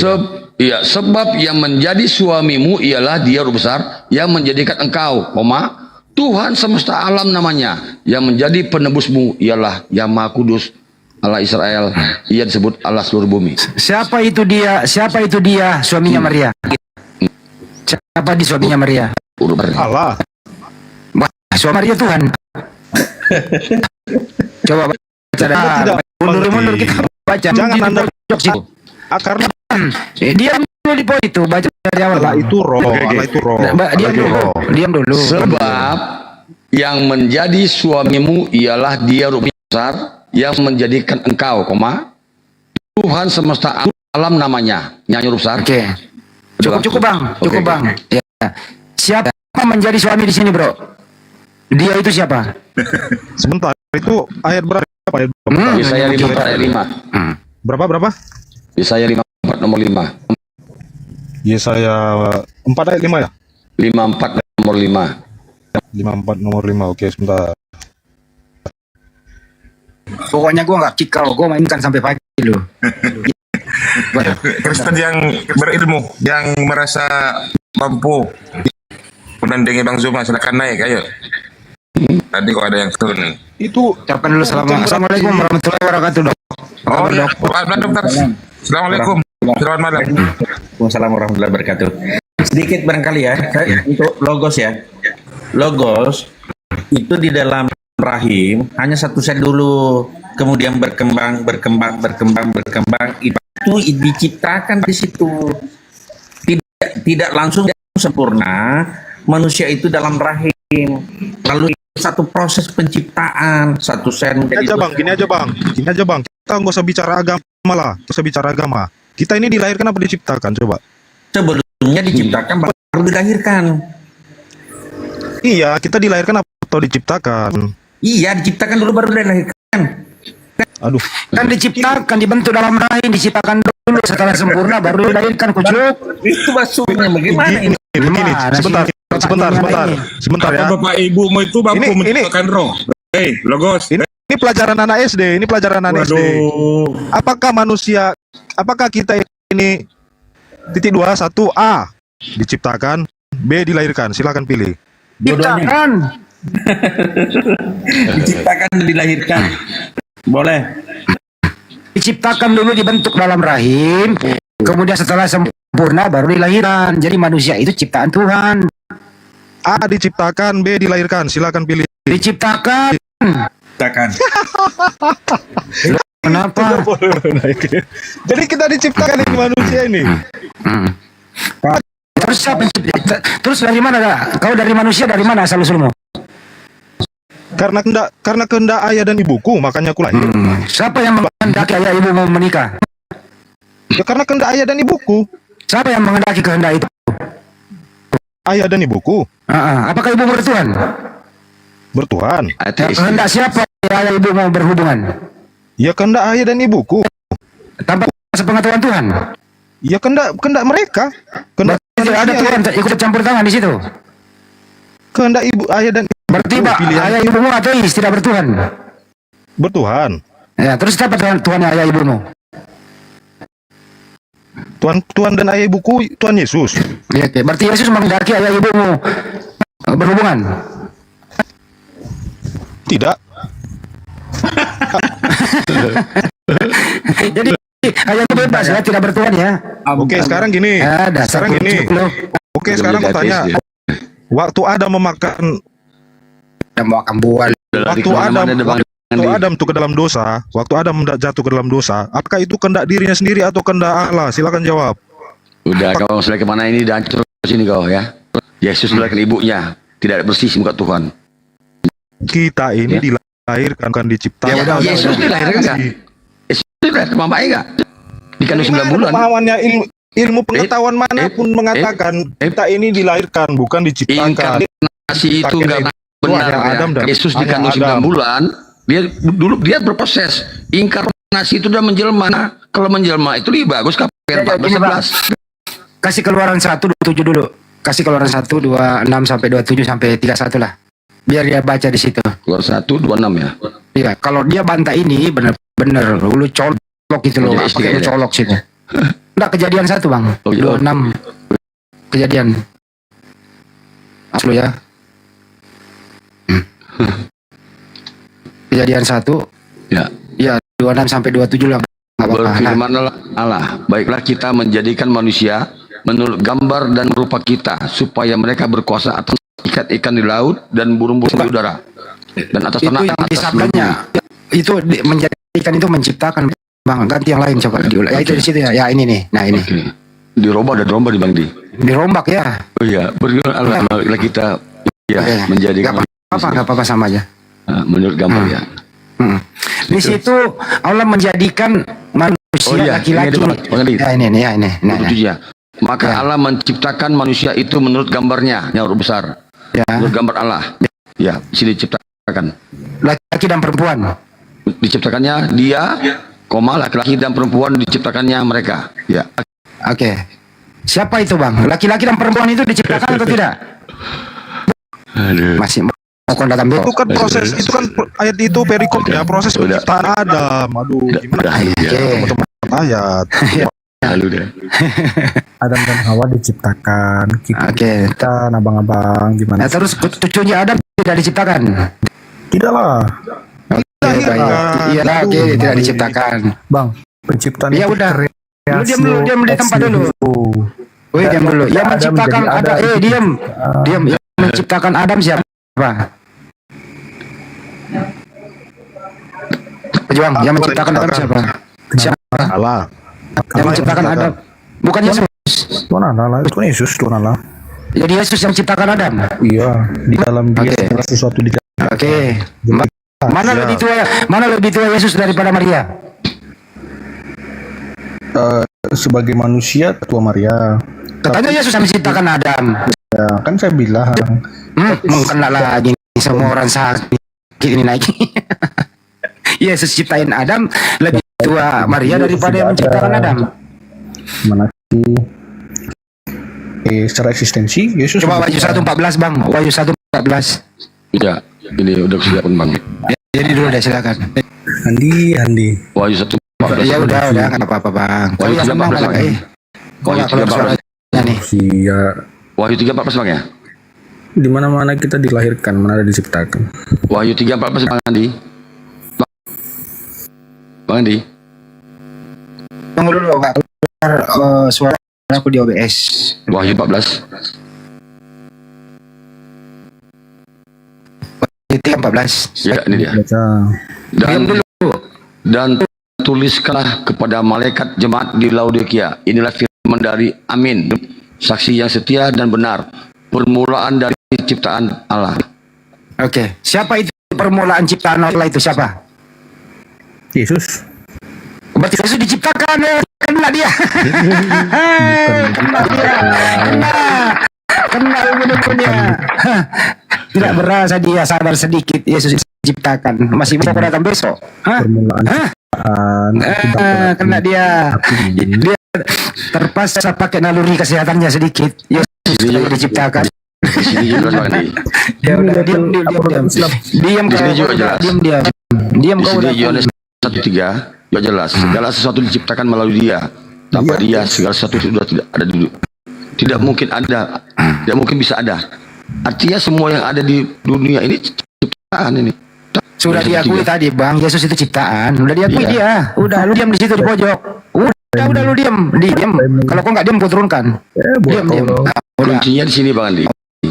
Kau udah turun, kau udah direkam suaramu. Tadi kau udah ngomong Yesus itu diciptakan. Udah diam kau di bawah. Udah terekam suaramu. Nah sekarang tanya logos ini Bang. Wahyu 3:14. Siapa itu yang mulai diciptakan? Tanya dia Bang. Si logos lagi nih disadarkan nih. Silakan. Ya.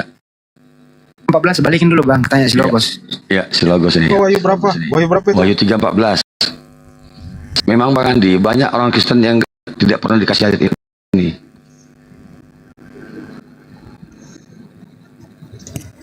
Itu malaikat. Kok malaikat? Kau buka di Wahyu 1:5-nya itu. Amin tuh Yesus. Woi, tadi temanmu udah mengakui itu Yesus diciptakan di situ. Amin itu Yesus. Ya, kita buka di apa yang Bang dia biar dia. Buka Wahyu 1:5 nih. Ya itu. Nih. Pokoknya lawan datamu bro. Dan dari Yesus Kristus saksi yang setia nih, saksi setia. Ya, tadi kan saksi setia kan, kita kembalikan tadi ke awal.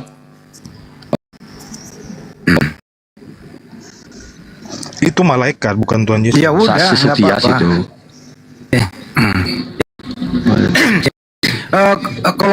Kolose 1 nomor 15 coba kasih. Ini yang paling jelas nih. Oke, 16 ya nih. 15 aja, Kolose 1 15.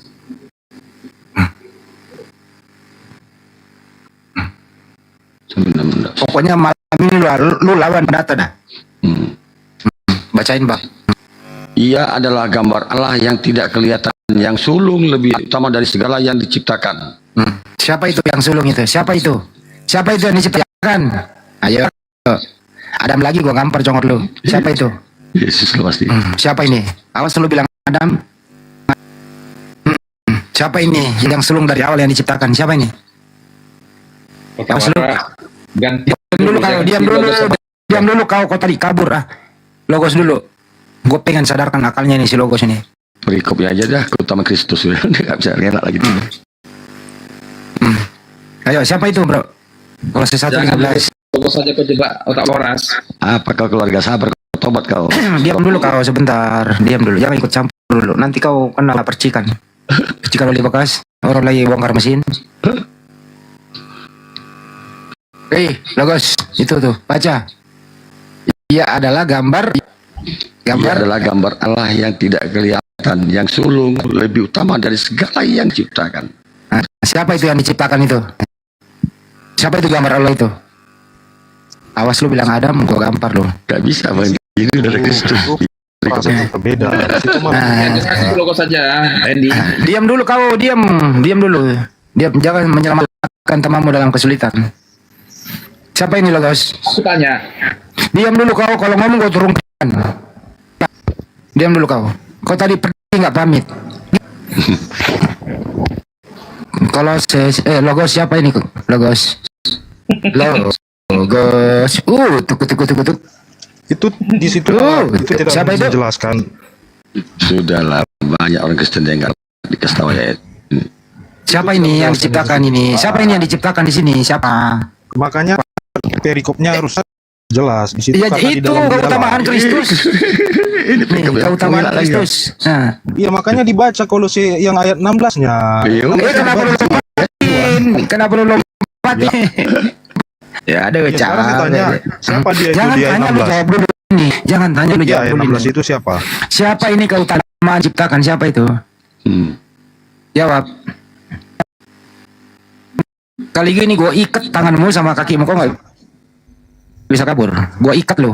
Temanmu tadi udah sadar dengan sendirinya Wahyu 3:14. Sekarang ini kau harus di sini. Siapa ini yang diciptakan ini?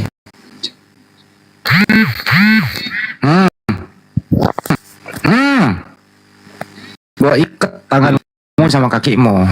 Gue ikat lo ya. Sadar lauten. Kompres dulu itu. Siapa ini yang diciptakan? Ayo.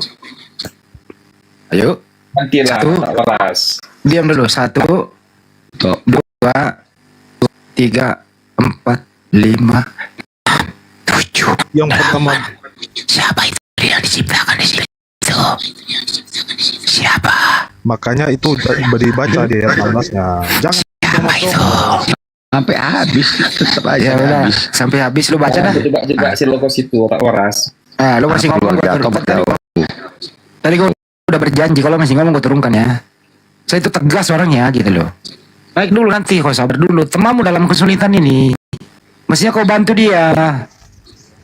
Kau bantu Makanya dia. dibaca di ayat 16-nya. Di ayat 15 itu. Oke, di situ dikata dia itu memang Sudahlah Logos, tobat Logos. Yesus. Oke. Kan sudah saya bilang. Terus siapa itu yang diciptakan di situ? Siapa? Jawablah. Makanya dipahami kalimatnya lebih utama dari segala yang diciptakan. Oke. Ya, siapa itu yang utama yang diciptakan? Siapa? Ya dari semua ciptaan Tuhan, dari semua ciptaan Siapa? Allah. Siapa aja yang ciptaan Tuhan itu? Malaikat. Apalagi? Manusia. Manusia siapa? Langit dan bumi. Manusia siapa? Manusia manusia. Ada manusia yang pertama diciptakan. Oh, cuma ada doang yang diciptakan, manusia lain tidak. Kan kita ini dilahirkan, Ya udah. tidak diciptakan. Kalau binatang diciptakan nggak? Binatang diciptakan nggak? Diciptakan. Ya. Manusia tidak, Adam doang ya. Dasar kucluk. Ya kucluk ini tahu. Kita ini bukan dilahirkan. Kita ini bukan diciptakan tapi dilahirkan. Ya udah. Diam. Dibaca Jadi lagi. Bang Andi, Ya. kuncinya semua sini Bang Andi. Yohanes 1:3 ini bicaralah Bapa. Ya, segala sesuatu dijadikan oleh Dia, Bapa. Tuhannya. Dan tanpa Dia tidak ada satu ataupun yang telah jadi dari segala yang telah dijadikan. Artinya apa yang ada di dunia ini, apapun itu, diciptakan oleh Tuhan, termasuk Yesus. Nih, versi lain diciptakan. Coba yang normal satu nih. Iya itu maksudnya. Ya udah diam dulu kamu. Dia diam. Kita buat tandingan. Ferdinand sama Malam. Ferdinand. Ya. Ferdinand Kristen. Katolik. Manusia itu diciptakan atau tidak, bro? Manusia diciptakan. Oke. Kamu itu diciptakan atau tidak? Diciptakan. Lebih waras Katolik daripada Logos.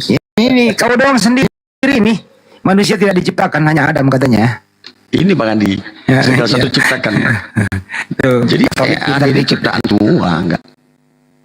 Lebih pintar dikit daripada lu Logos. Makanya harus dipahami, ciptakan itu kan dari tidak ada menjadi ada. Kita ini bukan kita yang sekarang ini bukan diciptakan segala melalui sesuatu proses yang ada di biologi. bumi Ya diciptakan. udah. Kita adu aja sama Katolik dia. Katanya menurut Logos ini Seperti simsalabim Lu diam dulu di situ di pojok. Ferdinand, kamu kan Katolik. Menurut ini, kita ini sebagai manusia tidak diciptakan. Pendapat kamu gimana, Bro Ferdinand? Diciptakan lah, Bang. Omelin tuh si Logos tuh. Omelin si Logos. Oke, Bang. Jadi Yesus diciptakan, Bang. Diciptakan Logos. Abang tuan abang siapa? Tuan abang siapa? Yesus. Oh, oke, gini Bang, oke ya. Kita bicara di luar agama aja, Bang. Ribut Di luar nih. agama. Nggak bisa ributin Katolik sama Protestan nih. Hajar dia, Bang.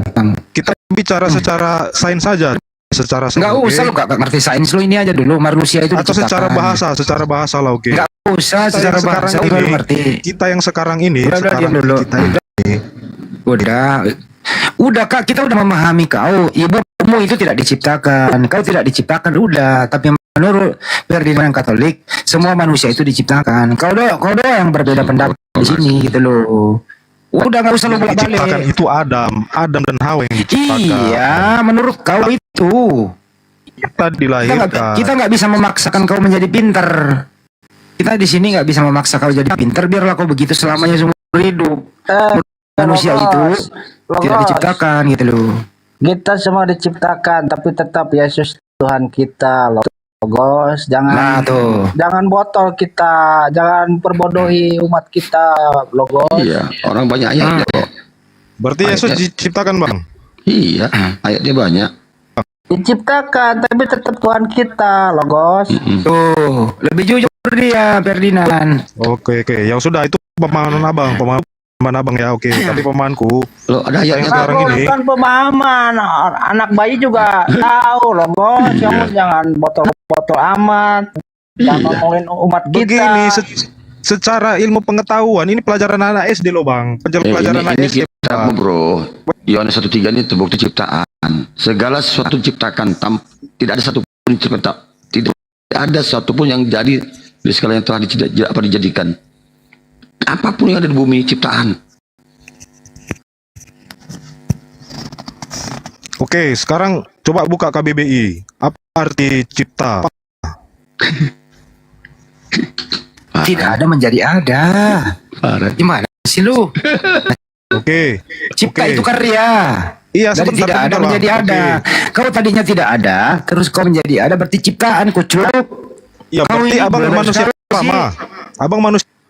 Ya Allah. Ya benar-benar kucuk di saat. Berarti Anda itu manusia pertama. Parah kok. Anda manusia pertama. Manusia pertama ya Adam, kucuk. Iya sudah, makanya bukan diciptakan tapi dilahirkan. Ilaha illallah. Ayat kau bantah. Sedikit Logos. Silakan dong. Masuk.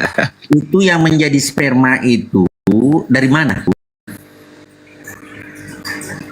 Apa yang apa yang dibentuk oleh Allah, diciptakan oleh Allah menjadi sperma? Iya karena dari Adam kan dibilang beranak cuculah, beranak cuculah katanya. Sperma dan sel telurnya. Allah mengatakan beranak cuculah katanya. Aduh. Apakah Tuhan menciptakan miliaran manusia? Itu Adam yang lain. Apakah Anda manusia pertama? Ini dari Anda kan bukan manusia pertama. Anda itu dilahirkan, bukan diciptakan. Itu dokter Dogos. Secara ilmu pengetahuan juga, secara ilmu pengetahuan, secara sains, kita dilahirkan, bukan diciptakan. Anda pahami dulu, arti ciptaan dan diciptakan itu menjadi sesuatu yang tidak ada menjadi ada. Apakah Anda malah manusia? Sperma dari mana? Dari nutrisi, dari bati tanah. Nutrisi yang ada masuk dalam tubuh bapak dan ibumu, karbohidrat, lemak, protein, vitamin, mineral, air, itu yang membentuk sperma. Berarti diciptakan oleh Sang Maha Pencipta.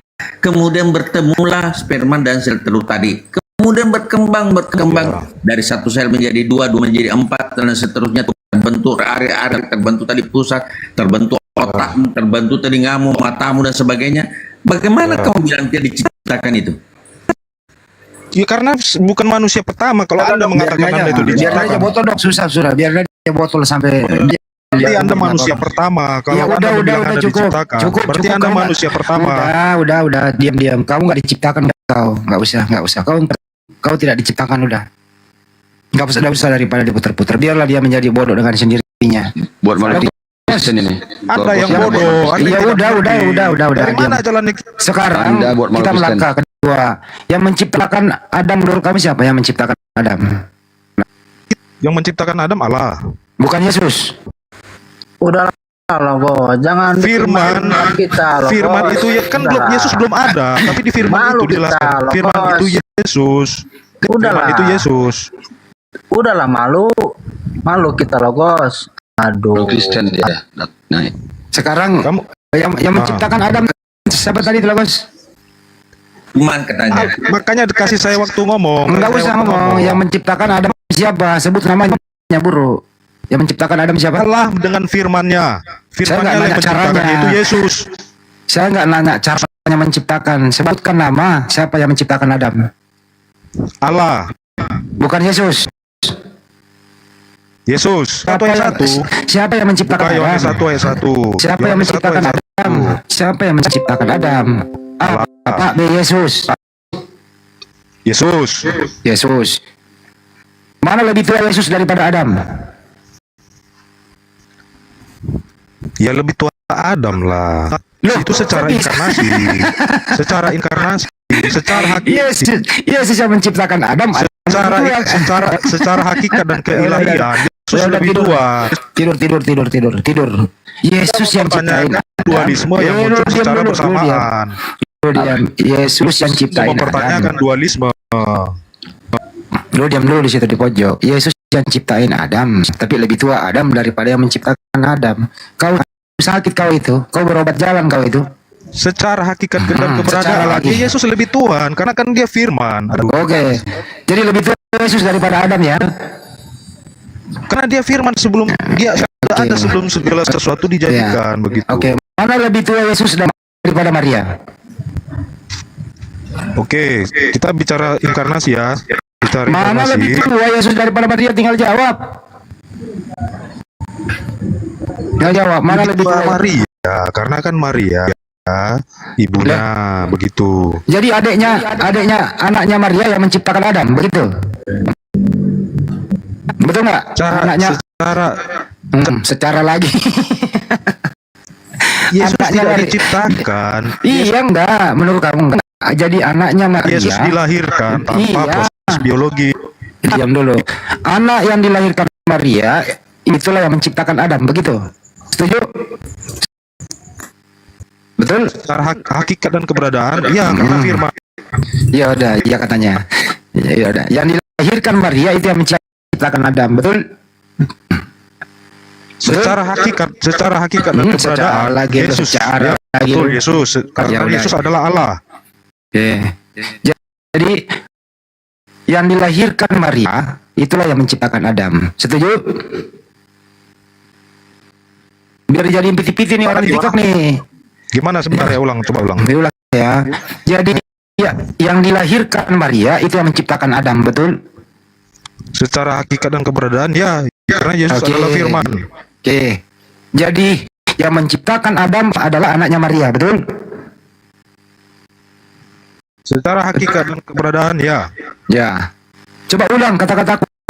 Anaknya Maria yang namanya Yesus yang menciptakan Adam. Coba diulang. Gimana?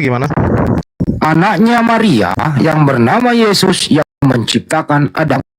Coba diulang. Kok Adam? Anaknya Maria namanya Yesus yang menciptakan Adam. Yesus tidak diciptakan, Yesus dilahirkan. Benar-benar dia nggak dengar nih. Siapa bilang Yesus? Saya nggak ngarah ke sana. Anaknya Maria yang namanya Yesus yang menciptakan Adam. Betul apa betul? Yesus tidak diciptakan, Yesus dilahirkan. Siapa sih yang membahas Yesus? Adam. Benar. Udah. Dari mana jalannya? Udah. Mau turun malu di Bang Di. Benar. Timo. Kok ada orang kayak gini masih hidup ya? Ampun. Ada Timo ini. Timo saya pernah lihat di turun. Kita masih hidup ya? Subhanallah. Bagaimana ya pola pikirnya ya, bukan dia? Bagaimana ya berpikir ya? Biar rusak otaknya karena sering makan itu. Iya, boleh jadi pola pikirnya berubah karena gennya berubah. Boleh jadi seperti itu. Genetikanya kan berubah, jiwanya jadi berubah kan? Izin dulu dong, aku mau beli obat cacing dulu bentar. Ya silakan. Ada perdian itu. Lanjut dulu yang lain. Bagus perdinan ini. Agak logis sedikit perdinan. Ya, memang ayatnya banyak, Bang. Yohanes 1:1 itu bicara Bapa sampai Yohanes 1:3. Kalau kita ikuti penjelasan Yohanes 1:14 itu firman menjadi daging. Aku tolak itu kalau firman menjadi manusia. Karena aslinya itu sesat. Bukan manusia, daging. Nah, kalau dikatakan Tuhan inkarnasi itu juga tertolak kalau versi saya. Kenapa? Yesus itu dikandung 9 bulan, baru dilahirkan dengan susah payah, baru disusui hingga besar, baru di Roma 14 ayat 9 dikatakan Tuhan, dijadikan Tuhan. Artinya tertolak ini inkarnasi. Inkarnasi itu artinya adalah menjelma. Kalau konsep menjelma itu seharusnya langsung dia strike news. Betul, langsung langsung jadi. Bajenggot langsung turun gitu. Betul. Nah, cocoknya itu ke KPR 14:11. Dewa-dewa telah datang dia di tengah kita menjelma sebagai manusia. Itu cocok inkarnasi. Langsung jadi dia. Betul. Bukan berproses dulu selama 9 bulan dikandung. Itu namanya bukan menjelma, tapi berproses. Jadi itulah kalau doktrin mengalahkan akal ya. Sehingga kenapa dia menghindari yang dilahirkan itu diciptakan? Karena Yesus dilahirkan. Dia nggak mau Yesus itu diciptakan. Karena Yesus dilahirkan. Nah, itu dia doktrinnya di situ. Iya, tapi Bang Di kena lagi dia Bang Di. Dia Ayub 5 tadi Bang Di. Tidak ada yang bersih buka Tuhan dilahir perempuan. Tidak ada dikasih data berjubel-jubel tetap aja dilawan.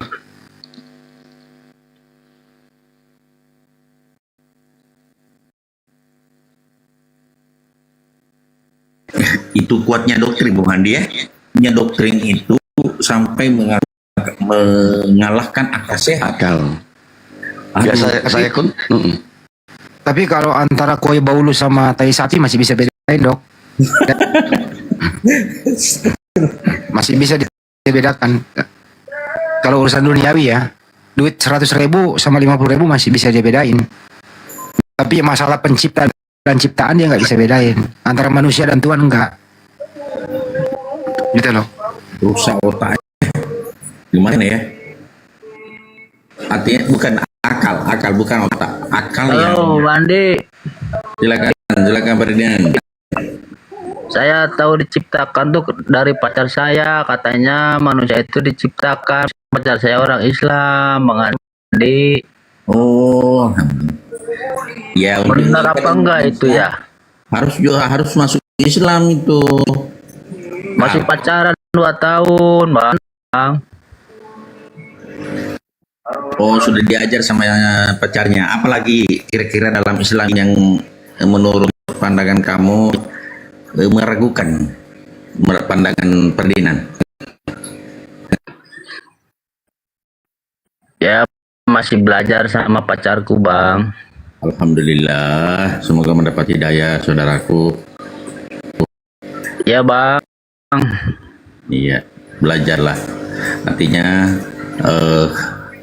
Ajarin dok, ajarin dia bahwa Yesus itu bukan Tuhan, Yesus manusia. Ajarin dok. ini ya, Yesus itu kalau kita berpikir secara ilmiah dibandingkan dengan Yahya, Nabi Yahya, Yohanes Pembaptis, itu dalam Bible Yohanes Pembaptis itu dalam Bible mengatakan mandul, dalam Al-Quran mengatakan juga mandul. Mandul itu artinya seseorang yang tidak bisa memiliki keturunan, tetapi bisa memiliki keturunan. Nabi Zakaria dengan Elizabeth itu atas mujizat dari Allah. Jadi kejadian Yohanes Pembaptis dengan Yesus sama-sama mujizat. Walaupun kau katakan punya orang tua dua-dua, tetapi pada saat orang mandul, sel telur tidak ada atau sperma tidak ada, sesungguhnya sudah tidak ini. Tapi kebanyakan perempuan kalau sudah mati haid tidak ada sel telur. Lantas kenapa bisa hamil? Berarti itu adalah mujizat. Jadi antara penciptaan Isa, Nabi Isa alaihissalam atau Yesus dengan Nabi Yahya atau Yohanes Pembaptis sama, itu melalui satu proses mujizat. Betul. Betul. Kalau sudah mati haid orang tidak ada sel telur. Kalau tidak ada sel telur bagaimana mau hamil? Tidak mungkin. Gitu. Karena ini bukan mandul versi medis, tapi mandul versi kitab suci. Al-Quran mengatakan demikian. Tetapi karena biiznillah, dengan izin Allah, akhirnya dia punya anak. Karena doanya dikabulkan. Gitulah pandangan Islam. Begitu Ferdinand. Ada yang mau disanggah? Silakan Jordan. Yang datang diskusi ini, Jordan, dibuka mailnya. Ya. Mau datang diskusi dengan siapa, Jordan? Bang Cuma? Bebas bang. Hah? Bebas. Enggak. Anda itu kan tiping-tiping, naikkan gue kalau memang kalian mau diskusi, ayo. Diskusinya mau siapa? Bang Cuma, monitor, Bunda. Pak Ustadz, tidak ada yang pintar.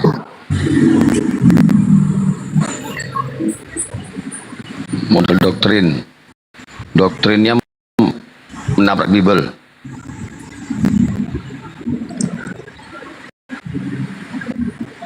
Silakan Jordan.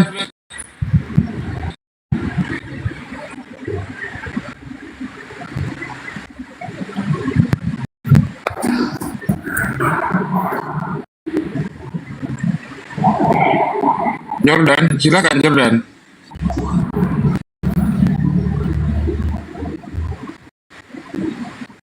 Waduh, kok setelah naik ke atas jadi ayam sayur Jordan? Kenapa Mas? Jadi bacot otak semua nih. Jordan. Sama Gurunda, sama saya aja Jordan, yuk. Sama Gurunda terlalu tinggi kali ini. Sama siapa? Sama Otak Waras? Iya, saya mantan Oten. Iya, sama saya. Mantan Oten? Iya. Ini apa namanya, judulnya ini penyaliban karya iblis. Ini bertanya atau bagaimana? Iya lagi.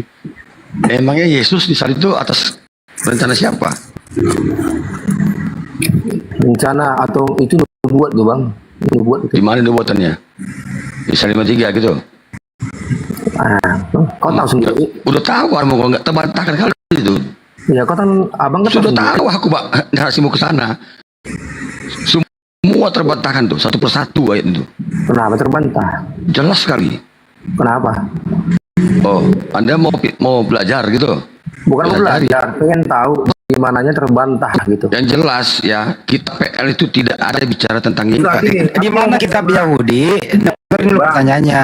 Kau tunjukkan di kitab membicarakan tentang Yesus di mana? Tunjuk. Kita bukain. Di mana? Kita tunjuk di mana, kita bantuin buka. Di mana? Bukan gini bang. Udah, abang diam. Aku ngomong sama Di mana di kitab Yahudi itu tertulis ada Yesus di sana? Di mana? Yahudi. TPL bang, bukan kita Yahudi. Ya. TPL. PL itu punya siapa? Ya jangan bilang Yahudi bang. Kalau Yahudi. Udah PL lah, oke PL. Di mana di PL tertulis membicarakan tentang Yesus? Di mana? Ya sekarang aku mau ngomong sama siapa? Mau tak waras atau gimana? Tadi kan dia mau ngomong sama aku. Iya, lu tunjukin sama Tawaras di mana tertulis itu? Enggak, abang diam. Aku mau ngomong sama Tawaras karena dia pernah. Ya silakan. Ya silakan. Di mana tertulis itu? Udah abang diam aja. Aku mau ngomong sama Tawaras. Kalau memang ya, lu tunjukin aja dulu. Loh, inilah ini. Ya sama judulnya itu tadi sama. Ya, silakan Tawaras, tanya yang sama silakan. Yang sama di mana? Kan tadi aku bilang. Ya iya. Ini bang. Abang pernah Kristen kan? Ya pernah lah. Kenapa? Dulu aku Kristen pada kau. Di mana abang Kristen? Aku dulu Protestan AKBP tau kau. Mau aku buat data aku semua. Tapi orang banyak udah tahu sama saya.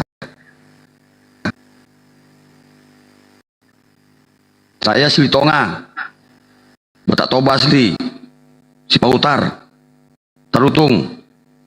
Kenapa lagi?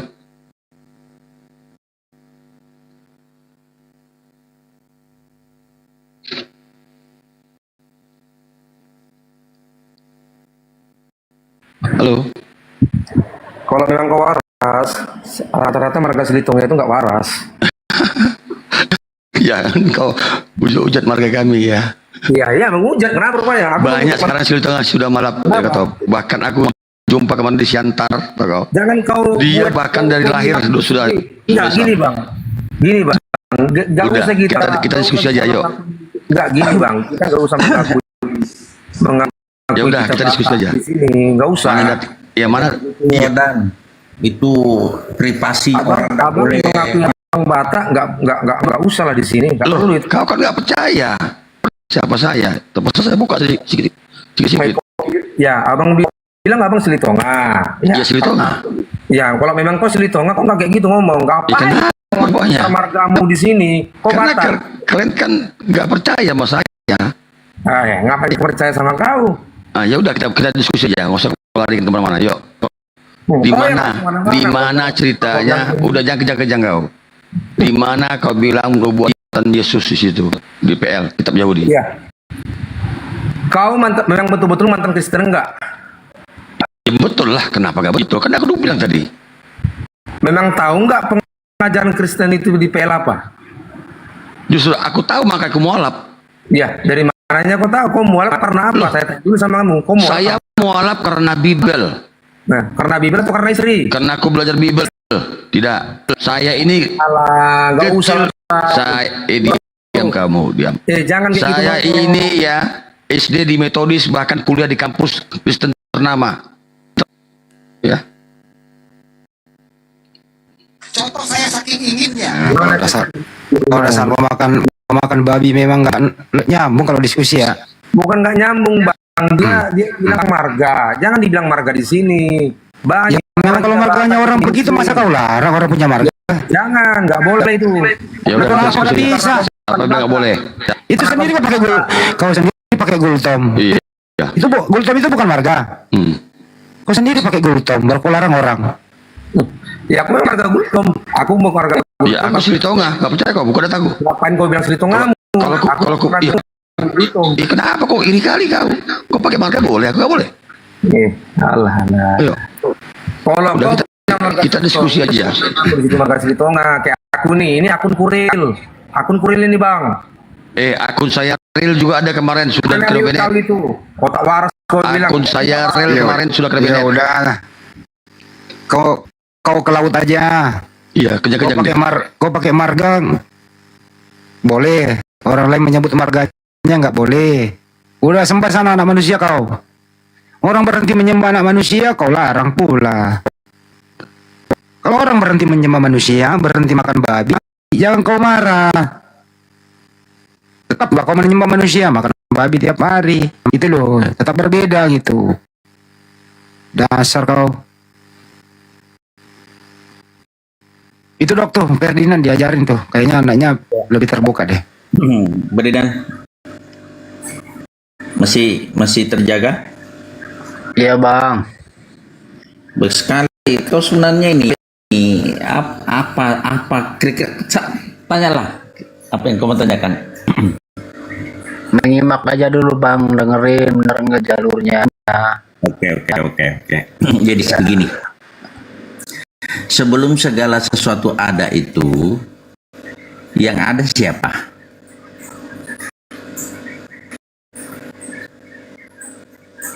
Menurut Ferdinand, Adam. Sebelum Adam, sebelum segala sesuatunya ada, siapa yang ada? Tuhan. Ya, Tuhan. Artinya sembahan. Kalau Islam menyebutnya Allah Subhanahu wa Ta'ala. SWT itu Subhanahu wa Ta'ala, Maha Suci dan Maha Tinggi. Apa artinya Maha Suci? Maha Suci itu terbebas dari kekurangan apapun, terbebas dari kelemahan apapun, tidak butuh makan, tidak butuh minum, tidak butuh makannya. Subhanahu wa Ta'ala, Maha Suci lagi Maha Tinggi.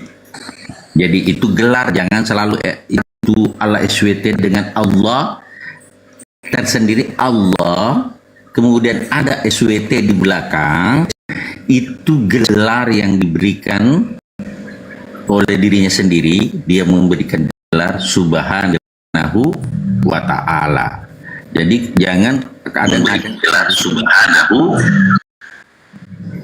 Ada orang Kristen Allah dengan Allah SWT itu berbeda, sama, cuman kadang gelarnya ada, kadang juga pada saat berdiri sendiri selalu disandingkan dengan gelarnya Allah Subhanahu wa Ta'ala. Tapi pada saat ayat biasa cukup innani anallah, cukup Allah, Bismillahirrahmanirrahim, tidak ada SWT-nya di situ. Seperti itu Ferdinand. Dari Tuhan yang awal, dia yang awal sampai kiamat tidak berubah, tidak akan pernah berubah. Karena kapan dia berubah, dia menjadi tidak maha kuasa. Di mana dalam Al-Quran mengatakan begini Ferdinand, Allahu la ilaha illa huwa al-hayyul qayyum. Allah itu maha hidup dan terus menerus mengurusi makhluknya. Apa bukti dari ayat ini? Bagaimana planet ini berputar, bagaimana Ferdinand masih mendapat oksigen dan sebagainya, tumbuh-tumbuhan dan segala yang ada ini, bahkan daun yang jatuh dari pohonnya itu Allah tahu. Bagaimana dahsyatnya itu yang namanya Sang Maha Pencipta. Nah, sekaitan dengan itu, maka tidak mungkin bisa disamakan dengan makhluk. Maka kunci dari keislaman itu, coba buka surah Al-Ikhlas. Coba itu saja dikaji dulu. Insya Allah mudah-mudahan kalau sudah tamat itu sudah bisa tauhidnya, sudah bisa ajaran tauhidnya, sudah bisa, saudaraku. Kul huwallahu ahad. Ahad itu satu, bukan kesatuan. Begitu Ferdinand. Allahus Samad, Allah tempat bergantungnya segala sesuatu. Lam yalid walam yulad, tidak beranak dan tidak diperanakkan. Lam yakun lahu kufuwan ahad. Jadi tidak ada sesuatu pun yang setara, tidak ada pun yang serupa. Kalaupun Allah menciptakan sesuatu yang sama dengan dirinya, maka tetap yang pertama itu, seandainya misalnya ini akan akal, maka tetap yang pertama adalah yang paling besar. Karena tidak ada sesuatu yang setara. Tidak ada satu yang sehebat sama Pencipta. Saya sedikit masuk ke tubuh. Di dalam diri kita ini ada 30 sampai 60 triliun sel. 30 sampai 60 triliun sel yang bekerja tanpa perintah. Itu bekerja secara otonom. Bekerja secara independen, otonom. Kira-kira bagaimana caranya bisa itu tanpa ada sesuatu kekuasaan di situ? Ferdinand, di dalam tubuh Anda tidak pernah sadari sel-sel di kulit, sel-sel rambut, sel-sel di otak dan sebagainya itu terbentuk suatu energi dan sekarang bekerja tanpa perintah. Siapa yang berkehendak itu? Sang Maha Pencipta. Gitulah cara mengenali diri. Pada saat kita mengenali diri, maka kita dekat dengan pemahaman tentang adanya sesuatu kekuatan luar biasa di luar diri kita yang mampu menggerakkan segala sesuatu. Itulah Islam menyebutnya Allah Subhanahu wa Ta'ala. Bisa, Brina? Tangkap, saudaraku. Iya bang, buktinya ada Allah di mana ya bang? Karena adanya saya. Oh. Buktinya adanya Allah karena adanya saya. Ferdinand, siapa yang membuat Anda? Gimana bang? Satu saja, akal Anda ada enggak? Ada bang. Apakah akal itu huruf atau ada wujud? A-K-A-L, akal. Apakah akal itu A-K-A-L, akal, atau ada wujud akal? Wujud akal bang. Ada.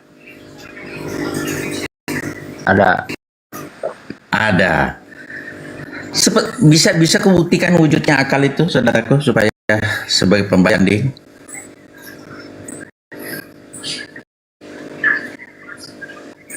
Nggak tahu bang. Nggak tahu.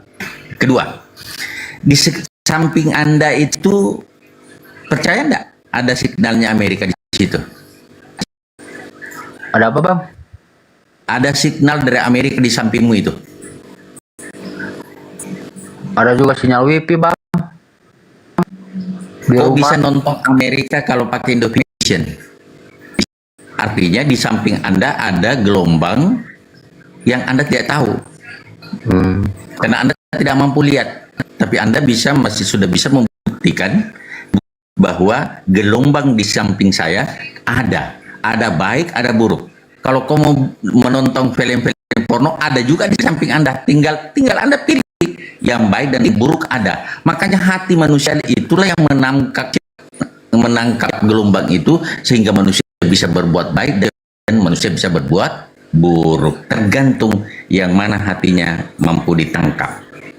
Kalau mampu menangkap gelombang nur ilahi, cahaya Tuhan, maka dia senantiasa diberikan petunjuk untuk selalu melakukan perbuatan kebajikan. Itu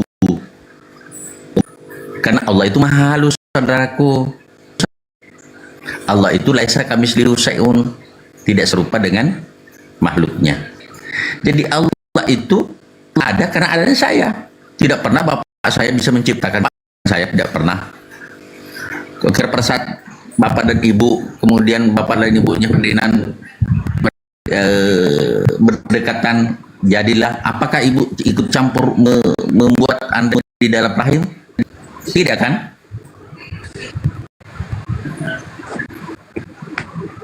Siapa yang melakukan itu? Ya bang. Siapa yang melakukan itu? Melakukan apa bang? Siapa melakukan perubahan satu sel menjadi dua sel menjadi 4 menjadi 8 menjadi 16, menjadi dan seterusnya dan terbentuk ari-ari, terbentuk plasenta, terbentuk otak.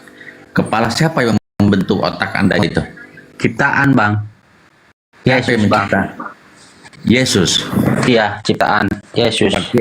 Berarti ada kekuatan di luar diri Anda dan di luar ibu dan bapak Anda yang bekerja.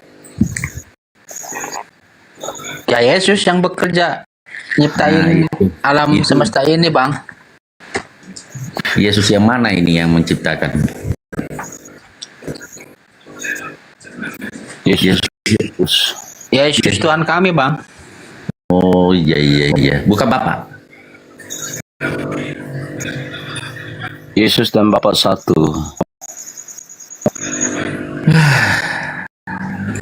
Bapak pusing Pak Dokter. Apa Bapak manusia juga? Pernah Bapak jadi manusia? Pernah Bapak, maksudnya Bapak itu menyerupai Yesus?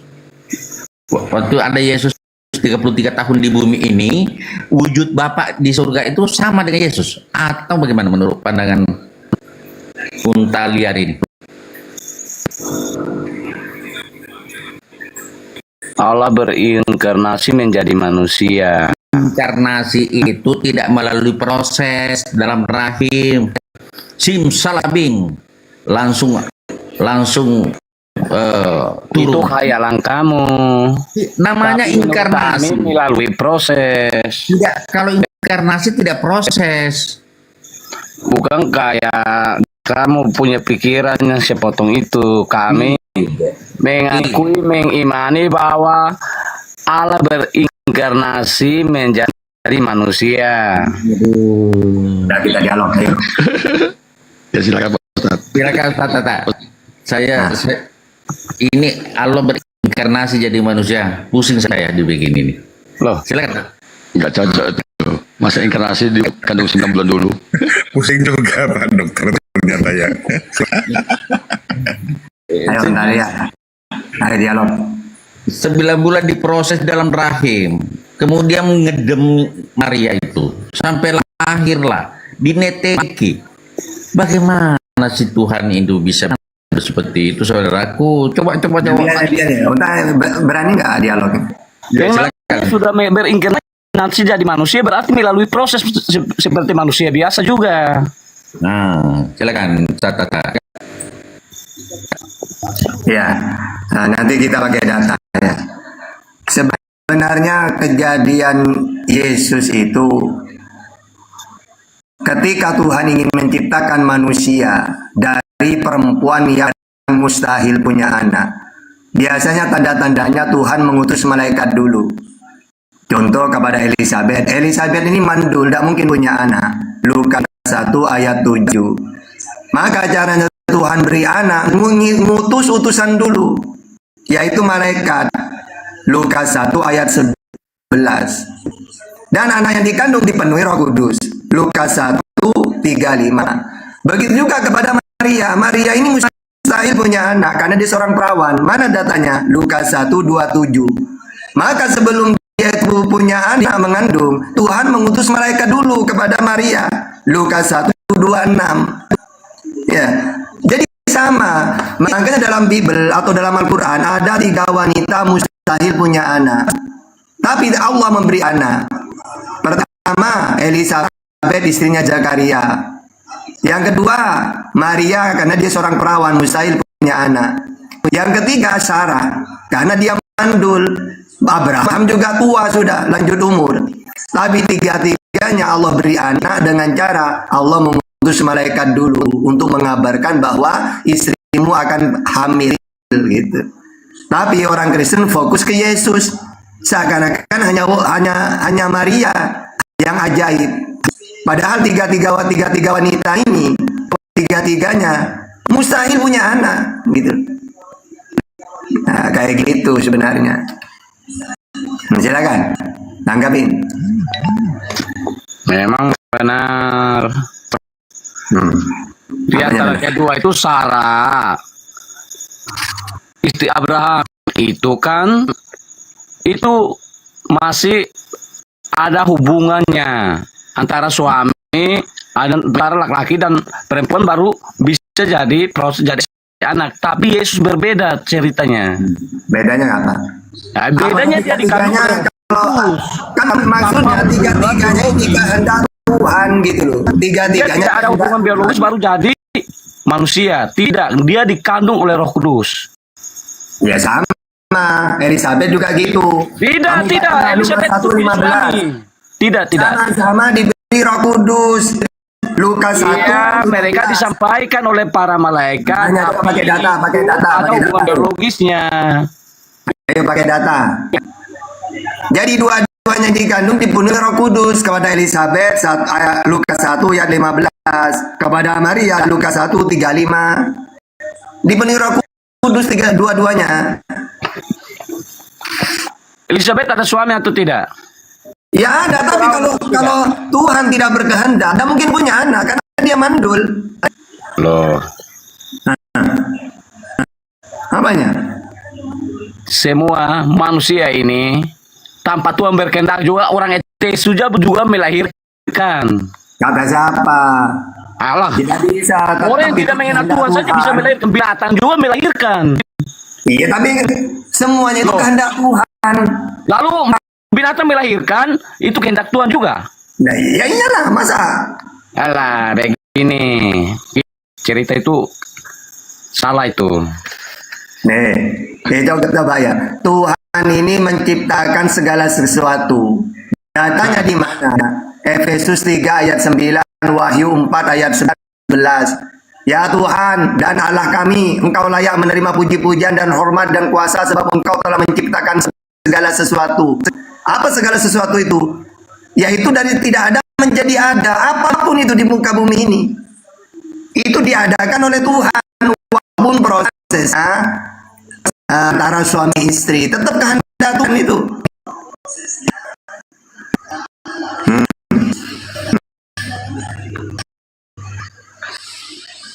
Udah, kamu itu udah paham Bible ini orang.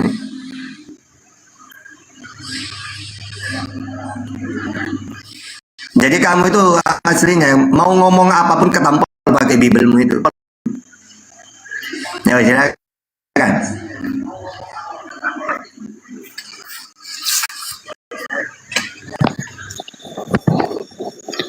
Ada perbedaan lah. Apanya berbeda? Ya, kelahiran Yesus dengan manusia yang lain. Yang kamu kuasai dalam Bible itu apa sih? Kita dialog aja lah. Ya, saya kan baru. Berarti tidak tahu, imani saja. Ya, Mbak, saya kan orang murtad. Makanya nama saya Untalia. Arab yang Oke, kalau murtad, bagus ini kalau murtad. Berarti kalau murtad menguasain Quran dengan Bible. Dulu pernah Muslim, berarti ngerti Al-Quran. Sekarang pindah ke Kristen. Saya ini tidak Al-Quran pun saya baca tidak, tapi ketika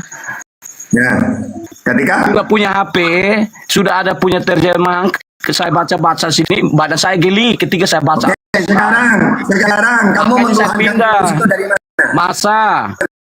Masa agama kok bisa hanya mengajarkan kelamin hawa nafsu? Ada ilmu logat oten kau banyak itu kau Aku murtad di bacaan. Oke, sekarang kamu dari murtad pindah ke hotel. Nah, dalam Bible kamu mentuhankan Yesus itu pakai data yang mana kamu? Coba.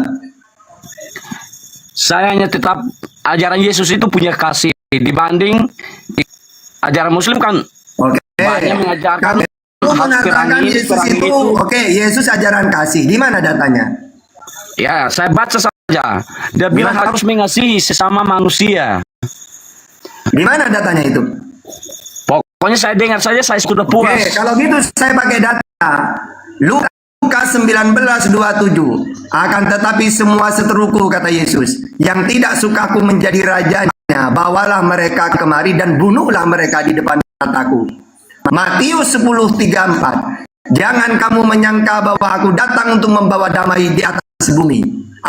Aku datang bukan untuk membawa damai, melainkan pedang. Lukas 12:51. Kamu menyangka bahwa aku datang untuk membawa damai di atas bumi. Bukan. Kataku kepadamu, bukan damai, melainkan pertentangan. Di dalam Lukas 14:26. Jikalau seorang datang kepadaku dan ia tidak membenci bapaknya, ibunya, istrinya, anak-anaknya, saudara-saudaranya, laki-laki atau perempuan, bahkan nyawanya sendiri, ia tidak dapat menjadi muridku. Di mana ajaran kasih? Benar. Yang kau bacakan itu benar. Kenapa menurut kamu ajaran saya? Contohnya saya mau mengikuti Yesus, saya pindah agama saja, semua orang keluarga saja musuh sama aku. Itu. Bukan kamu yang harus musuh. Baca ayatnya. Kamu yang harus benci kepada orang mereka mengancam membunuh lagi. Dengerin ayatnya. Itu ajaran yang ayatnya ini gini loh ayatnya. Dengerin. Jikalau seorang datang kepadaku dan ia tidak membenci bapak ibunya, berarti ajaran kebencian berarti. Ayo, masa disuruh benci kepada bapak ibunya? Kasihnya di mana?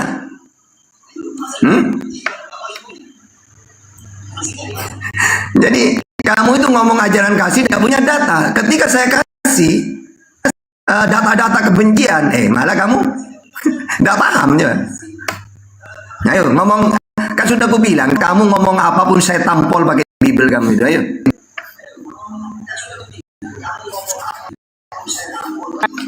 Kau tipu tuh. Kau tipu sih? Iya, yang kau gunakan itu kau comot-comot sepotong-sepotong tidak lengkap itu. Nah kamu apakah dari tadi pakai data kamu?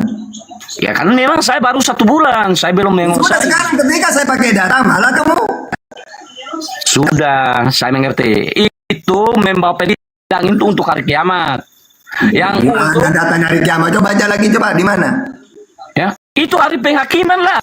Ketika di mana hari penghakiman? Tidak ada. Orang yang tidak mau percaya, tidak mau mengaku Yesus sebagai Tuhan. Oke, sekarang saya uji kamu ya. Katanya ayat itu untuk hari kiamat. Emangnya di ayat apa itu? Coba ulangi lagi ayat apa itu? Coba di mana? Itu penghakiman nanti, di hari penghakiman nanti. Yang di mana? Di mana penghakiman? Ayat apa? Markus, Lukas di mana coba? Tidak, saya tidak begitu paham keseluruhan. Wong kamu udah tahu data-data. Saya udah. Aneh kamu. Saya sudah ngerti datanya. Jadi saya tidak begitu mempelajari. Terus yang kamu pelajari apa dalam Bible itu coba? Yang saya pelajari itu kebaikan Tuhan Yesus saja. Dia bisa sembuhkan orang mati. Coba contohkan ayatnya di mana? Intinya dia bisa bangkitkan orang mati. Dia bisa memberkati banyak orang dibanding Elia juga bisa membangkitkan orang mati. Apakah dia Tuhan? Ya dia Tuhan lah. Dia Tuhan lah. Dia mati lalu dia bangkit juga. Oh, nah Elia kan bisa menghidupkan orang mati. Apakah dia Tuhan juga? Membangkitkan atas izin Bapa. Nabi Tuhan. Aduh, ini tidak ada yang paham Bible otan-otan ini. Tidak, saya paham.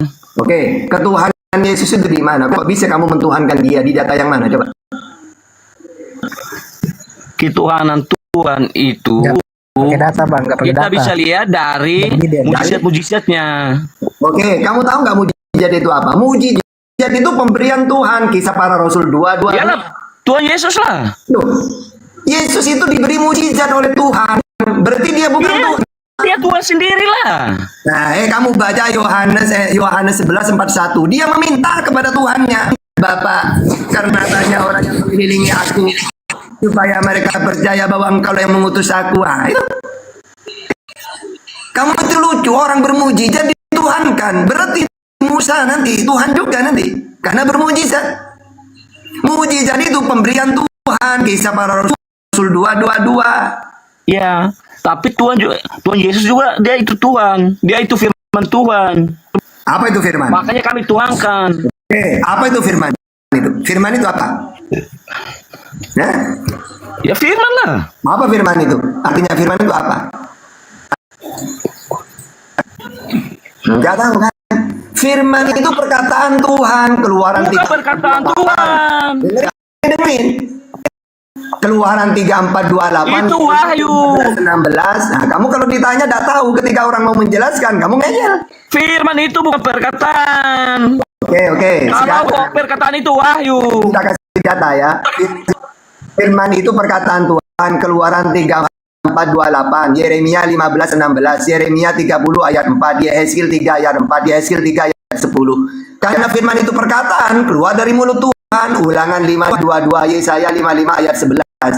Karena firman itu perkataan diterima oleh Yesus. Yohanes 17 ayat 8, sebab segala firman yang kau sampaikan kepadaku telah ku sampaikan kepada mereka. Yesus mendengar firman. Yohanes 15 ayat 15. Di situ Yesus mendengar firman. Yohanes 15, karena aku telah memberitahukan kepada kamu segala sesuatu yang telah ku dengar. Jadi firman itu tidak pernah menjelma, diterima oleh Yesus. Surga nanti. Karena kau sudah khotbah pakai kitab kami, sudah ajar banyak orang pakai kitab kami, kau akan masuk surga. Oh, bukan gitu. Intinya, kalau ini enak sekali. Kamu mentuhankan Yesus tidak punya data, karena yang paham orang agama lain mengajarkan. Ingat ya, yang paham Bible itu, kita kasih tahu. Yang paham Bible bukan Kristen. Bukan Kristen, bukan pendeta. Muslim yang paham Bible itu. Bang Juma, Ustaz Sugi itu yang paham Bible. Kalau Kristen pendeta pun tidak paham Bible itu. Untuk mengajar umatmu tapi menggunakan bagus sekali, bagus. Mantap. Ya bagus lah. Biar untuk menampol orang Kristen yang bertuhan. Ada murid lagi seperti saya. Moga-moga lah. Kamu tahu nggak? Kenapa orang Islam memahami Bible? Supaya orang Kristen tidak berani mentuhankan Yesus pakai Bible. Oke, mantap. Mantap kan? Nah, kamu udah berani kan mentuhankan Yesus kan pakai Bible kan? Tapi kenapa tak berani? Kamu nanti masuk surga kamu yang kenapa Kristen takut mentuhankan Bible, pengen mentuhankan Yesus pakai Bible? Karena mereka sadar bahwa Islam lebih paham Bible daripada Kristen. Yang masuk surga kamu lah nanti. Nah iya, kamu neraka. Karena kata Yesus, kalau ingin masuk surga, imani Yesus sebagai utusan. Yohanes 17 ayat 3, Yohanes 5:24, Matius 19:16. Gak ada hidup yang kekal itu mentuhankan Yesus. Boleh aku tanya, Bang? Boleh aku tanya? Boleh. Oke. Nah. Kalau abang masuk surga, bisa ada bidadari di surga atau tidak? Wah, ada kata Yesus. Ya, kata Yesus itu bahwa surga itu seumpama 10 gadis, 5 di antaranya bodoh-bodoh. Nah, itu menurut Yesus. Kalau dalam Islam surga itu bidadari. Kalau menurut Yesus 10 gadis, yang 5 bodoh. Nah. Bukan. Kamu salah mengartikan itu. Lu salah mengerti. Emang kamu udah ngerti datanya? Itu mengangkut perumpamaan tentang Yesus nanti di surga itu tempatnya pesundal. Nah, kalau dalam Islam bidadari. Lebih milih yang mana kamu, pesundal apa bidadari? Ayo. Kalau kau kan bidadari di sana untuk soal kawin mawin, kami tidak surga tidak soal kawin. Daripada pesundal? Tidak sundal juga. Masa ayo, mau ngomong apa? Di sana ada tempat pelatihan. Udah mau ngomong apa yuk? Nanti tak kasih kata tampol pakai Bible ayo. Nah, ayo ngomong apa lagi? Tapi lucu lah. Ya lucu, yang lucu tuh orang Kristen tidak paham Bible, Muslim yang paham kan lucu kan? Ayo. Masa pikiran kalian hanya ada hawa nafsu? Kristen ke kitabnya sendiri. Yang ajarkan tentang kelamin. Ya, masa ada orang Kristen takut ke Bible sendiri? Karena musuh terbesarnya Kristen Bible. Nah, itu. Oke. Coba Bang Mutawaras naikkan lagi oten-otennya itu. Yang agak ngerti gitu loh. Kalau ini ya ibaratkan mainan, tidak ngerti Bible. Jangan diturunkan, tapi gak tambah lagi otennya. Nggak punya mainan nanti kalau diturunkan.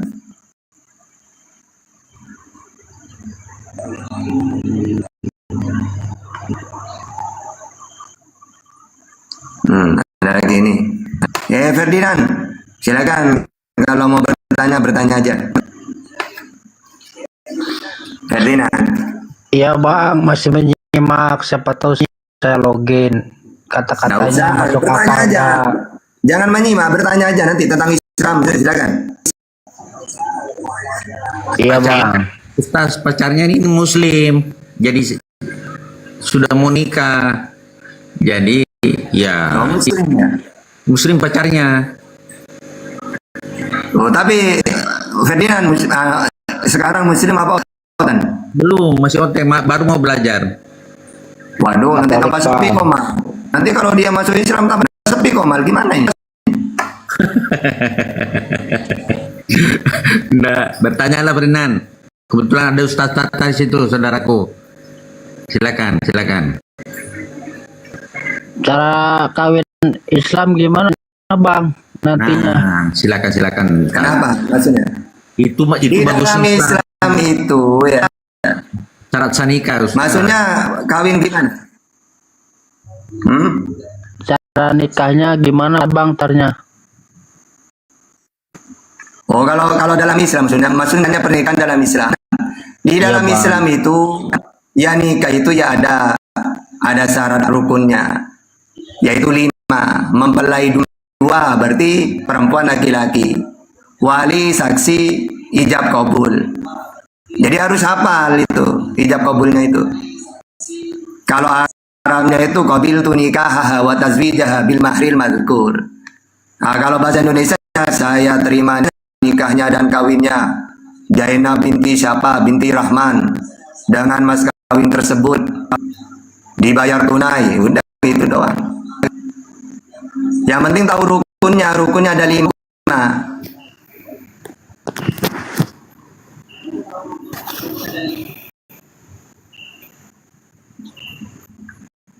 Bagusnya Islam ada syarat sanika, sehingga kalau itu dilakoni, insya Allah pernikahan kita sah secara ini pesan siapa ini namanya ini?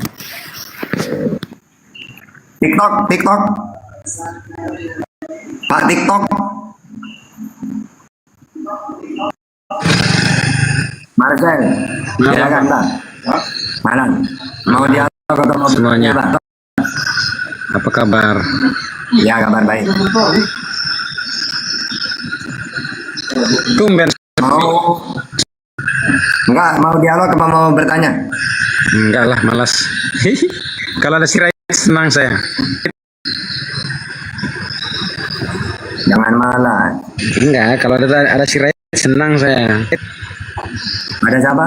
Kalau ada Sirait itu Bang, yang ngotot kemarin itu.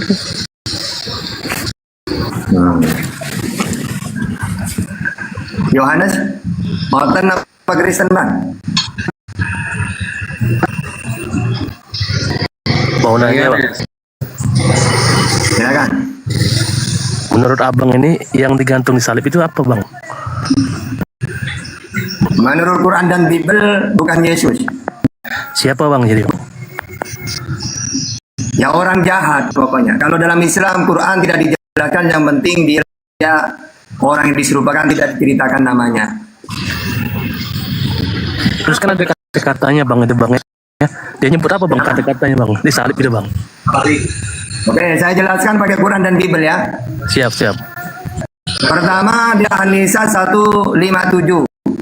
Di situ dijelaskan wa qala inna qatalan Masih Isa bin Maryam Rasulullah wa ma qataluhu wa ma salabu walakin subbiha lahum wa innal ladina talafu fihi la bisakimin ma lahum bihi min ilm illa tiba'adhan wa ma qataluhu yakina. Dan kami hukum juga karena ucapan mereka, sesungguhnya kami telah membunuh Al-Masih Isa putra Maryam Rasulullah, padahal mereka tidak membunuhnya dan tidak pula menyalibnya, tetapi yang mereka bunuh adalah orang yang diserupakan dengan Isa. Sesungguhnya mereka yang berselisih pendapat tentang pembunuhan Isa selalu dalam keraguan-raguan. Jadi orang-orang zaman itu juga ragu siapa yang dibunuh ini. Ada perselisihan. Ternyata di dalam Bible juga perselisihan. Kisah Para Rasul 25 ayat 19. Tetapi mereka hanya berselisih paham dengan dia tentang soal-soal agama mereka dan tentang seorang bernama Yesus yang sudah mati. Sedangkan Paulus katakan dengan pasti bahwa ia hidup. Ada berselisih, hidup apa mati. Nah, yang kedua, di dalam Al-Quran dijelaskan bahwa dia diselamatkan karena mereka ini ingin membunuh Yesus dengan tipu muslihat. Wa makaru wa makarallah wallahu khairul makirin. Dan mereka orang-orang kafir membuat tipu daya, maka Allah membalas tipu daya itu. Maksudnya apa? Allah balas dengan cara diselamatkan karena mereka ini ingin membunuh Yesus dengan cara sadis. disalib, ditelanjangin, dibuka pakaiannya. Akhirnya wallahu khairul makirin, Allah balas dengan tipuan mereka dengan cara menyelamatkan Yesus. Ternyata dalam Bible memang mereka ingin membunuh Yesus dengan tipu muslihat. Mana datanya? Matius 26 ayat 4. Dan mereka merundingkan suatu rencana untuk menangkap Yesus dengan tipu muslihat dan untuk membunuh dia. Markus 14 ayat 1. Hari raya Paskah dan hari raya roti tidak beragi akan mulai 2 hari lagi. Imam-imam kepala dan ahli Taurat mencari jalan untuk menangkap dan membunuh Yesus dengan tipu muslihat. Akhirnya dalam Al-Quran, wa makaru wa makarallah wallahu khairul makirin, Allah balas tipuan mereka. Dengan cara apa orang Israel ingin membunuh Yesus? Tipuannya seperti apa? Dengan cara mencari kesaksian palsu. Mana datanya? Matius 26:59. Imam-imam kepala, malah seluruh mahkamah agama mencari kesaksian palsu terhadap Yesus supaya ia dapat dihukum mati. Nah, makanya oleh Tuhan, oleh Allah, dia itu diselamatkan. Gitu. Nah, Yesus apakah dia menyerahkan nyawanya ketika mau dibunuh? Oh tidak. Ternyata dalam Bible dia itu melarikan diri. Ya, mana datanya? Yohanes 18 ayat 1. Ya, dia pergi sembunyi ke seberang sungai Kidron. Lalu dalam Lukas 13:33 Yesus mengatakan, aku harus meneruskan perjalananku. Sebab tidak semestinya seorang nabi dibunuh kalau tidak di Yerusalem. Jadi dia menghindar, dia melarikan diri, sembunyi. Juga dalam Markus 14:21, celakalah. Ya, memang anak manusia harus pergi, tapi yang celaka adalah orang yang menyerahkan dirinya. Maksudnya apa? Saya harus pergi, tapi tenang, yang celaka bukan saya, yang disalib bukan saya, tapi orang yang mengkhianati saya. Berarti Yudas. Ini ucapan Yesus ini dalam Markus 14:21. Sehingga dalam Al-Quran, walakin subbihalahum. Ya, yang diserupakan dengan orang jahat gitu loh. Nah gitu. Silakan tanggapi. Berarti Yudas ya bang, yang disalib dia bang. Ya pokoknya orang jahat. Karena gini, jadi sebenarnya masalah penyaliban ini ada 2 versi sudah. Tinggal kita mau iman yang mana. Kalau menurut Islam dia dimuliakan, diselamatkan. Tapi kalau versi Kristen dia mati, berarti orang terkutuk. Nah jadi kalau kita mengimani Yesus mati di salib, harus diakui bahwa Yesus itu manusia terkutuk. Tapi kalau kita pakai iman Islam, Isa ini dimuliakan. Tinggal milih kita. Mau mengatakan Yesus mulia atau terkutuk. Kalau mengakui dia mulia, berarti tidak mati di salib. Kalau mengakui dia manusia terkutuk, ya harus mengimani dia mati di salib. Tinggal milih. Ya nggak mungkin lah Yesus yang terkutuk dah. Ya berarti bukan dia yang disalib. Gitu aja. Ya.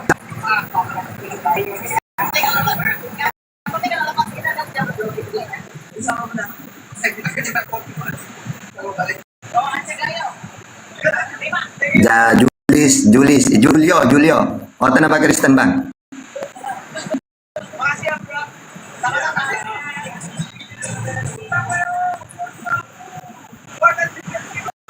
Islam. Karena di dalam Amsal 11 ayat 8, orang benar diselamatkan dari kesukaran, lalu orang fasik menggantikannya. Orang fasik yang menggantikannya. Di ayat 18-nya, orang fasik dipakai sebagai tebusan bagi orang benar. Dan pengkhianat sebagai ganti orang jujur. Diganti dengan pengkhianat.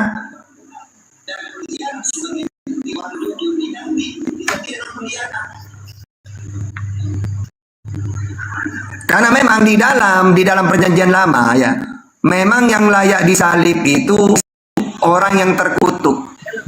Yaitu diantaranya penyuap. Penerima suap itu memang harus dikutuk. Ulangan 27 ayat 25. Terkutuklah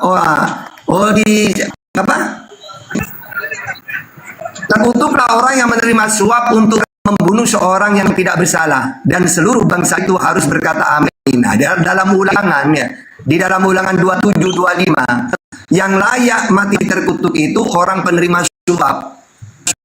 Ya jadi jelas dalam Galatia 3 ayat 13. Apa kata Paulus? Terkutuklah manusia yang digantung di kayu salib itu. berarti penerima suap yang benar itu. Terus kan ada kata-kata terakhirnya kan, yang eli-eli dah. Itu maksudnya apa? Apanya? Itu kalau Eli itu menandakan bukan anaknya Bunda Maria. Selama Yesus masih hidup, dia tidak pernah memanggil Tuhannya Eli. Makanya yang disalib itu orang lain, sehingga dia mengeluarkan Eli. Itu ya. Jadi menandakan itu bukan anaknya Maria. Iya, kebanyakan Yesus itu memakai Bapa biasanya. Contohnya Yohanes 5:37. Bapa yang mengutus aku, dia yang bersaksi tentang aku. Aku bersyukur kepadamu Bapa, Tuhan langit dan bumi. Matius 11:25. Nah, selalu pakai Bapa kalau dia. Tiba-tiba kalau digantung malah ngomong Eli. Berarti bukan anak Maria itu. Kalau sehat ya. Hah? Sumbernya dari mana itu? Cari aja di Bible, pernah nggak Yesus memanggil Tuhannya Eli selama dia hidup?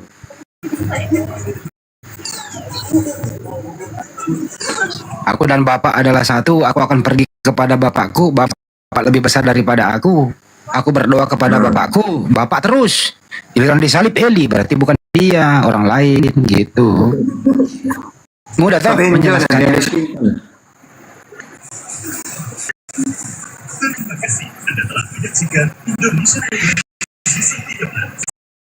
Mana bro, Yohanes? Bro, Yesus punya salah nggak? Anaknya Maria punya salah nggak? Ya enggak lah. Boleh nggak membunuh orang yang tidak bersalah? Enggak boleh. Berarti yang mati di tiang salib orang bersalah atau tidak? Kurang tahu saya, Pak. Orang bersalah. Jelasin Pak Ustadz.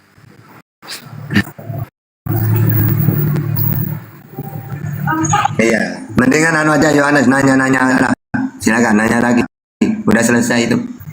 Tanya tentang Islam, tentang apa, tenang. Nanti kita akan menjawab pakai Quran dan Bible nanti. Ayo. Oh iya benar. Yohanes, apa yang tidak kau sukai dalam ajaran Islam? Nggak ada Pak saya. Ya enggak, misalnya saya tidak setujunya di Islam itu karena seperti ini. Tidak apa-apa, coba nanya aja, silakan. Supaya kita itu ada bahan untuk ngomong gitu aja sih. Dan apa dalam Islam tuh kok gini Bang Handi tahta, coba nanya. Pura-pura nanya aja lah, ada apa pura-pura, jangan nanya beneran nih. Maksa Bang. Ini orang ini Kristen dipaksa untuk bertanya loh di sini. Oke, aku mau nanya ini Pak. Ya, perihal kencing onta. Oke. Itu kenapa Jadi masalah kencing onta itu begini ceritanya. Ada seorang ya, dia itu pendatang. Lalu di Madinah itu ternyata cuaca Madinah itu tidak cocok dengan dia. Akhirnya sakit demam dia. Lalu karena dia sakit, lalu dia itu pergi ke Rasulullah. Ya Rasulullah, saya ini sakit demam. Akhirnya karena Rasulullah seorang nabi, dia bilang gini, kamu pergi ke daerah sana. Di sana ada orang pengembala unta. Lalu kamu minum air kencingnya dengan susunya, air susunya. Nah ini pengobatan. Pas minum beneran sembuh dia. Maka hadis itu hanya untuk orang pendatang itu. Orang Kristen salah paham baca hadis itu. Di training seakan-akan, wah umat Islam disuruh minum air kencing unta. Padahal itu pengobatan untuk orang itu doang. Coba baca hadisnya. Gitu sebenarnya. Ya, silakan. Apa lagi?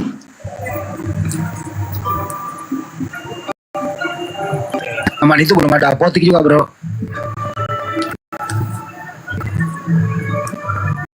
Nah cukup Pak. Itu dulu lah. Nggak mau. Aja. Nanya lagi. Pura-pura nanya aja dah. Ayo silakan. Yang abang tahu tentang Islam itu negatif-negatifnya apa? Silakan. Tanyakan lagi.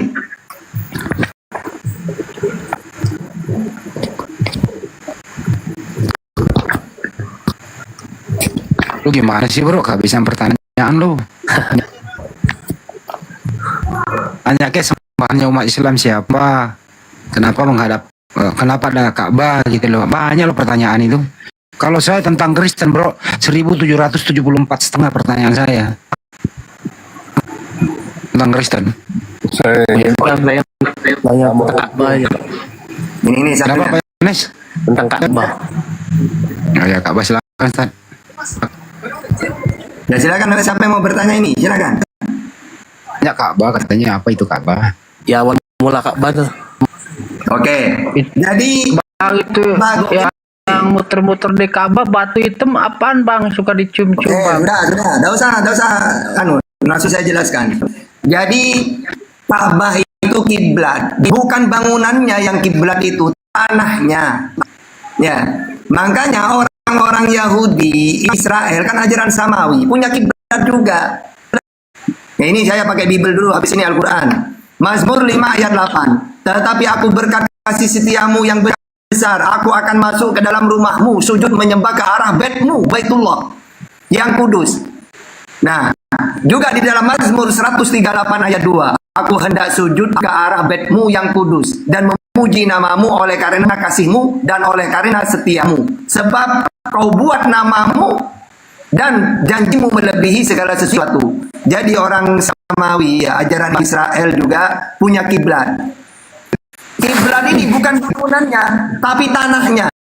Makanya dulu ketika Israel dikuasai oleh penjajah, dirusak, dirobohkan kiblat itu, bangunan itu. Nah, ketika mereka merdeka, lalu dibangun lagi. Begitu juga Ka'bah.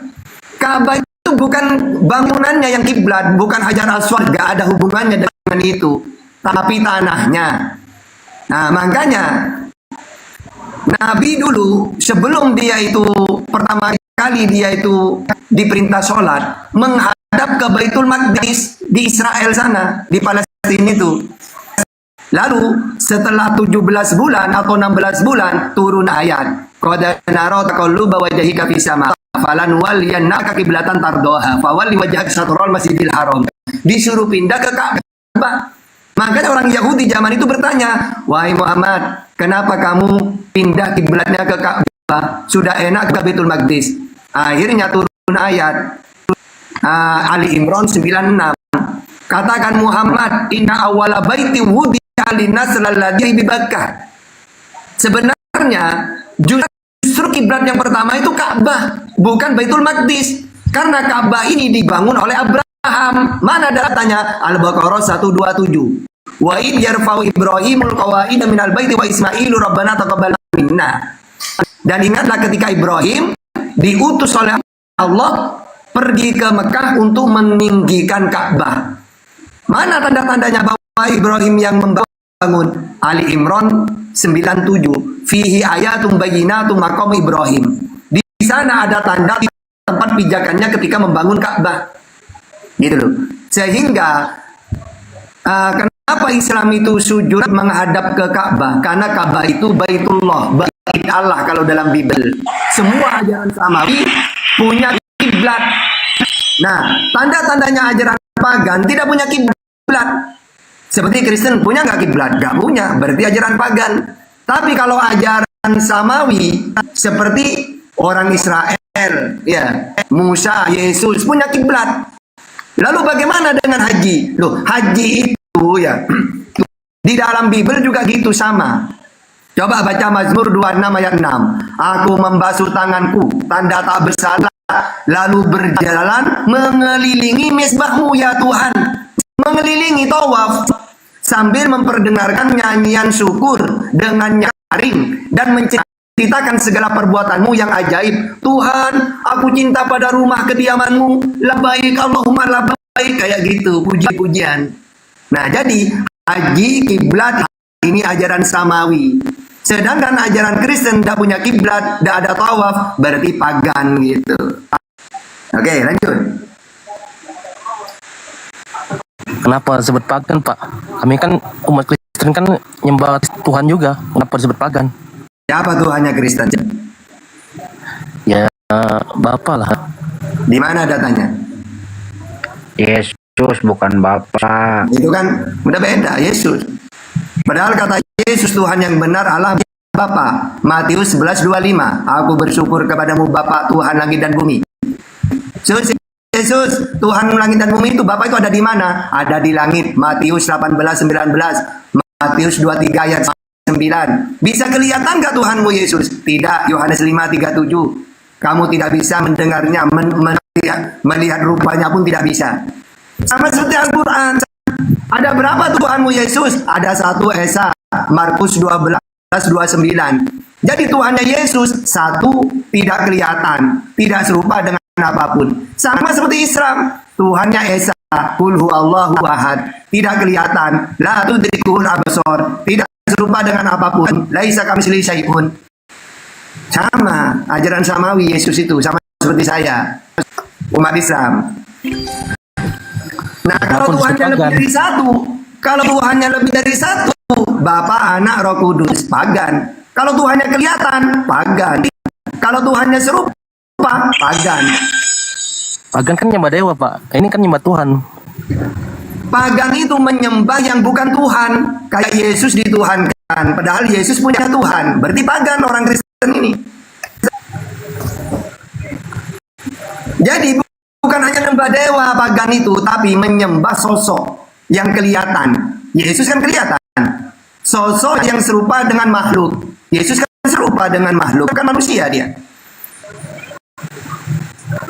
Lalu dia di bumi, bukan samawi. Sama itu apa samawi? Itu langit, ajaran dari langit. Kalau Yesus kan ada di bumi, dituhankan, berarti bukan samawi. Itu. Ayo, apa lagi? Tentang kejadian manusia tadi tuh, lahir, kelahiran. Kenapa? Tentang kelahiran yang dicipta dengan tidak dicipta.